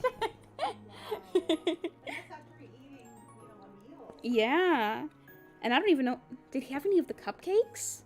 It was pleasant to sit back and relax for a while, giving your feet time to recuperate from a long day, but the lull did not last for long. Newly fueled by cake, the party was beginning to start again. The celebration was able to continue in earnest. Derek, Lee, Terry, and Miranda got the dance floor going. They took turns pulling silly moves and cheering each other on. Liz sang along to all the songs she knew whenever an old favorite from your life growing up together came on. Your 4 parents made their table base camp and cycled between catching up with other family in town and rejoining with one another. They spent much of the time trading sentimental stories about when their babies were just babies. Cove's one uncle showed off his classic magic tricks to celebrate the day. Your husband was far more enthusiastic about the stunts as a 23-year-old adult than he was as an 8-year-old child. During the entire time, more casual photos were snapped of the best and funniest moments. One was when Miranda got Terry to hold up her dress so she could do a handstand. You couldn't wait to see them fully developed.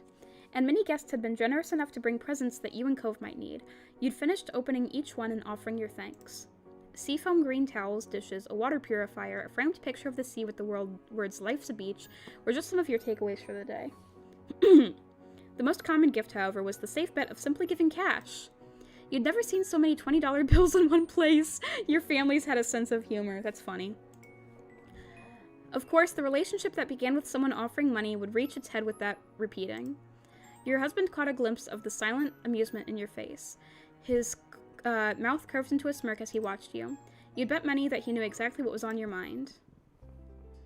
Good evening. This distinct voice of your planner caught your attention. He approached with a polite wave.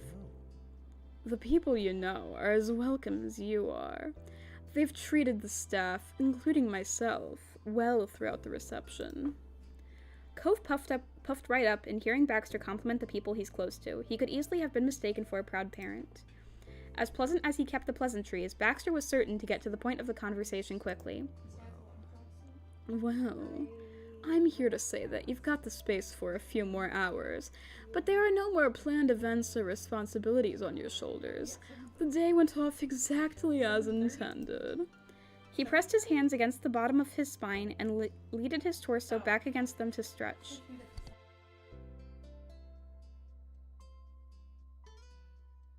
For a single side word, Baxter let himself clock out of the work mindset. Hallelujah. But the metaphorical bell rang, and he returned promptly to providing his service, standing up perfectly straight and pointing his toes forward. You're free to simply enjoy yourselves however you want with the time that's left. Of course, I'll personally put out any fires if they do appear. You two don't need to worry about anything. Cool, thank you for all of this. You really were the perfect guy to do it. Baxter's brows curved, his eyes softened, and even pausing to steady himself didn't hide the emotion rich in his voice. That means a lot to me. I appreciate the professionalism throughout the planning. Baxter ran his hand down his shirt, smoothing it out in a casual, fluid motion. You're very welcome. And congratulations on your lovely day. He then quite literally bowed out, dipping one foot back and inkling forward. He kept his head lifted up with that curled grin you'd become so used to featured prominently on his face. Baxter left the two of you there, disappearing into the crowd of figures all in black to help keep the event running as smoothly as possible. With the staff busy and the guests mingling with each other, you and Cove had a moment completely to yourself since the wedding first began that morning. You knew for certain that you could relax when you caught Cove pulling into a big stretch. His torso twisted to one side as his hands rose up as high as he could get them. He had to fight a bit against the crisp-fitted shirt he was buttoned into, but Cove was persistent. His eyes had been closed when he worked out the last of the jitters he'd carried throughout the day, but his gaze landed on you as soon as he finished.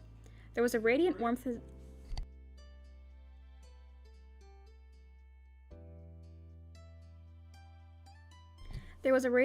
his expression as he spoke to you with an eased heart. If you don't mind, I want to dance with you again before it's over. Epic. He smiled openly and welcomely. It was more inviting than his direct words had been. As he had in the past, and as you were certain he'd do in the future, Cove lifted his hand for you to take. You accepted then, as you always would. You and your husband slipped away from the main seating area out to the center of the space. By that late hour, the dance floor had mostly emptied. Your fingers remained linked as you both took hold of the other with your second hands, taking form for a dance. Cove brought his chest near enough to brush against yours and rested his cheek on the edge of your forehead. He was careful not to mess up your hair. Slow, calming music drifted through the air. It enveloped you and kept out the distant buzz of distant conversations still happening. You began to sway to the sound, cozy and content. It felt as though you and he were in your own world. Well, Mrs. Holden, congratulations on your successful wedding. Again. He slipped the last word in with a playful laugh. I love hearing you call me by that name. Oh, I'm glad. I love being able to call you by it. And if you're wondering, my plan is to be the last person who gets to congratulate you tonight. He waggled his wiggly eyebrows, being intentionally silly. In that case, I'll cover my ears if anyone tries to congratulate me again. Wow, it's so nice to have a supportive partner. He sighed softly and his shoulders lowered comfortably, but Cove suddenly perked back to attention when something struck him. Though, I could just say it again when we get to the hotel room. I'd definitely be the last person to do it then. Made me tired. Yeah. That's one of the perks of being married. I pretty much always get to be the first and the final with you. You for me too. I'm good with that.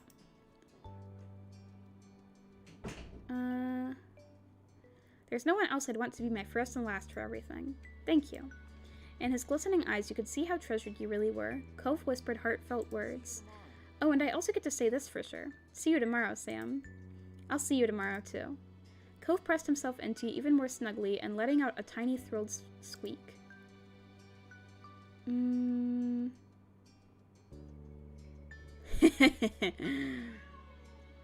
So did you notice that I'm wearing an anklet? He let out a genuine gasp. No. Seriously? Are you serious? I had no idea you were wearing one. With the initial shock wearing off, Cove shamelessly craned his neck to try getting a peek at it. You could only laugh at the reaction. Honestly, I thought you'd have checked for that. Well... Cove dropped his face completely, suddenly feeling bashful. You do look really great in that outfit, but mostly I've just wanted to see your face. I haven't been able to focus on much else, sorry. Oh, that's so cute! That's so sweet. You were swooning. Cove still had a knack for the unexpected compliment.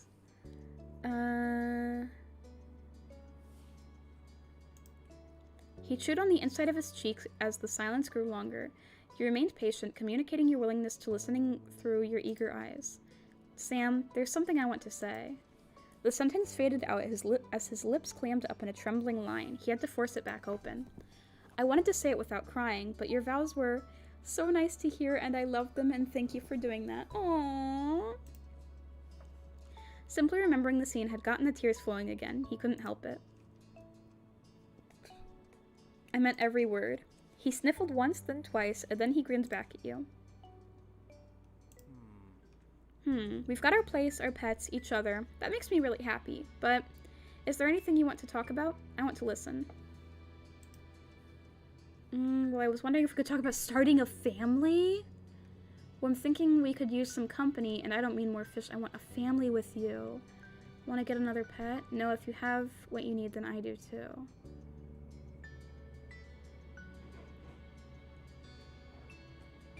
I'm gonna save. Because I'm curious what he says about this.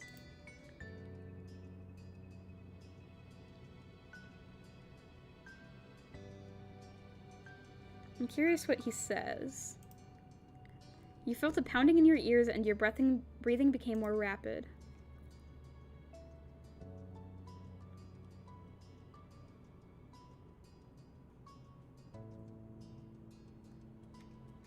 No, I just remembered that the idea of giving birth is scary, so I changed my mind.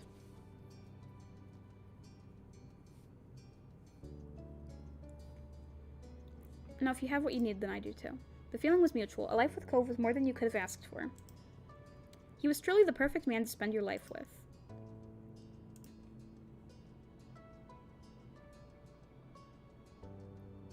You kissed his lips. His eyelashes fluttered when your lips touched. No matter how much time passed, it still amazed him that you would kiss him. Cove kissed you back lovingly. It was so warm. But then you heard your husband sigh wistfully. It all went by so fast. And now that I'm thinking about it, I don't only mean the wedding. It's everything. Where did the years go? When did you and me become grown up? I don't know, man. I can't say that to me it seems like everything's passed by quickly, because to me it feels like it feels like I have been playing this game. Hold on. According to Steam, I've been playing this game for 66 hours. I have 66 hours of playtime in this game, so it does not feel like it's gone by fast for me. It feels like it's been 66 hours.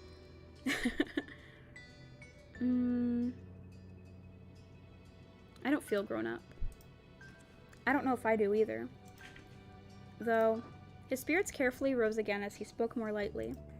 I feel pretty good about getting older, not being a kid anymore, because I'm doing it with you. Before we could only pretend to play adult, and I was bad at it. Liz was right on that one, unfortunately. And now we're at our wedding. I know what it's like to be an adult, kind of. You just do it and keep going. I guess it's as simple as that. I wish I could have figured that out from the beginning. No, actually, I'm glad everything went the way it did. I am too. The song that blanketed your discussion was at its final chorus as guests were saying their goodbyes to one another. It was almost time to go. Too soon you would know what the ending note of your wedding was, the final glance, the last word. Those thoughts swirled in your mind until Cove brought you back to existing in the present where you belonged. I think Our Life is really nice. I also think Our Life is really nice. It's a really nice game. Not letting either of you get lost in contemplation again, Cove suddenly clapped both his hands against your shoulders with the utmost seriousness. You know, if you ever want to have another party like this, I'll do it. It can be every year, multiple times a year, whenever you feel like it.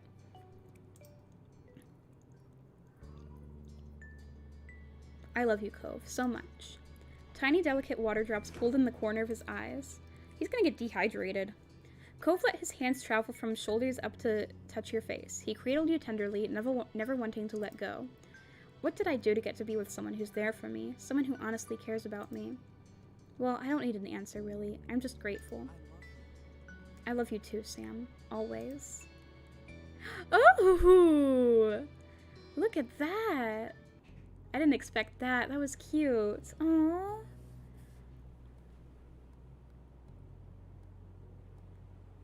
Aww. I was thinking there'd be a little more than that. I was thinking that we'd get to see a little bit of time afterwards. Aww. That was so cute. I guess that's the end of the game. I guess that's it then. Aww. That was so cute. That was beautiful.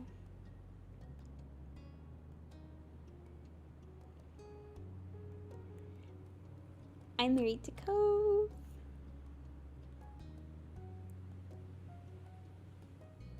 Whew.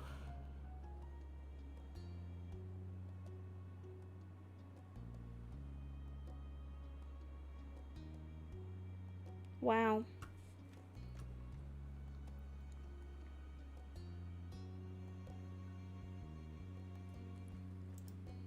Well, I guess that was it. That was it.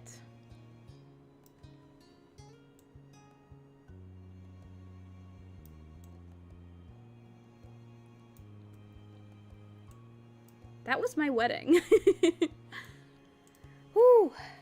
After 6 hours. That was a 6-hour-long DLC. What, it only cost me like $2? $2 for 6 hours? That's a bargain. Whew.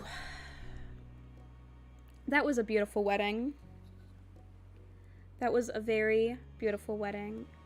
That was adorable. Cove is so cute. That was a really great DLC. That was fun. That was really fun and really romantic and adorable. I loved that. I loved that. Whew. So thank you, everyone, for coming to my wedding. I am very tired after that now. I'm very tired after my after my 6-hour wedding stream. Thank you to all the guests who came to my wedding with Cove. I am now Mrs. Holden. Cove is now officially my husband. And, I'm probably gonna go to sleep soon.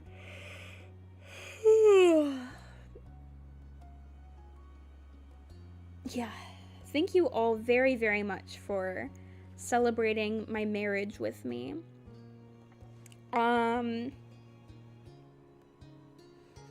You guys have all been wonderful wedding guests.